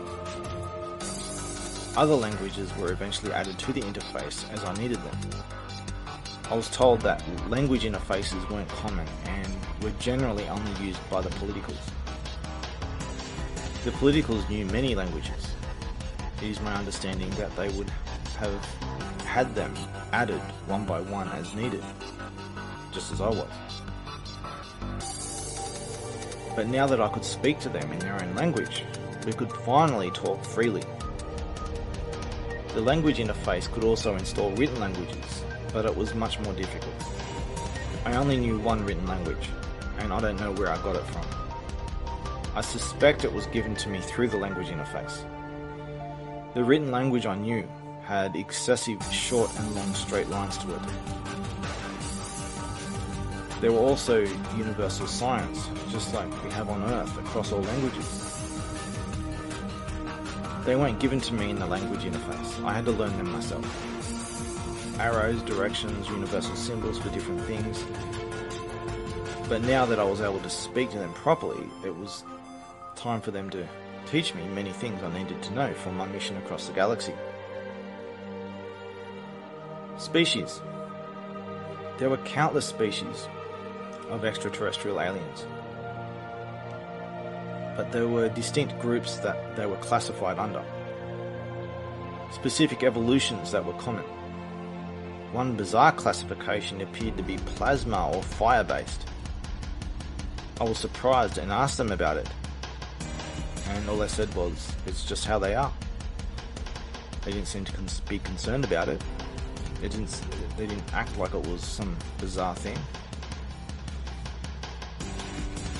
In a tutorial with a view screen, they showed me examples of these different classifications in 3D, like with models of different species and classifications, and certain stereotypes and specific species to be wary of for different reasons, such as who not to trust and certain body language to use or not to use. They taught me about what to do and what not to do with certain species, and to avoid some altogether. They even took me to places personally, and showed me firsthand. The governing authority operated in a mobile fortress that functioned like a hub for many species. So it was always busy, and there were many travellers around from many species. They were very diverse, but almost all of them had the same basic structure of 2 arms, 2 legs, bipedal, and a head with a mouth and 2 eyes. When it comes to teeth, there were all kinds of teeth, but I rarely got to see them. There were other things as well that weren't teeth, like gilled filters of some sort, but they weren't very common. It wasn't really often that I would be able to see anyone's teeth. It's not like they weren't showing them all the time, but on the occasion I did get to see teeth, and they were very different. Large and or black eyes were the most common. Human-like eyes existed, but there was also other bizarre things such as light-sensitive skin and many tiny eyes. But they weren't that common. It was just generally big black eyes were very common, of varying sizes and shapes. But they were similar to the human eye shape, just black and a lot bigger. There were noses of all kinds, but generally they were smaller than a human or just holes in the head. Ears were also generally small or non-existent, but some of the rarer, stranger-looking species, like especially those with tentacles, had big ears all over them, with all kinds of shapes. Some species' legs were inverted at the knee, generally those that were the most agile. Those that had an inverted knee always seemed to be standing on their toes. Hair of different kinds existed, but it wasn't very common. Tentacles were more common than hair, but there were some covered in hair. Complete baldness was the most common, or close to it. One of the types of alien I was shown was a bug type of many kinds. It was one of the stereotypes. A primary kind was like a praying mantis, and they were taller than a human, but they were very bony and they kind of looked frail. When I first saw one, they seemed to have a small head and brain, and I was under the impression that they were very stupid. That impression was quickly changed when one of them spoke to me with a very wise, considerate and human-like disposition and voice, nothing like a bug. I was once introduced to very human-looking, white-skinned species with hair on their head similar to us, but they didn't have beards that I ever saw. A red-haired human-like species was considered very aggressive and violent, but they were an exception outside of the stereotype. Human-like species were considered a little less intelligent, but more balanced and creative. Most aliens had a bigger head size ratio than a human, in all kinds of shapes. My experience doesn't necessarily reflect the distribution of evolution across the galaxy, they were only my personal experiences. Sexuality. The vast majority of species had two sexes, male and female, that performed much the same role as humans. There were some hermaphrodites, but they were rare. There was a third sex that only existed in certain grey species. It was looked down upon as a result of long-term sexual perversion and corruption. The third sex didn't pass on any genetics. They were some kind of parasitic middleman between the other two that wasn't necessary, but facilitated the reproduction process in some way. Music was introduced to me one time only. I was speaking to one of the politicals and the topic of music was brought up. He wanted to show me some music. He organised with someone else to give me an example. We met a third party in a large public hallway. He looked to be some kind of DJ. He carried a big awkward box with him. The box was very important to him, and it played very loud music. They didn't want to show me just any music. They wanted to overload and surprise me as some kind of prank. The music was very alien to me and resembled some kind of electronica techno, going at a fast speed with complex sounds. Since I hadn't been exposed to anything like that before, it was very confusing to me and too dramatic. They both thought it was funny at first, but the DJ went too far over the top and to the point where it also annoyed the political. It was the only example of music I was shown. I'm sure they had a wide variety of other music as well. There were no vocals in the music I was shown.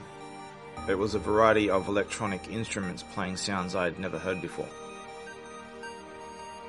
On the Mobile Fortress, there were different daily cycles that operated at different times. They had active and inactive times just as we do. But since so many species had different daily cycle times, there were multiple daily cycle standards that operated across the Mobile Fortress. If you wanted to be in a public place during inactive times, you needed to pick a time where the cycles overlapped. The way it would work was that you would go to the Mobile Fortress and you would choose a daily cycle timeline that would match closer to your own. And sometimes you would be a little too faster or slower than that daily cycle and you have some problems, so you just skip to the next cycle for a while. Sometimes some people had to alternate between two different cycles, but usually it was generally fine that you would adapt to one cycle. All the human experiences such as fear, ego, humour and pleasure existed among alien species, but some seemed to be lacking in some areas. Some were energetic while others were docile. Even those who were docile showed intense passion for some things on the rare occasion. Here's what my hangar looked like, where I parked my ship alongside others. There was a large archway, domed at the top, leading into what seemed to be more hangars. There was a door to the left that went to many places. On the right was a different part of the fortress, city, space station, or whatever you would call it. That door had a short fenced stairway leading to it. No one was supposed to go in there except for the politicals. But the door to the left went to places that were free to move around in. I had a small office I barely used as well, a few hallways from the left door. I kept a few memorable artifacts there. Of the classifications, one of them is what you would call a grey. The name they gave to them was a description in the universal language of being weak, frail, and pale. Since I no longer have the language interface, I no longer have access to that language. All I have is a ghost image of association with the words. Greys were a common classification, but there was a specific region of space where half a dozen grey-like species evolved around the same area independently of each other. It was considered a strange anomaly that they were so similar. They ranged from 4 to 7 feet tall. It was considered the grey space, or the equivalent word they had for them in reference to their pale frailty. They all formed an alliance to dominate a large region of space that also included other species of different classifications. Greys generally had a bad reputation for being exploitative, manipulative, and shady in trade, often breaking contracts the moment it becomes an inconvenience. But there were exceptions to the stereotype. Generally, the taller the grey species, the higher rank you were in a grey hierarchy and the more superior you were considered. But this was only a relationship that happened between grey species. And not all of them were like that. Some, especially the extremely small types, were often upset about being thought of as being like them. They passionately hated the stereotypical greys for it, and loudly and vocally made it clear that if there was any doubt, aggressively distancing themselves from the stereotypical greys. There was a lot of complex relationships that went on, and reputation was a big thing.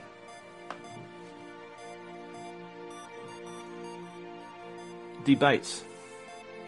As part of teaching me how everything works, they showed me a debating platform they had in the mobile fortress. Certain people would come a very long way just to debate. Understand that because of the time it takes to get to the mobile fortress and back, anyone who comes to debate will come back decades, perhaps hundreds of years later, to a very different world that might not even exist anymore. To travel at all comes at a big cost. So people who come a long way to debate don't do it unprepared and for shallow reasons. They are the best a world has to offer, sending their best philosophers to test their planet's ideas against others and learn what they can and bring back what they learn to their homeworld. One could even argue for something that is immoral or illegal, or that they don't personally believe in the name of exploring all argument paths, so long as they don't promote it outside of debate. People who come to debate don't simply come for one debate and leave. They usually stay for a very long time and debate heavily before they go back home. It's the same with all travel.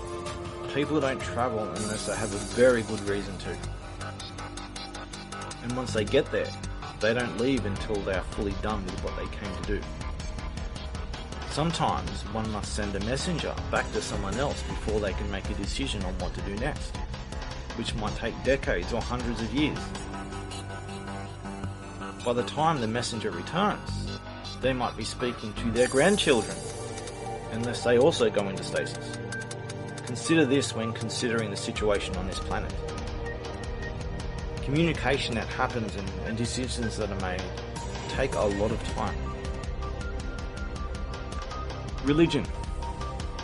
It was a general rule to be as neutral as you could on matters of religion, theism, spirituality, or whatever else you want to call it.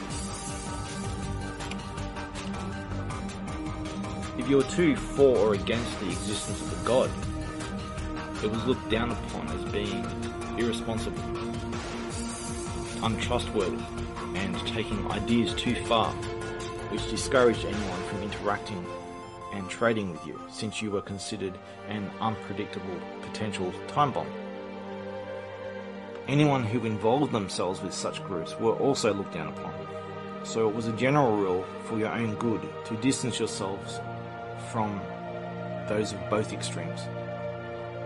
Those who were the most neutral were trusted the most and experienced the rewards of it, such as more trade and freedoms within the space of others with a reputation for being fair and unbiased.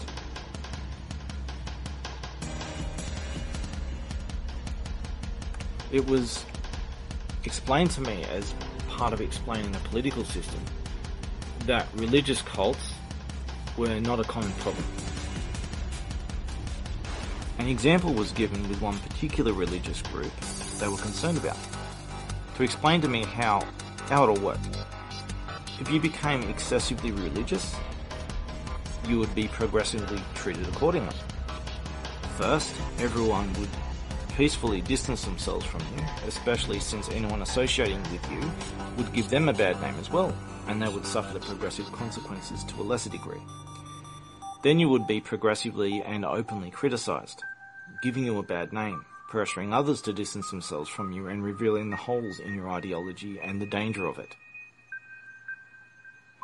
Then there would be progressive trade restrictions and trade blocks placed on you. Then they would escalate armed territorial resistance on you, pushing you into a smaller and smaller area and eventually quarantining you.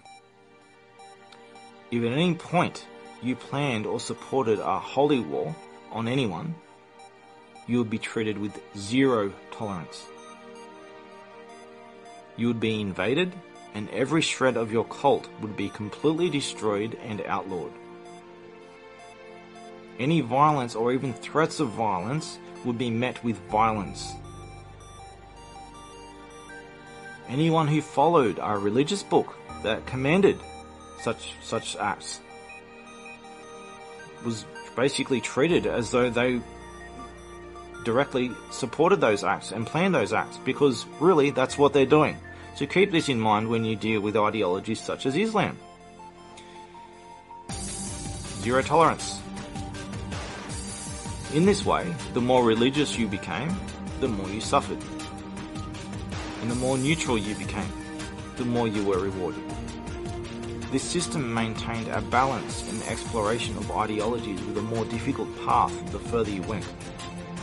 I don't remember being shown any examples of the other extreme being such a problem outside of being ridiculed through debate, but they were treated with the same rule. Most explorers of religion kept their views private to avoid being identified and targeted. But there were open debates for that and every other topic. One could argue for a religious position they didn't hold themselves in the name of covering the exploration of all argument paths without suffering for it, as long as they didn't try to teach or promote it outside of debate. Technology. There was absolutely no concept of what we call a patent system. Technology was widely available, only limited to your exposure to it. And just remember that the galaxy is a big place. It's only limited to your exposure to it, compatibility with it, and capacity to use it. Any gain involved in technology was in regards to teaching it, trading it, and manufacturing it. As I understand it, self-reliance was a general rule. Independence was everything. There was some degree of limiting and slowing the exposure of certain technology to some younger species, but it was never forcefully restricted. Once the technology was adopted, there wasn't much that could be done without extreme investment into stopping it, which wasn't considered worth doing unless it involved outlawed technology. The only outlawed technology I knew of was of the technology to see into the future, which was restricted only to the governing authority, and the technology to heavily modify biological life and vastly extend its lifespan, the same technology that was used to modify me, which was apparently not outlawed for our special cases since we were above all laws. They didn't heavily enforce the rule and regarding life-preserving technology, and no examples of any action were ever shown to me. It was basically a general rule with no clearly defined line of taking it too far and making biological life immortal, or at least long-lived enough that it can cause a population problem. As far as I could tell, technology had long reached a climax, and little if any advances in technology were made for a long time. Advances only related to younger species and their incorporation and compatibility modifications of technology that had long been used by older species. And on the rare occasion it led to upgrades for others.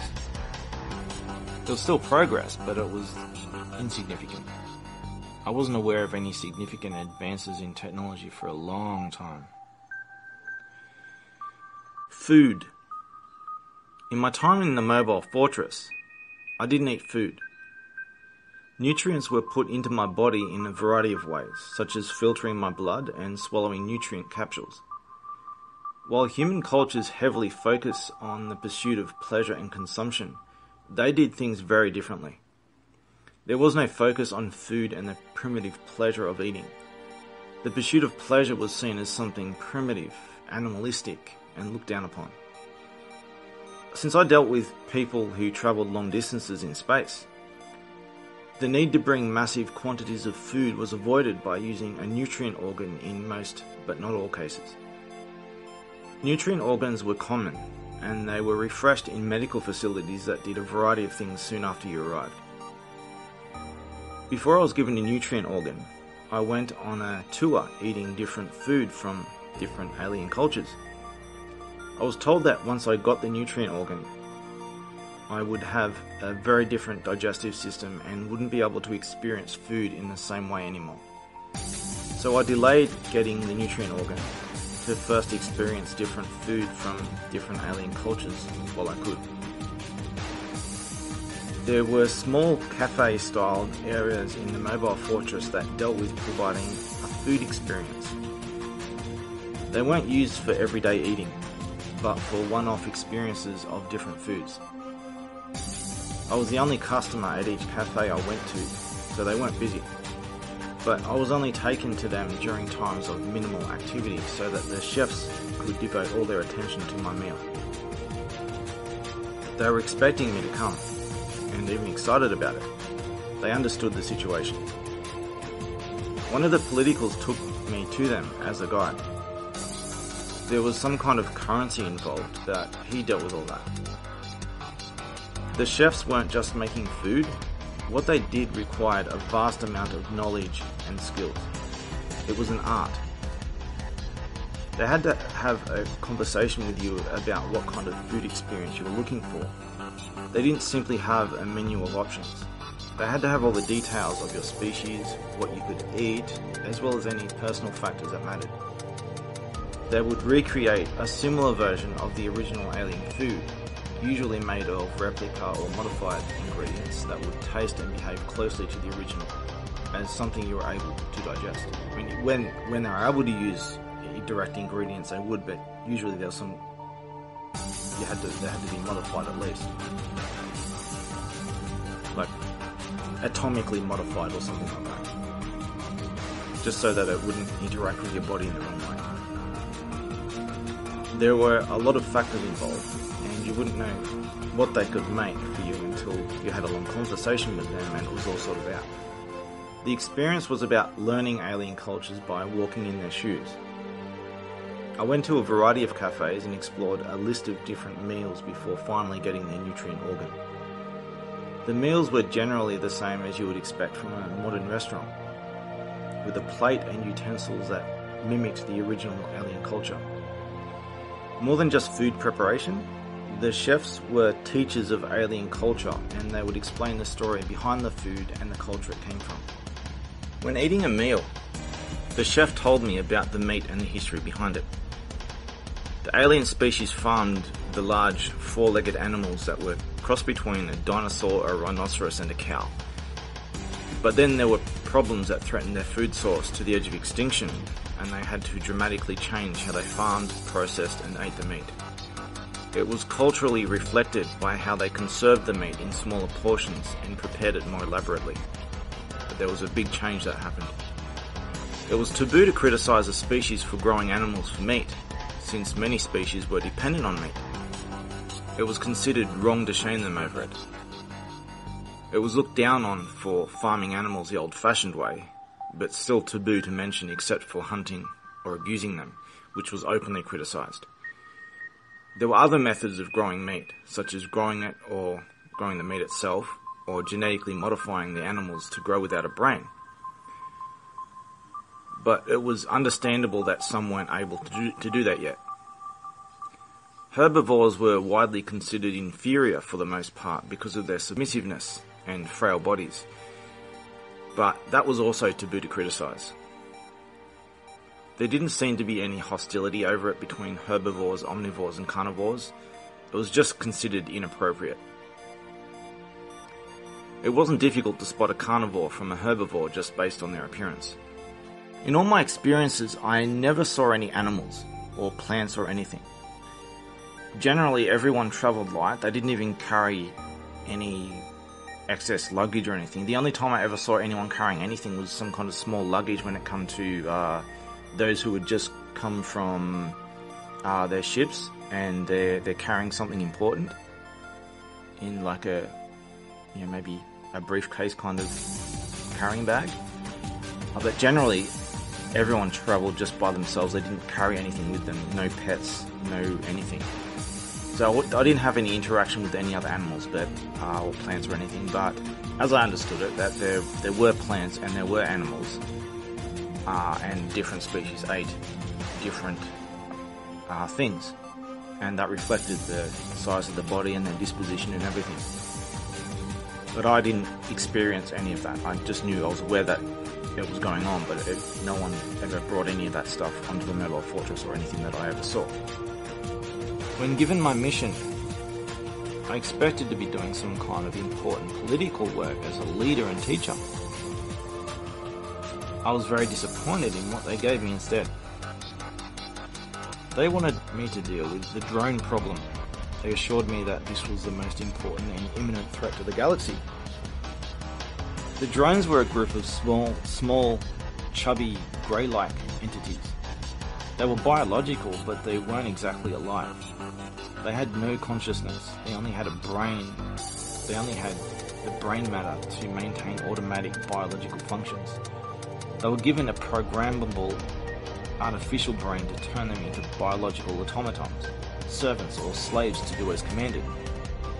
They were very stupid, clumsy and unreliable. They constantly had to be supervised because they frequently made mistakes or misunderstood commands.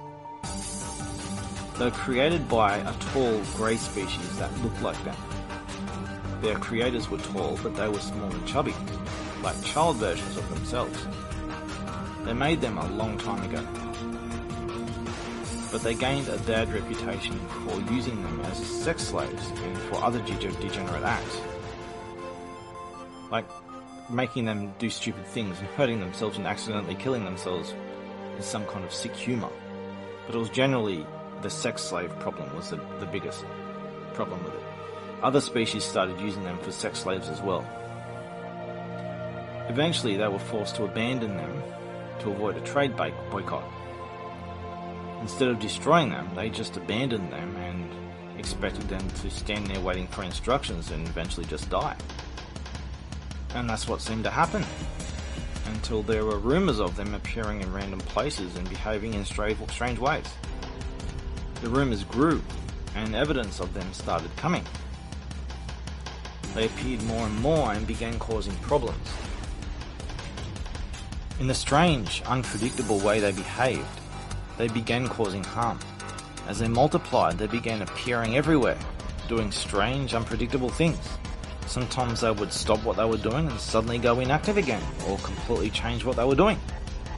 No one knew who was commanding them and for what purpose. They turned into a plague and their actions became more malign as time went on. They began kidnapping millions of people from planets, covertly, and randomly mutilating and killing them. The plague of drones led to any interaction with them at all being strictly outlawed, in case they misunderstood something as a command. No one wanted to set them off. No one knew where they were coming from or where they were getting their commands. They were like a virus, multiplying everywhere in dark corners and sometimes inflicting great harm to planets. And even travellers who would go missing after going near an infestation of them. It was a big mystery that turned into a plague and the galaxy's biggest problem. It was draining resources from and destabilizing the billion-year-old galactic peace and political system, and various dominant parties were threatening war. I was sent out into the galaxy to destroy the drones, find out where they were coming from and who was controlling them and why. There was no consensus on the matter.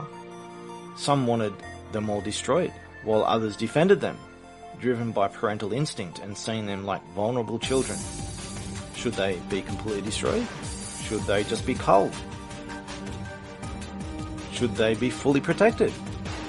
No one could agree, as the political situation atrophied. It was established that they definitely had no conscious brain, that they were mindless automatons, but some just couldn't see past their parental instincts. The situation appeared to target and prey upon the greatest vulnerabilities in relations between different groups, as though that was the plan all along, to systematically take apart and destroy galactic peace and the political system through the drones as a proxy. No one could find a pattern in the drone locations and actions, but the result of what they did on a large scale was very predictable, and everyone knew it would lead to a breakdown of politics and an unavoidable catastrophic war. The drone situation seemed to know how to mess with everyone in just the right way. In my time dealing with the drone problem, I went very far to investigate reports of a massive infestation of them. I arrived near a bright, ice-covered moon. This was in deep space in the middle of nowhere, but there was a slow, primitive cargo ship all the way out here. I contacted and questioned them. They were resisting my questions and not giving answers, diverting and delaying me in a very obvious way. At first, they wouldn't tell me why they were there. Then they lied and changed their story. Then they admitted they were there because of the drones, but claimed to have only been interested in illegally using them, but hadn't actually interacted with them yet. Clearly they were full of shit, and I caught them in the very act. I told them that I was under strict instructions to destroy the drones along with anyone caught interacting with them. I told them that I was supposed to destroy them. I enabled the weapons on my ship, which were only enabled or added to the ship after my time as a messenger was done. 2 prongs came out of the front sides of the ship and charged up. I could fire them without charging up, but if I charged up, I could destroy them with massive damage in one hit. I charged up the weapons and almost fired on them, but I felt pity on them. They were living in very poor conditions, stuck in deep space, living in a slow, primitive cargo ship with no stasis chambers. They would live out their lives on that ship before they reached any destination. And here they were in the middle of nowhere, after a long, unexplained journey. I decided to let them go and warn them to leave and leave quickly before I changed my mind, and never return else they will be destroyed. But instead of leaving quickly, they just took their time and seemed disinterested in their own survival. Eventually, they slowly left and took their time doing it. I then went on to the drones. There was an old abandoned space station in orbit around the moon. The whole station was powered down and dark, and I had to find a way to turn the lights on. Once I did, I could see a large number of drones huddled together in the dark and inactive. I discovered maybe 2 million of them in total, all huddled together, out of the way in open spaces, in some kind of storage mode. They woke up with a command, but they just stood there waiting for more commands. I wasn't too familiar with their command structure yet, and tried interacting with them in a variety of ways. For the most part, they were unresponsive. They answered a few simple questions, but I had to be crystal clear in which drone I was asking, else they would just not respond. I tried to probe them for any kind of consciousness or reasoning, but no one was home. They were completely mindless automatons. I even took one away from the group and hit it several times, telling it to defend itself. It just stood there and took it, not responding. I knocked it to the ground, injuring it. The others just stood there unresponsive, while it got up off the ground, stood up, and walked back to the group, huddled together. They had absolutely no sense of self-defense or preservation, and operated on a simple set of commands. I decided to destroy the facility. I planted a bomb on the station and fired on it. In my time dealing with the drone problem, a grey leader from the Grey Alliance, and one from the tallest and most authoritative species at that, was spotted suddenly coming in unexpectedly while I was talking to others at the mobile fortress. We immediately stopped what we were doing and dealt with this rare opportunity to speak to one of the elusive Greys who only ever interacted with others when it came to trade. He seemed to be in a dark room with a bright light shining on so we couldn't see him. I could make out something in the background, but it was too dark to define it. I silently watched as they talked to him and asked him about the drones and whether he knows if any of their Grey Alliance could be responsible. He was aggressive right from the start and offended at being contacted, and even more offended at the topic. He wasn't receptive to dialogue and wouldn't answer questions. Eventually, they put him on hold and asked me if I could try talking to him. I disagreed. I wasn't properly prepared and equipped to deal with a Grey leader and had never spoken to one directly before. I had only just installed their language into my language interface and hadn't even tried it yet. They assured me that the language interface would work and that I could speak to him like normal. I reluctantly tried it. There was only one problem I had. A vowel I couldn't speak from their language, similar to A. So I just said A, let's pronounce it with an A, hoping that he would understand. He seemed to understand. He was less aggressive with me, but still wouldn't give out any information and answers. Then we all spoke to him together, and he became very upset and accused us of accusing him of being responsible for the drones. Then he cut off the communication, leading to a lot of disappointment. Before we spoke to him, we were talking in the same place at the same console about another rare communication that had recently happened at the same box-shaped console with a screen in the middle. Where we were, it was kind of off the main station areas. There was a section attached to the mobile fortress, and it was like some kind of communication area. Anyway, I was there to witness an expected rare message from a nearby galaxy. While we waited, they ran me through some history and showed me the screen of the console. As a screen on the console.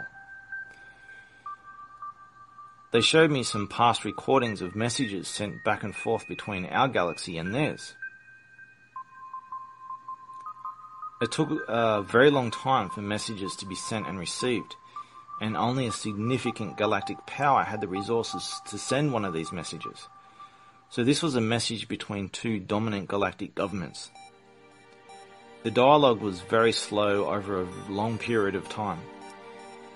Before the message came, I saw two different images on the view screen of the console. One image was of the two galaxies side by side. Our galaxy was clearly bigger, while the other galaxy was about 2/3 of the size. The only galaxy this could be is Andromeda, since that is the only nearby galaxy and all others are very far away. Another image on the view screen was a perspective of the two galaxies. I could see our galaxy below and the other galaxy in the distance. There were controls on the view screen panel that let one navigate the 3D image, and they told me to have a go at it. It was disorientating at first, but I quickly got the hang of it, how to zoom and rotate perspective. I moved around and noticed some faint clouds here and there, but there was one that stood out, between the two galaxies, closer to the other galaxy on the left. It was a cloud, a cluster of stars that appeared to be triangular. I didn't notice it at first until I started zooming in. It became clearer and brighter as I got closer to it. It appears to be in the same position of triangulum, depending on which map you're talking about. With some maps say that it's on the right, some say it's on the left. Well, this is on the left. In general, there's the same kind of position that some maps today say. So it was in the same general position of Triangulum, but it didn't look like Triangulum of today.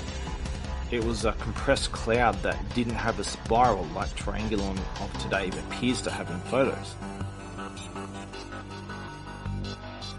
It was like Triangulum of today, but without the spiral. Maybe there was a spiral it's possible that I was just looking at it from the wrong angle, maybe, but there was no spiral from what I could see. While Triangulum is agreed to be near Andromeda, scientists and astronomers are not sure whether it's closer to us than Andromeda or further away.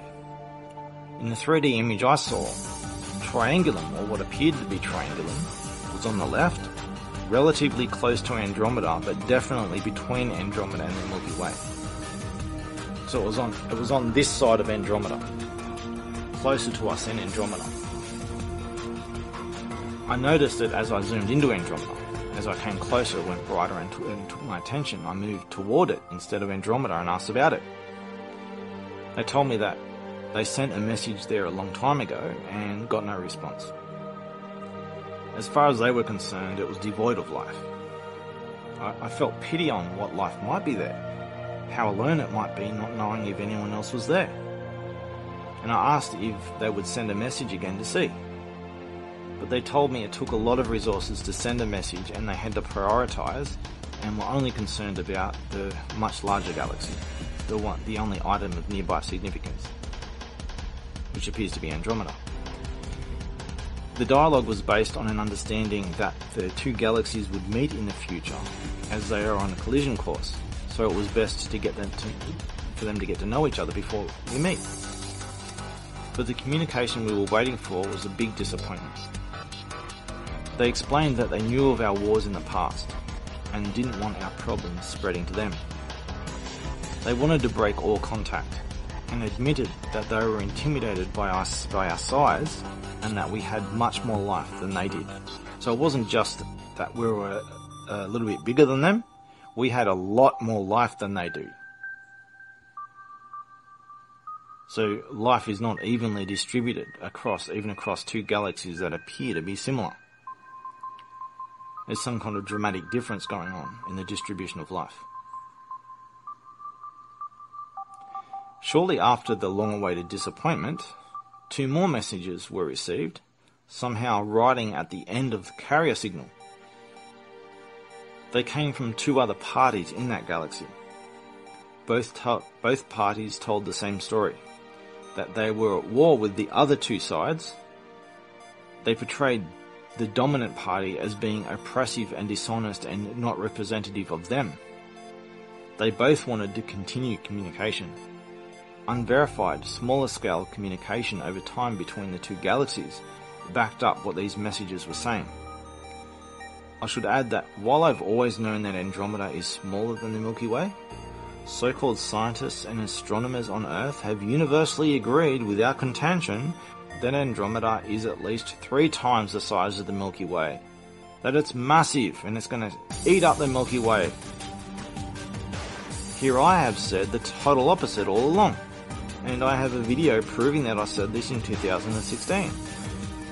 2 years later, in 2018, new measuring tools have revealed that all their previous measuring tools are catastrophically wrong, and they have had to start over and rewrite the textbooks. In humiliation, they first admitted that Andromeda was much smaller than what 50 years of science and astronomy have universally believed. Then they quickly go a step further by saying, in the very same day, that they were about the same size. Andromeda wasn't just smaller, they were about the same size. Then on the same day, I think it might have been the next day, they quickly go a step further and admit that Andromeda is smaller. So it was like a quick multi-stage admission that they had it all backwards.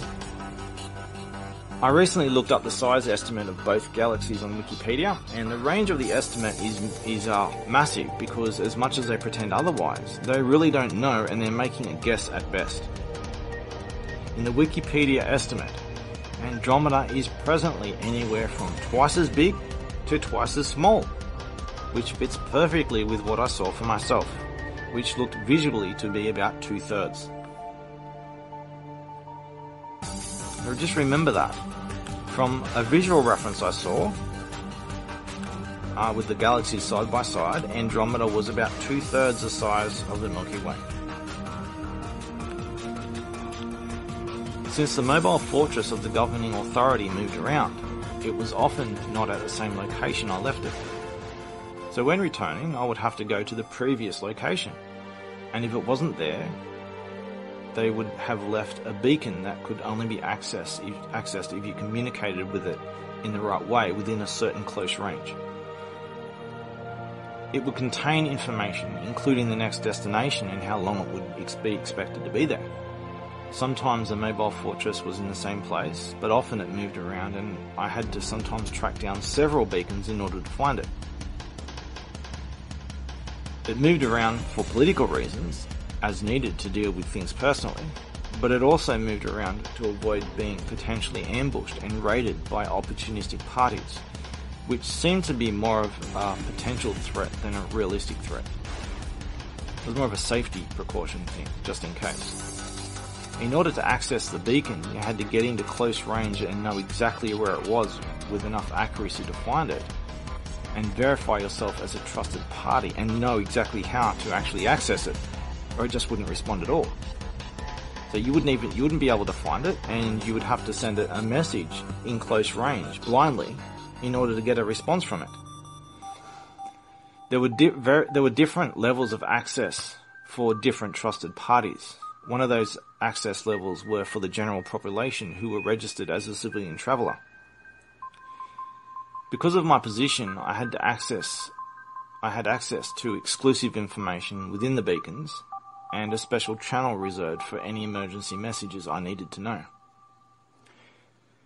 I have no idea how safe the encryption of the beacon was against being reverse engineered, but the fact that you had to know each beacon's location very accurately in order to find it and get a response meant that any illegitimate party would have to track it down and reverse engineer every single beacon in a sequence, which would take a very long time. Maybe they had other security measures on top of that, such as when the beacon was attempted to be reverse engineered, it would send a message to the to the governing authority to let them know that there was an attempt hack or something. I don't know. But they didn't seem to be concerned about it. So whatever system they had up seemed to be, they weren't concerned about the security of it. There was a matriarch I dealt with during the later stages of my time dealing with the drones. She was a leading political. She was of a long-lived species that lived for 3,000 years and dominated the political realm. Due to their age, they were able to consolidate a lot of power and influence, and they had a reputation for being unfairly criticised and treated with suspicion because of their age and the fact that they could consolidate so much power and influence. The species was very similar but not identical to what you would consider a Salarian from the video game series Mass Effect. She was bluish grey and had a larger brain cavity than a Salarian, without the two prongs as Salarian has with their head split in half. Looking into it, the original Salarian designs had no such prongs. They appeared to be an aesthetic addition to the final drawing. The matriarch always wore what appeared to be a symbolic hooded robe. Coincidentally, Salarian politicals in Mass Effect also wore a symbolic hooded robe, but the matriarch robe was much looser and very different. I didn't have all these pretty patterns and shit on it. It's too coincidental that she looked almost identical to a Salarian, and yet her age was inverted to a Salarian. Salarians lived very short, immature lives, while their species were the other extreme and lived very long lives with the disposition of being wise and responsible with a long-term focus. They were the second longest lived species mentioned to me. When she told me how long they lived, I asked if they were the oldest lived species or if there were others. They told me there was another well-known species that lived longer. That other species was self-serving and didn't have the right disposition for the political realm. Their longevity was a detriment, not a benefit. So maybe there were other species who were longer lived. They just mentioned the one in reference to my question. One time, about 2,000 years ago, I was passing near my homeworld. I decided to stop by. The governing authority didn't want me anywhere near my homeworld in fear of the quarantined ideological viruses spreading to and corrupting me as well. But while they didn't like me doing some things, I wasn't strictly commanded. I was free to do as I chose, even going against their wishes. So I decided to stop in on the way through, just to see how things were going. As I came into the atmosphere, the space mode controls became unresponsive, and I switched to planetary mode and took over manual control.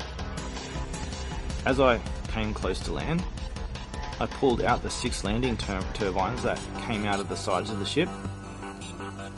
I always disliked that part. The turbines were very loud and powerful and caused a big dust cloud on the surface, scaring away any people and animals nearby. I decided to look for a better place to land this time, and just so I didn't disturb anyone, and chose a small lake that I wouldn't scare anyone and disturb the ground. But there were some people there as I came down. They reacted in a strange way, not scared of me. There was some kind of religious ceremony going on. I decided not to interact with them any further and directly, avoiding interfering with whatever they were doing, since they appeared to be worshipping my ship. I just wanted to see that they were at least still alive and had some kind of civilization going. I left without coming out of my ship.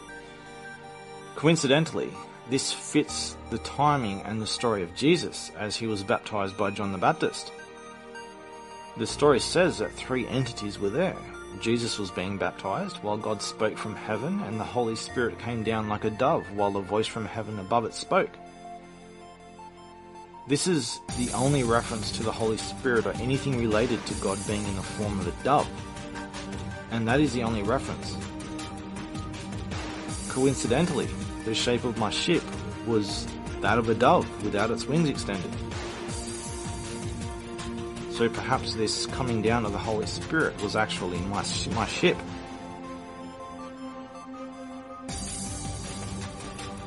More time passed, and as I returned to the mobile fortress, I noticed that it was way out of position and very close to my homeworld.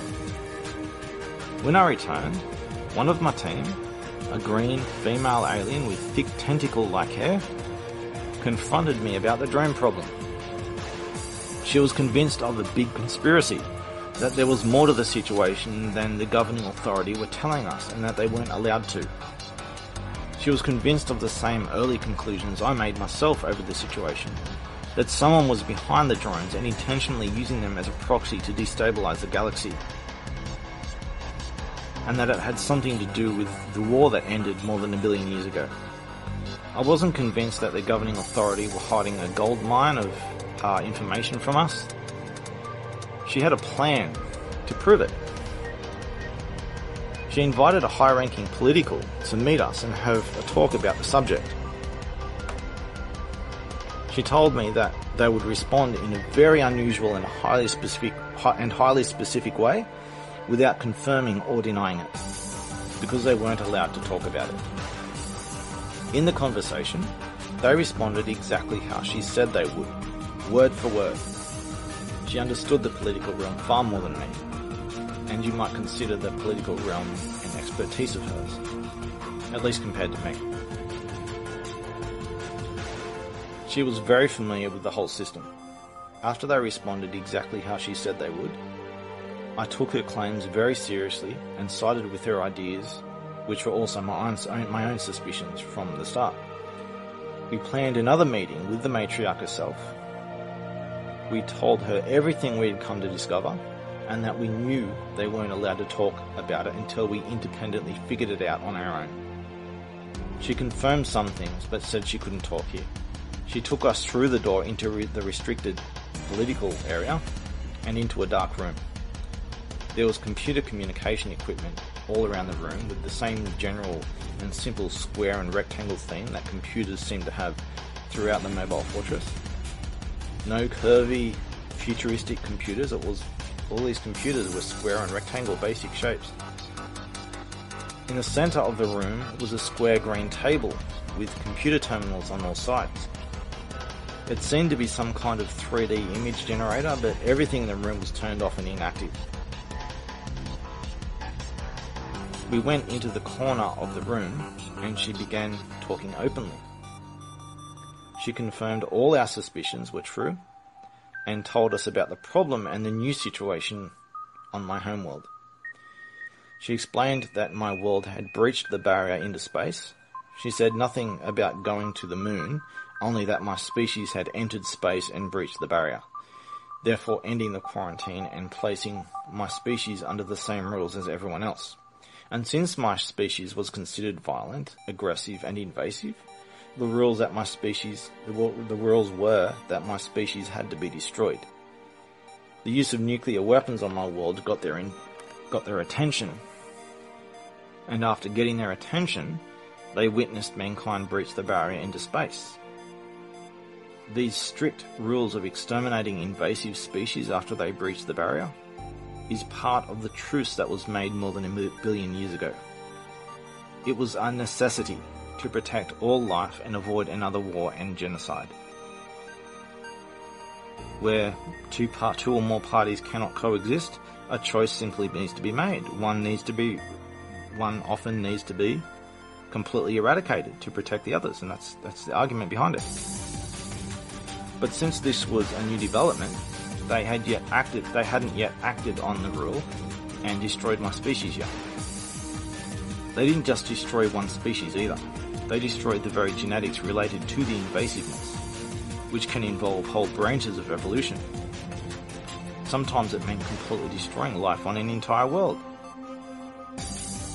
But there were other factors that came into play as it relates to my world. And it all centered around the billion-year-old truce. The sides behind it, who unexplainably disappeared after the truce, their reappearance and an imminent conclusion to it all. In recent times, there have been rumours of strange battles in space between two unknown sides using unknown advanced technology never seen before. No physical traces of any debris from these battles were ever found. The rumours were proven true, as more of these battles appeared all over the galaxy, each time with no physical traces of it ever happening. With the drone problem, the political system rapidly falling apart, and the two sides behind the ancient war and truce making an appearance, it was all connected and coming to a conclusion. And then there are the prophecies.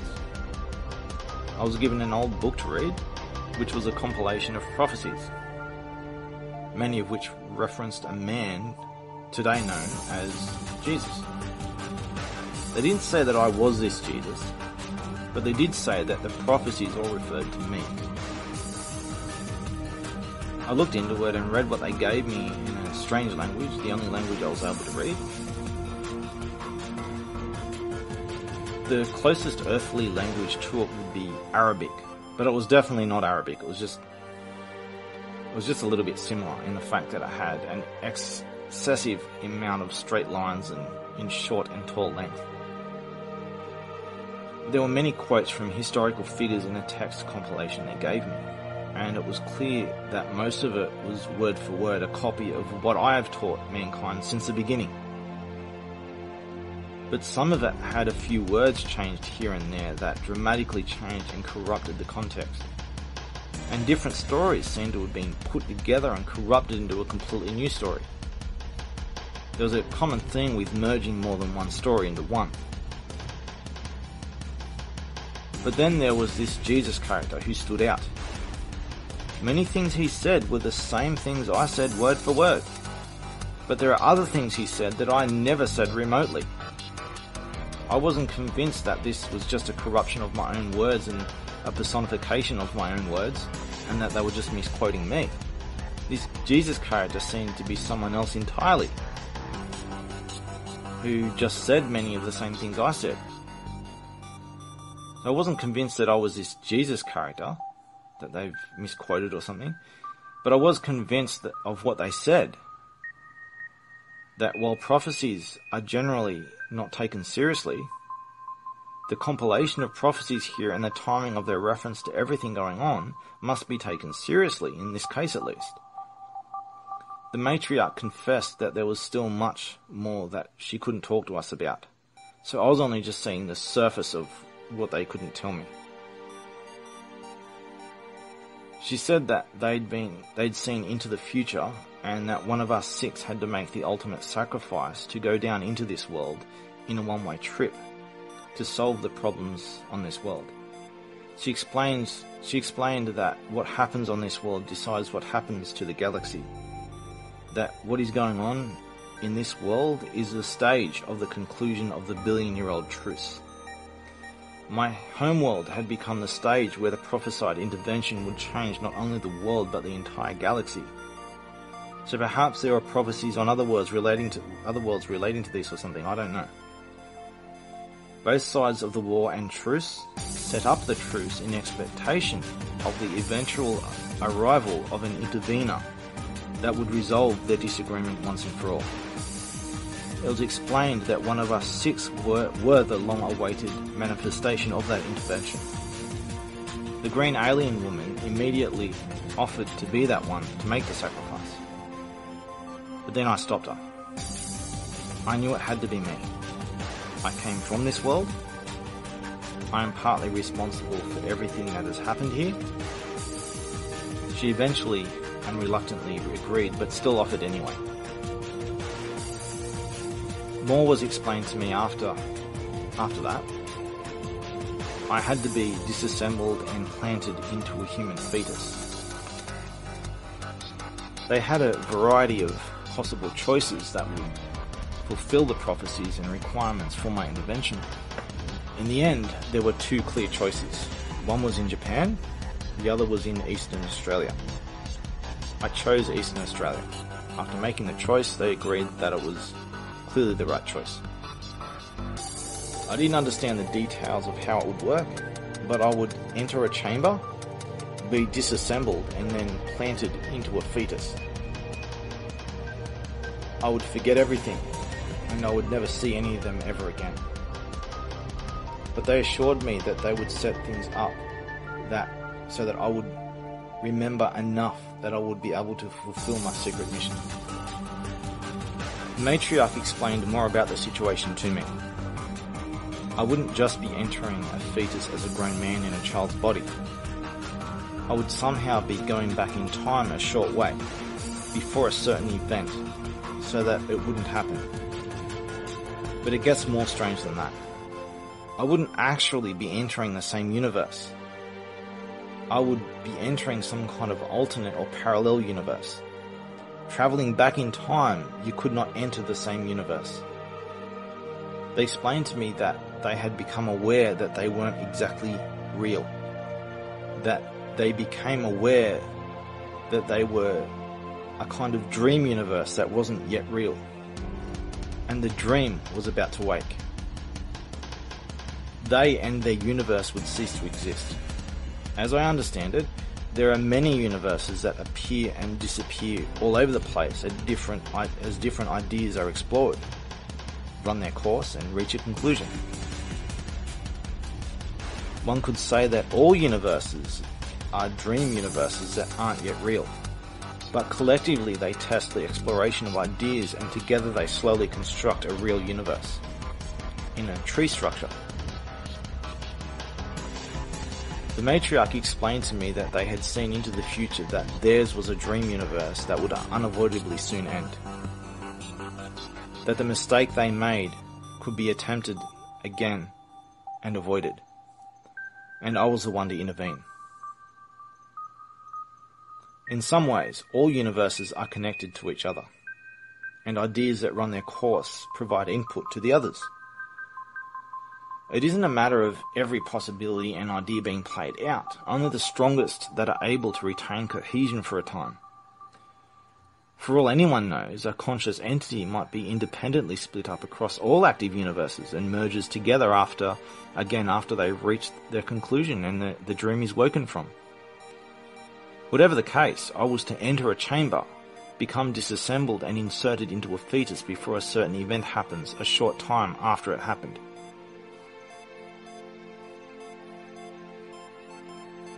In order to change the future and try it again.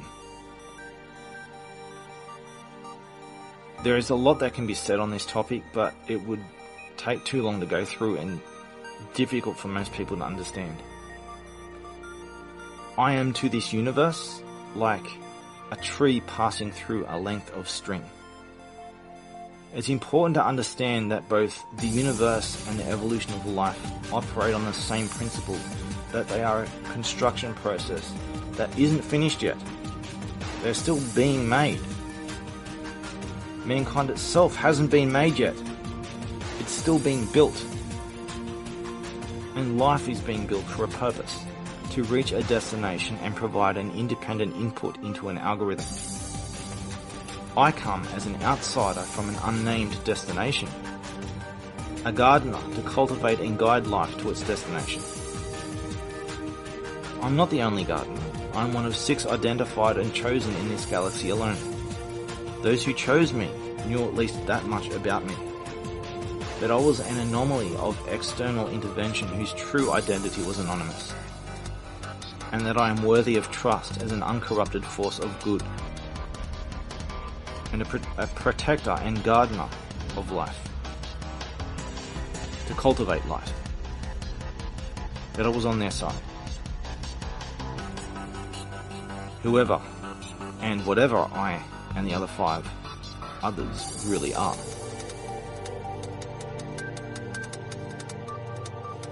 Going to the chamber in a one-way trip, where I would effectively die and be born again and lose almost everything I ever was, I decided to go quietly and not tell the others of the team. But they somehow found out and intercepted me on the way. 2 of them were away on a long trip, but the other 3 came and stood in my way. After I was born, a single foundational memory remained, and it was through this memory that the rest returned as a baby. I remembered all this stuff as a baby. Before I could understand anything, I knew all this stuff. I didn't understand it at first, it didn't make any sense to me, but I had all these memories. As a very young child, they all came together. The foundational and strongest memory was of my final moments in the hangar, in my final approach to the chamber, in my one-way trip. We said our final words and goodbyes before I left. We were a team, the protectors of the galaxy across thousands of years. I was never to see them ever again. I was to lose almost everything I ever was and forget it all. But I didn't forget everything, and they will likely never know. I went into the chamber, experienced a moment of agony, and then nothing. The next thing that happened was the experience of 3 lightning strikes in a womb, and there seemed to be a vast distance of time between my final moments being disassembled and these lightning strikes. There was some kind of great distance between the two. So while I had 3 lightning strikes in the womb, I also happened to have 3 implants in my brain. Whether it's related or not, I don't know. Here's one of those implants. An encasement with solid objects with right-angled and aligned shapes, one of which has 2 thin, straight prongs protruding like a microchip, an input and an output, attached to my basal ganglia, which is the gateway to memory. According to the government, along with the 3 brain implants, scans reveal that I also have an eye implant. There's a lot that can be said on this topic and many others with a lot of evidence and witnesses. But this video is just a story of the extraterrestrial alien part of my story. Now, I've got scans of all this stuff, of these implants, and the government has tried to remove them. Just out of curiosity, they tried to remove my eye. They wanted to cut into my brain and remove one of these implants to study it. A lot of sadistic crap. If you want to watch my story as it relates to the intervention I was to do in this world, then search my YouTube channel for the playlist The Greatest Story Ever Told, along with a variety of other related videos in other playlists, such as the Revelations playlist. Of the interventions I was to do, it involved bringing the governing authority and their political system to this world in the form of that which is known by the label of Anonymous, which I alone founded. The ideological virus problems of this world have solutions. I have the solutions, and I can prove them in debate anytime. Some of these solutions are my own, while some of these solutions have been realized and acted upon effectively by the governing authority for more than 1 billion years. These ideological viruses are not unknown to them. They are very familiar with them. These are very old and well-known ideological virus problems that have infected mankind, and that they're very familiar with, and they know how to deal with them. Mankind does not. They know how to deal with these viruses. I know how to deal with these viruses. Mankind does not. Clearly they have more expertise on how to deal with these problems than mankind does. Mankind suffers from vast ignorance on these matters. It's not some great secret mystery complex situation and solution. It's actually quite simple. And I've been taught in their ways and solutions to the problems that plague you. I was there at the beginning of this ideological virus problem, and I am here at its end. The foundation of civilization itself is largely based on my own ideas and teachings that have been highly corrupted over 13,000 years. I have witnessed civilizations rise and fall, and I am here at the crossroads where many paths end and begin, to fix it all. To fix the problems on this world, and to fix the ancient problem across the garden we call the Milky Way. So if you want the rest of my story after I was planted into a fetus, watch the playlist on this YouTube channel called The Greatest Story Ever Told. But my story as it relates to the extraterrestrial involvement doesn't end there. I've been discovered and contacted by various extraterrestrial groups since my arrival in this world, or return to this world, and I will compile some examples here that I have already gone public with. But first, I will narrate a timeline of some major extraterrestrial events as they relate to the timing of my story and my arrival and mission. Mankind went to space and the moon 8 years before my return. It was some time after being informed of that when I decided to return. It was my understanding that mankind's breach of the barrier had only recently happened, in such a short time frame that they hadn't yet acted on the rule of destroying mankind, and brought it to me as a new problem. The Arecibo telescope message to aliens was sent 3 years before my return, 3 days after my birthday. The WOW signal happened at the same time I woke up in the womb, 3 months minus 3 days before I was born. The movie that dramatically changed and modernized the alien topic, the most important extraterrestrial movie of all time that people claim is based off a true story, and may very well be, Close Encounters of the Third Kind, was released 3 days after I was born. The Vrillon alien message happened 13 days after I was born. My identity and location was accidentally discovered by an alien group at the start of what became one of the world's largest UFO waves in Gosford and Wyong Shires of New South Wales, Australia in the mid to late 1990s. where thousands of people were simultaneous witnesses to many events that happened and there was mass hysteria over it. In 2001, the 1974 Arecibo message received a response at Chilbolton shortly after I started Anonymous and shortly before it became a worldwide movement. The following year, on the very exact day, as Anonymous became a worldwide movement, another message was sent that read, "Beware the bearers of false gifts and their broken promises. Much pain but still time. Ill rid you. There is good out there. We oppose deception. Conduit closing. 0x07. In the Vrillon message 13 days after I was born, there are satanic New Age cult references. This message might be referring to a warning about the New Age cult.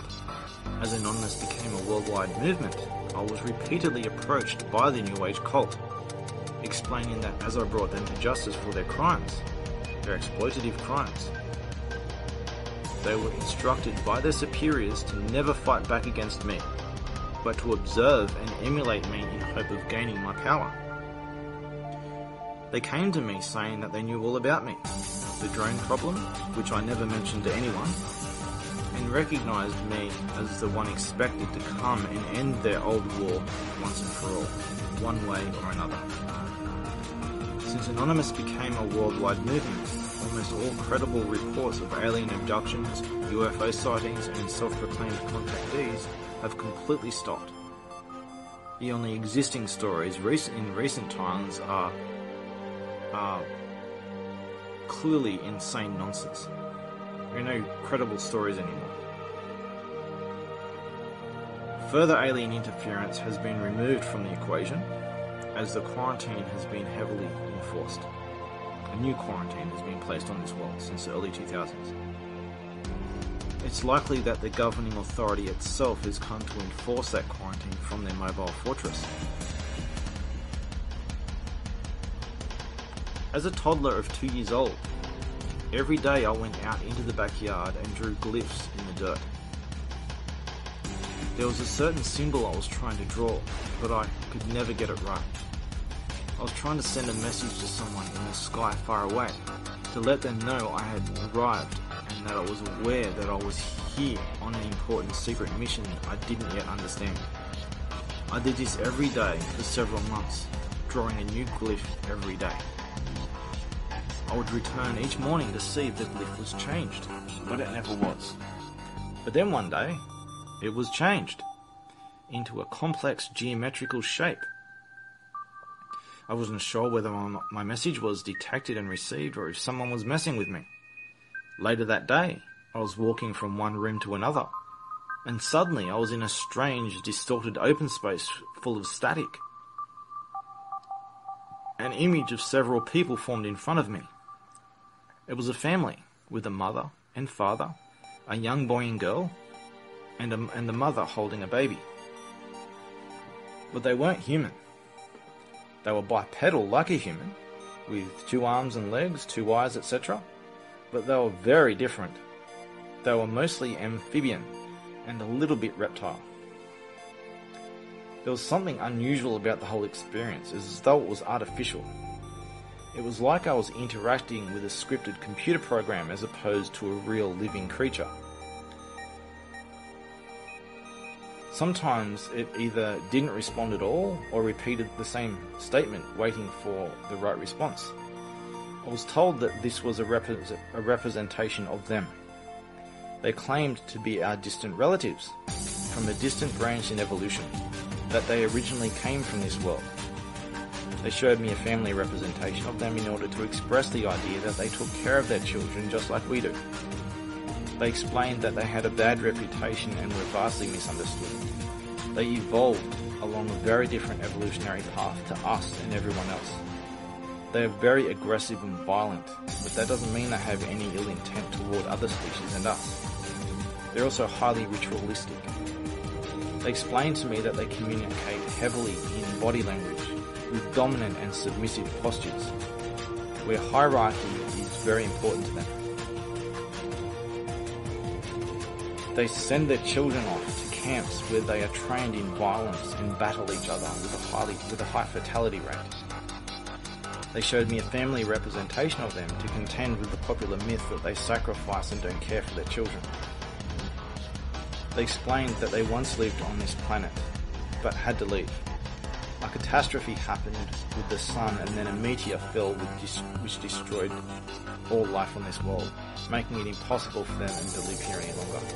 At the time, they were very warlike and they were fighting each other, and they were too busy fighting each other to pay attention to what happened with the sun, and they let a meteor fall and decimate the world because they were too busy focused on warring with each other.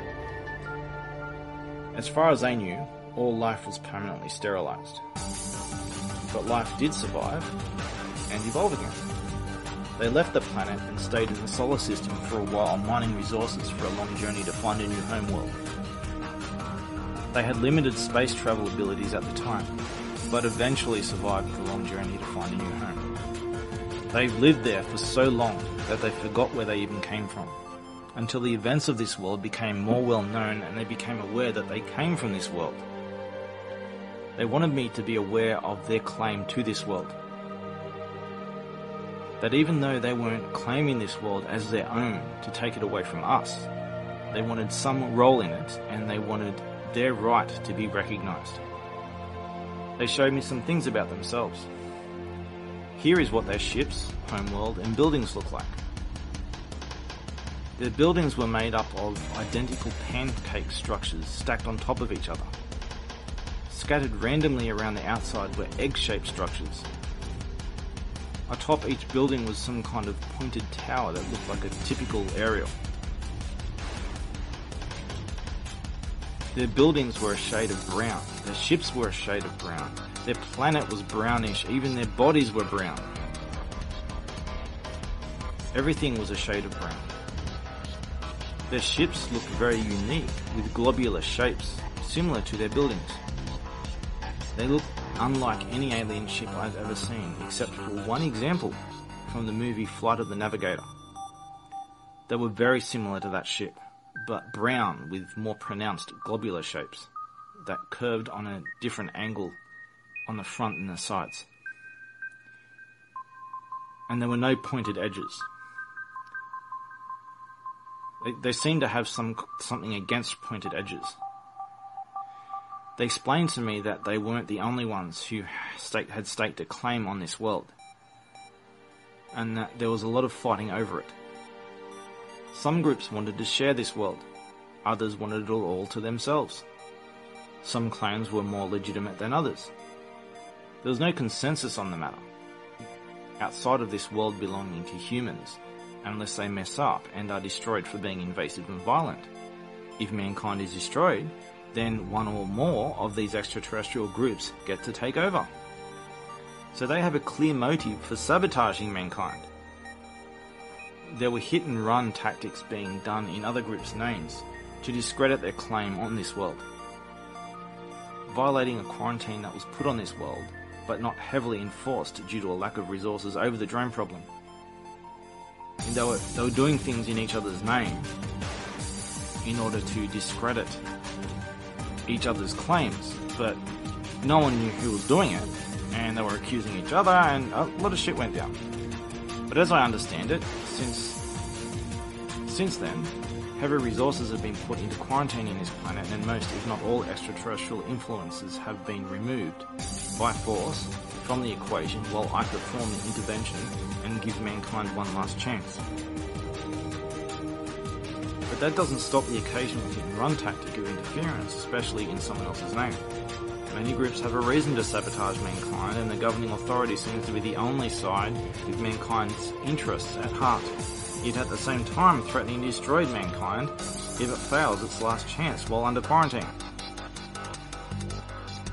When the experience ended, I found myself back where I was, just standing there. When I was about 8 years old, I woke up in the middle of the night, injured, as though I had just fallen from a great height. I was laying in the middle of the floor of my bedroom. Something was very wrong. Eventually, I turned around and faced the other way. looking directly under the bed. I saw a golden sphere glowing brightly, with a horn sticking out of the upper right side of it. It shined so brightly that it should have been lighting up the surrounding area, but it wasn't. I stared at it for a while, very concerned and not sure what it was. Eventually, a loud robotic voice appeared in my head. It told me that I wasn't supposed to be aware of its presence, that it was there to protect me from intruders. It seemed to have done its job because it appeared that I was being taken away and suddenly my kidnappers dropped me in the middle of the room, on the floor, and disappeared. The voice finished by instructing me to go back to bed and go to sleep. I continued staring at it for several minutes, then left the room not knowing what to do. I came back, looked under the bed and it was still there, but it didn't say anything else. Eventually, and strangely, I went back to bed and to go to sleep. As I said previously, one of the world's biggest UFO waves was in Gosford and Wurrung Shires, the central coast of New South Wales, Australia, in the mid to late 1990s. I used to take people out at night and predictably show them 50 UFOs in an hour. I was mocked by others who refused to look for themselves until it became widespread and thousands of people were seeing them come down in close range. It developed into mass hysteria. You can look up on YouTube Gosford Files for an example of what I'm talking about. It's just the tip of the iceberg of what happened. A lot happened and there was a media blackout over it and no one would talk about it. And there was mass hysteria over this happening every day. Many of them flew in formation and made instant right-angled turns. Unusual stars in the sky would suddenly move with no acceleration shortly after looking at them, as though they knew that I was watching them. One particular event was when I was in my bedroom one Tuesday night. I think I was 17, so that would have been in 1995, I think. I heard a strange pulsating sound like this.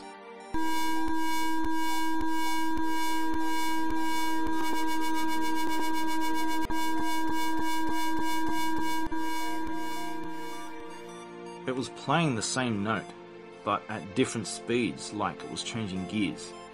It was getting louder and fainter as though it was travelling large distances in a short time and seemed to be moving randomly all around the sky. At first I didn't know what to make of it, but I quickly became concerned. Suddenly I'm blind and all I can see is black. Then an image of an emaciated alien appeared in front of me, with his forehead against mine. He looked a little bit like a grey, a little bit like a human, probably more human than grey, but I don't think he was some kind of hybrid. He was so skinny that the bones were showing in his face, but he didn't look weak or sick. It just looked like that was how they naturally were. His own mind overlapped with mine, and I could see his own thoughts. He told me that they were looking for someone else, not me, and that they weren't aware of me yet. He told me to hide and not let them find me.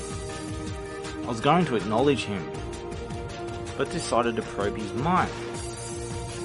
He was unprepared and resisted, but I quickly overpowered him. I got inside his mind so far that I could see through his eyes and move his own body. He was sitting down, facing some kind of panel with a screen on it. I turned him around and looked behind him, and this is what I saw. He was in a circular ship. They were high up, above the planet. There were two others you can see in orange. One was sitting down, facing the other way, doing something. The other, on the right, was standing up, fiddling with some kind of long device. I stared at the one standing up for a while. He eventually noticed, stopped what he was doing and stared back at me, confused at why I was staring at him. He eventually shrugged it off and went back to what he was doing. Suddenly I could sense a reaction from the alien I took control of, to the equivalent of, oh shit. He realised that I had taken over his body and that I was doing the movements, not him. He didn't seem to realise this at first, that I was doing this, but then he did realise. He quickly turned around, pressed a button on the panel, and suddenly I was kicked back to the dark space with his head against mine. He just repeated the same message he said before. This time I acknowledged him and said I would hide. Then his head disappeared, and suddenly I could see again. I tried to hide, but all I could do was hide under a blanket. The pulsating sound eventually stopped nearby, then slowly got louder as though it found me and was slowly coming up to me. The sound got so loud that it felt like I was inside the room. It was like having your head right up next to a subwoofer.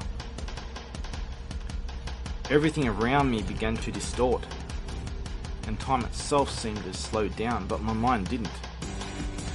Suddenly, I got a piercing headache. A few seconds later, it suddenly stopped. It went on and off a couple of more times, as though I was being scanned. Then distortion and slowing down of time continued to grow until time eventually seemed to completely stop. A moment later, it quickly went back to normal speed and went away. It didn't come back.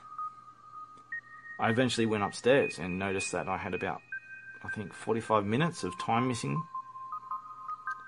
While I was upstairs, the sound eventually came back. But it was different. It wasn't just changing frequency, it was changing pitch too, as though it was rotating through specific gears. Eventually, I went outside to see this thing with my own eyes, once and for all, after what it just did to me. This is what I saw, for about 10 to 15 seconds, gliding across the sky as it pulsated.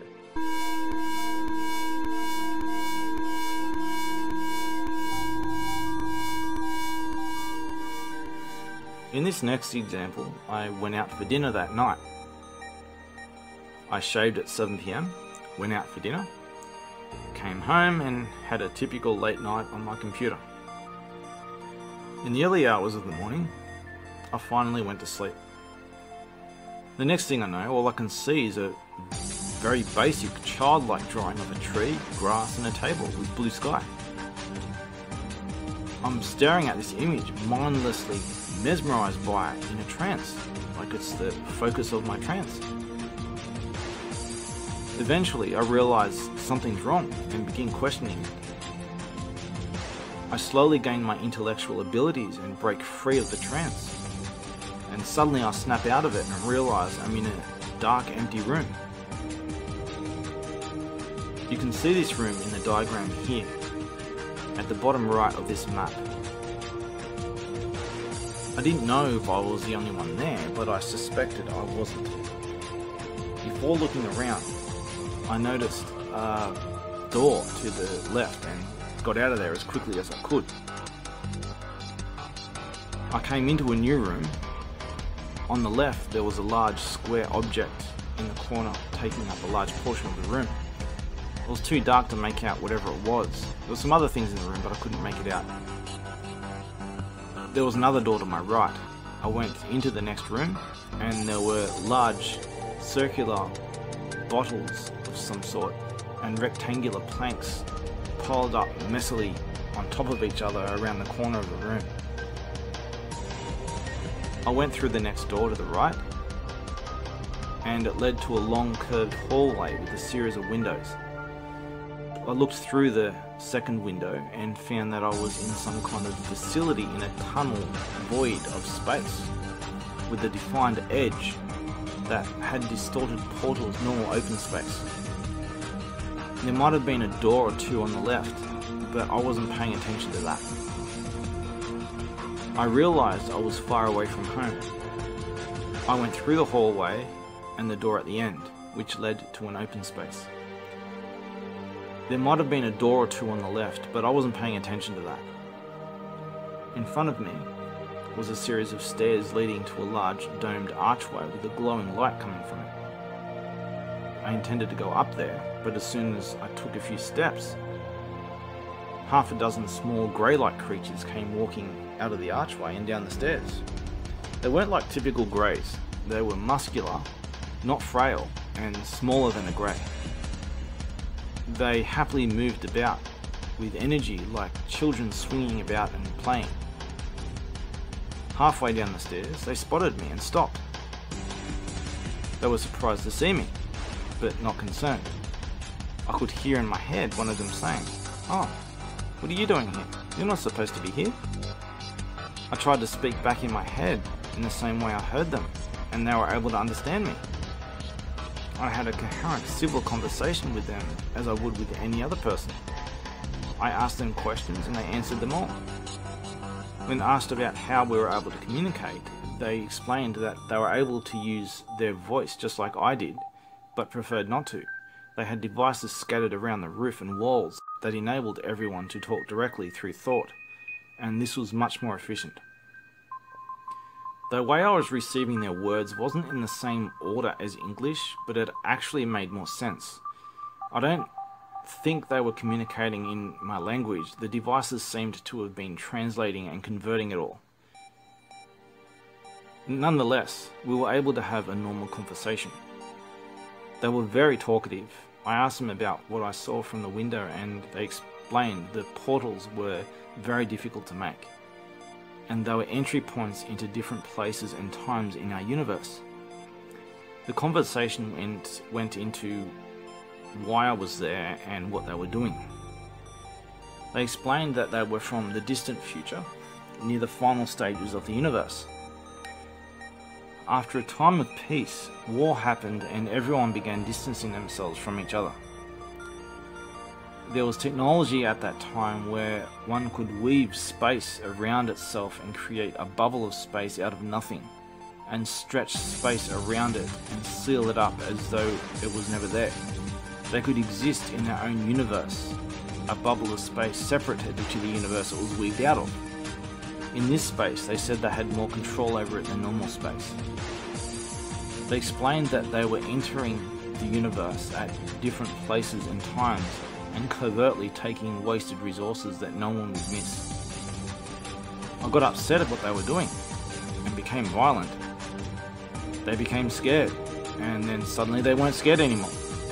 They seemed to be trying to get my attention and delaying me while someone came up behind me.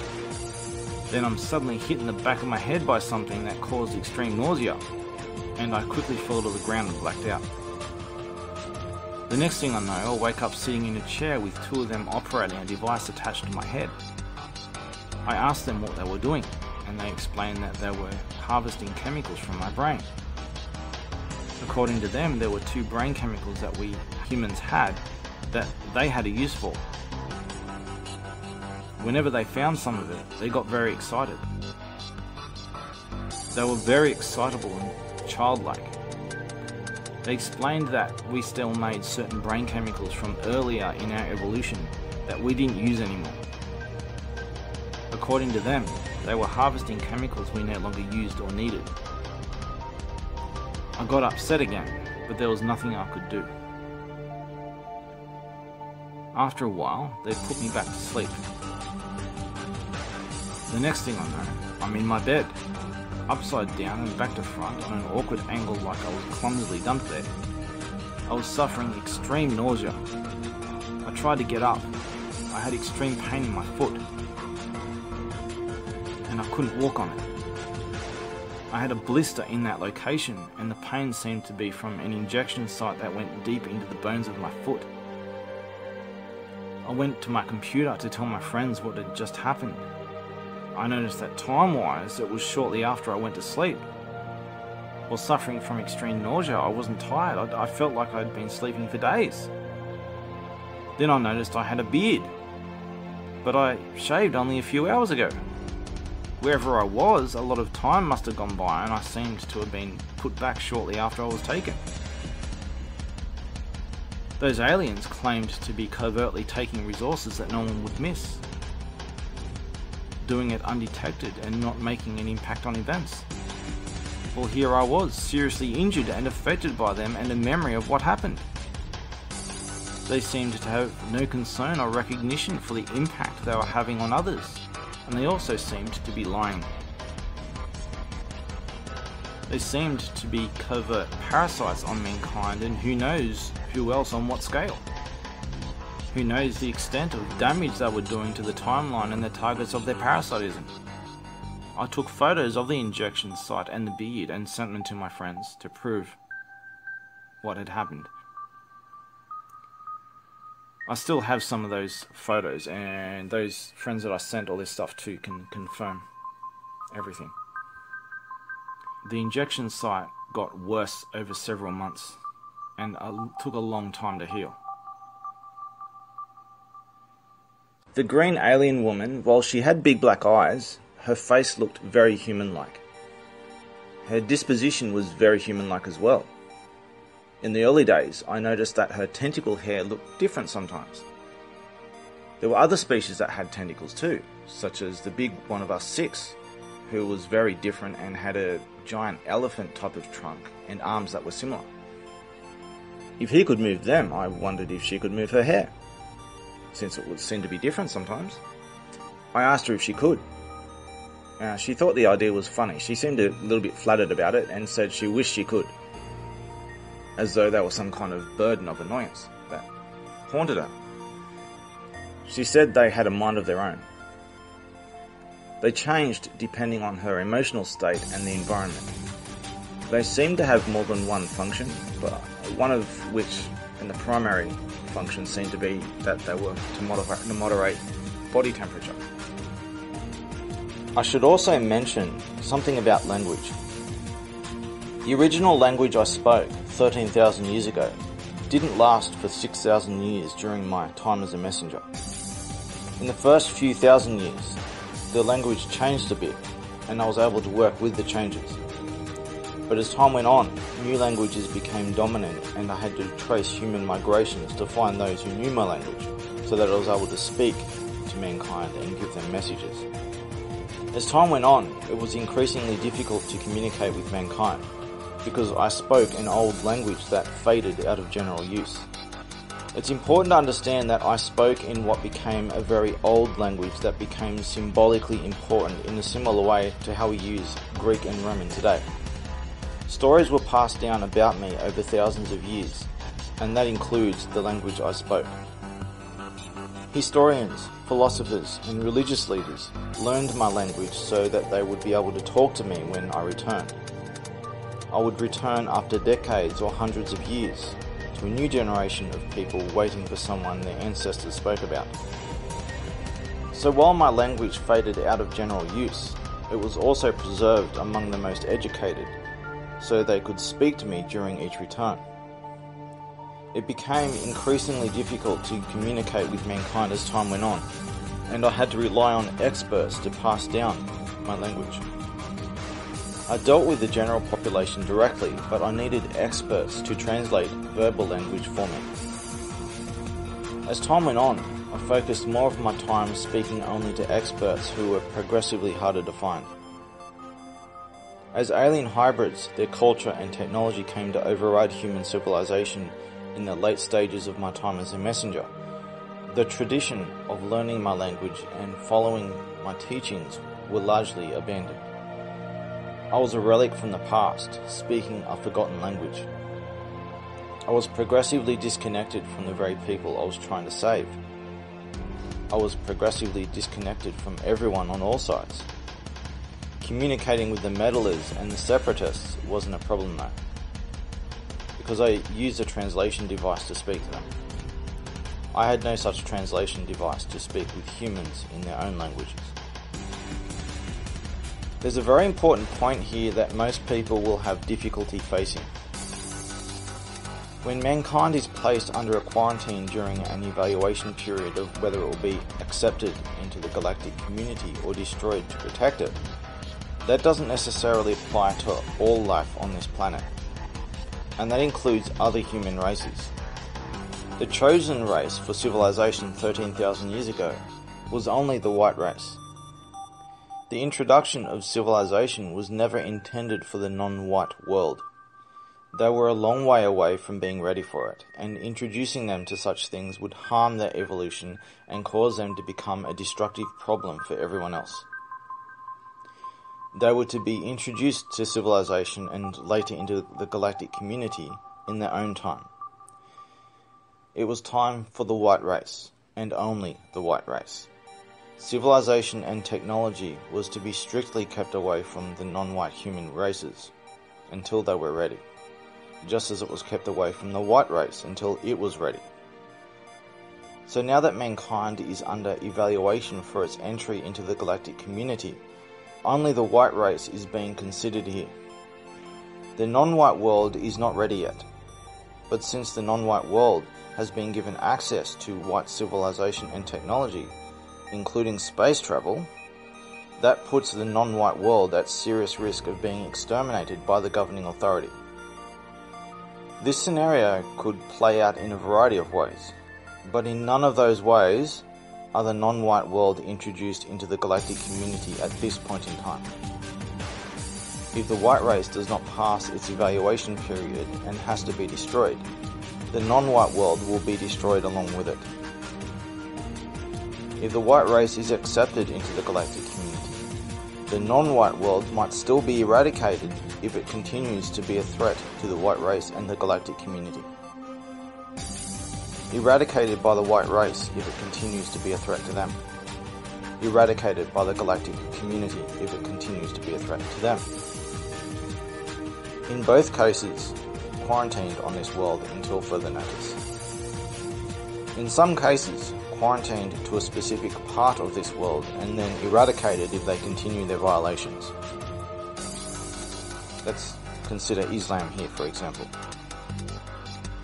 The governing authority will likely intervene as it did in the past and engage in mass exterminations in defense of the white race if the white race is accepted into the galactic community. The non-white world is to be quarantined on this world until further notice, while their own survival depends on whether the white race is accepted into the galactic community.